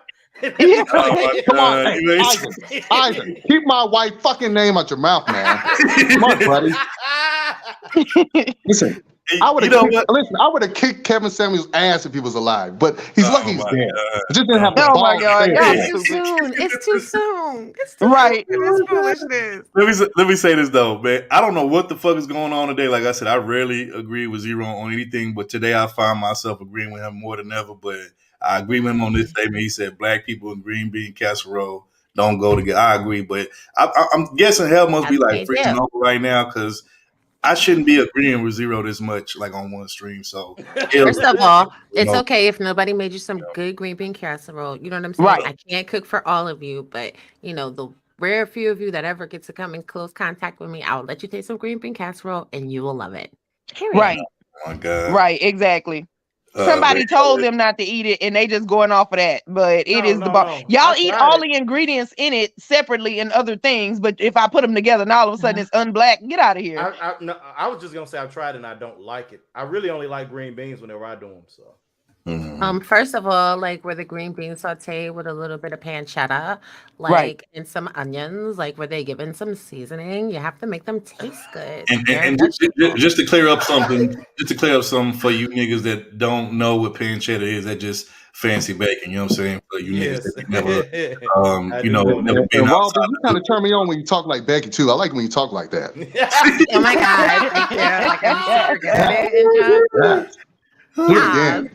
Yes. Like, oh my God. I'm going to Starbucks and get my pumpkin spice latte. Okay. Now that don't go with black people. Pumpkin spice. What the fuck? No. Like my name is Rebecca right now. Like it's not even Robbie. Oh my God. Okay. Okay, I got it. Yeah, but in that makes sense then. Listen, when a white woman speaks, black women need to shut their mouth. Be quiet. Go ahead, oh my God. I'm fine. It don't matter that it's my channel, but okay. Whatever. Go ahead, Rebecca. Please continue, Rebecca. I can't be up. He playing this role a little too good. Hold on. Let's see who's the great man. This is Third World Sharp. You know, this Dawn. Hello, everybody. Hello. Look like James too. I would never come back to the show again. This is my last time ever. Well, like, I'm oh my done. God, if it's gonna be your last time here, like you have to have some like decorum and whatever, and be sure to tip your host like $TP1811. Like, oh my God, make it rain. Cause you're Hold rich, on, when and I they know go you one? want Like a it. fucking James. When Wait a they minute. want Wait a minute. She said I look like James. Who the fuck is James? Who's Les Paul talking about? Who's Les Paul talking about? like James Kills. I don't look like no fucking James. I'm white. I'm white. I mean, I'm and kill Dominican.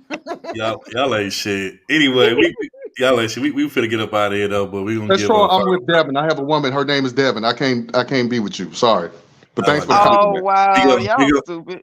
We gonna get up out of here though, man. We gonna do last Please thoughts. do. Bro, what you got? What you got on there, bro? Because you know, BL got that birthday wild waiting on. Oh We yeah, don't keep yeah. him waiting. Hey, look. I want be able to go ahead and get that secret snow bunny that birthday thing. Go ahead and do your thing, bro.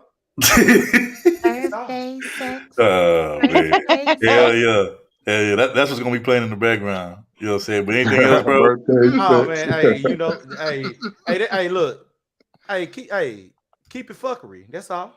Okay, all right. Appreciate it, bro. Always coming through, showing love. We appreciate it. You know what I'm saying? Right on, fam. Your baby mama saying differently. She said Naker ain't got no date. I'm staying out of that. That's between y'all. That's between you and your baby mama, Bill. I don't know. I ain't got nothing to do with that. Don't put me Wait, in. baby mama. That's your baby mama. What the hell are you talking about? Shit. Nah.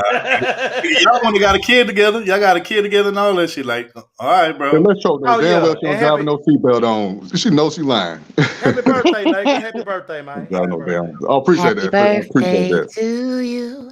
Happy Yeah. birthday to you.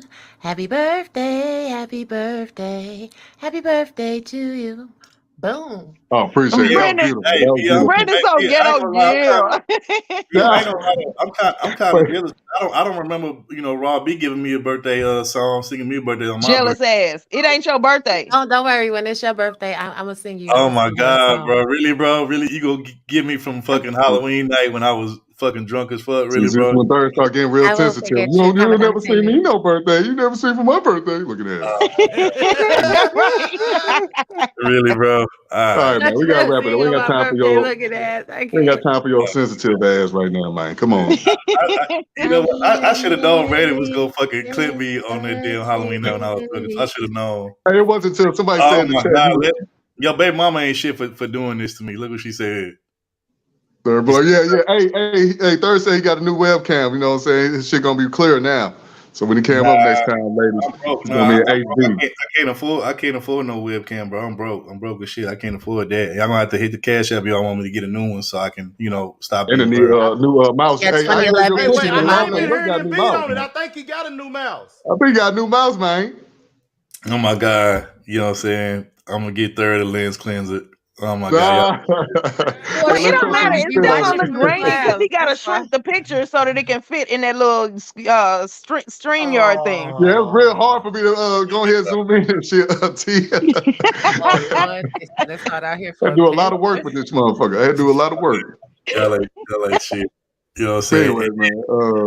Brandon would zoom in on that picture to where like my whole head can't fit in that damn frame. Like you You ain't see a shit. little black Yeah, space it's at the the top. zoom. Yeah, That's if the you can see the reason. black space up top, yeah, that's the best I can do. You ain't shit, bro. You ain't shit. But anyway, Rob, we appreciate you for coming up here as always. You know what I'm saying? Always love. But what you got to Appreciate say it.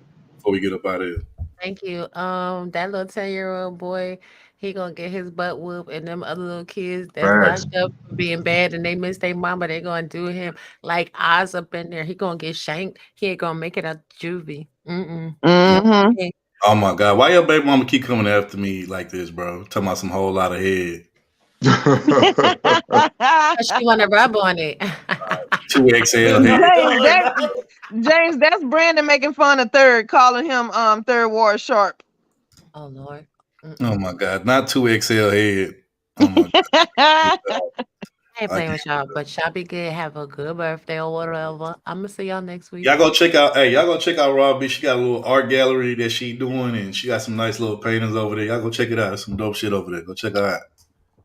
You know? All right. I'm A gonna get out of here. Thank gallery.art. y'all. I'm saying we do look, we have Shop Pay. So if the price is too high for you, y'all can break it up into 4 installments. You know what I'm saying? I'm gonna work with you, work with me. There's promo Okay. code. Do y'all take Get some culture in y'all lives. do y'all take EBT a week for the paintings? This nigga. Oh no! See, I don't know. No, we take cash, bitcoins. Do y'all take pesos? Y'all take pesos? We do take pesos. There's a conversion rate. We take all these things. What about SYSBM dollars? Y'all take them too? Those That's are not a thing, declined. third. Those are declined. That's a passport bros. They could go spend those in Thailand. I don't know. Oh my God. I can't with you. I can't look. Zero HC said Raw got on Lil Wayne. Oh no, you could get it. You could get it today. You know what I'm saying? Because if you don't run me my money, I'm gonna come to your house and get my art back. No, I'm just playing. Or maybe No, I'm not. don't be playing because you know you do gotta tell Actually, niggas that. I could picture Raw doing some shit like that too. Like for real. Like I'm not even like Y'all know I will. I'm about that life. You know, I'm just saying. But what the fuck you want, Third World Lopez? What the hell you want? I'm just trying to see if my money good. I just want to know, SA. That's all I want to know. I love George Lopez. Come on now. I can't with you. Right. I can't, man. Oh my God. Brandon Troll energy today on his birthday been like out of this world. Like for real. But anyway, we appreciate the love and the support, Raw. You know, that's why, you know, we fuck with you, so we appreciate it. You know what I'm saying? So Thank you, and I'll see y'all later. Back in the all chat. right, peace, Raw. Peace. Bye. You know what I'm saying? Well, you know, we finna wrap up, y'all. Another great show. We appreciate it. You know, shout out to my brother Brandon. Happy birthday to you, bro. Hope you enjoy your birthday. Appreciate that, fam. Appreciate that. You know what I'm saying? And you know, we'll be back next week with another show. You know what I'm saying? But until then, man, y'all you know, y'all enjoy y'all weekend or whatever. But any last words y'all want to say, T, before we get up out of here? I just want to say thanks to everybody coming through. Thanks for all the birthday wishes. Appreciate that. And then Topaz, I'm gonna hand you the mic with force. T, any last things you want to say before we get up out of here? No, man. I mean, like people just at this point, I'm checked out, and humanity finds a new way to shock me every week. So that's all I got. Okay. Once again, another great show. Appreciate everybody that came through. Everybody hit the cash app for my bro and his birthday. Everybody that shared the stream. We appreciate y'all. All the panelists, Raw, Eisen. You know what I'm saying? We appreciate everybody. And also, real quick before we get up out of here, just flashed across my phone. I just got a notification from ESPN that says breaking news. University of Colorado names former Jackson State football coach Deion Sanders as his next football coach. So Deion Sanders is now officially done with coaching HBCU Jackson State. Now he's going to the University of Colorado. Whoa, shout out to Deion. I'm sorry, Gerald. I know he hurt your feelings when you were little, but I don't give a fuck. Yeah, shout man. out to Deion. What damn? You know what I'm saying? Shout out to Deion. But you know what though? He got the right to do that because he actually took that Jackson State program and turned it around. And he did. Because of him, Jackson State, every game that they've had the last couple of years, every game that they've had has been on national TV, it's been on ESPN. So, and before him, they wouldn't even fuck with him. Zero hate down. He said, boo, Deion. Look. Why you got hate, man? Come on, man. Congratulations. Look, Deion put in his time. He turned that program around, like I said, before he became the coach and, you know, national TV. Appreciate that, man. Appreciate that, fam. Nobody was even ESPN wasn't even putting them on TV, on national TV. So he got the right to walk away and do something else if that's what he want to do. But shout out to Deion, man. He doing his thing. Mm-hmm. You know what I'm saying? Shout out to all the HBCUs out there too. TSU. And hold up. We got a cash app from Slim Duncan. She said for a great show. I appreciate the love, fam. We appreciate motherfucking Duncan. Yeah. Shout out to Slim Duncan. We appreciate the love. Hey, so before we get up out of here, shout out to Slim Duncan in the cash app. Let's get it.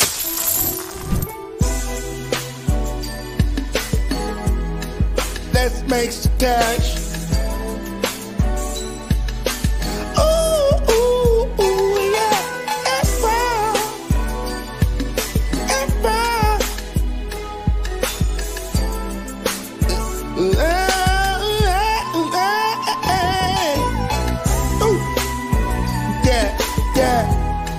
Let's make some cash. Yeah. I said,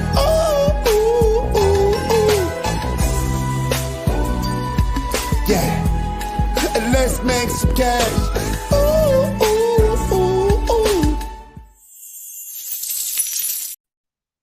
Once again, shout out to Slim Duncan for the cash app. We appreciate it. Hey, look at this nigga Zero. He's talking about it's on site for Dion. Listen, boy, he gonna do you like T.O. did that one dude.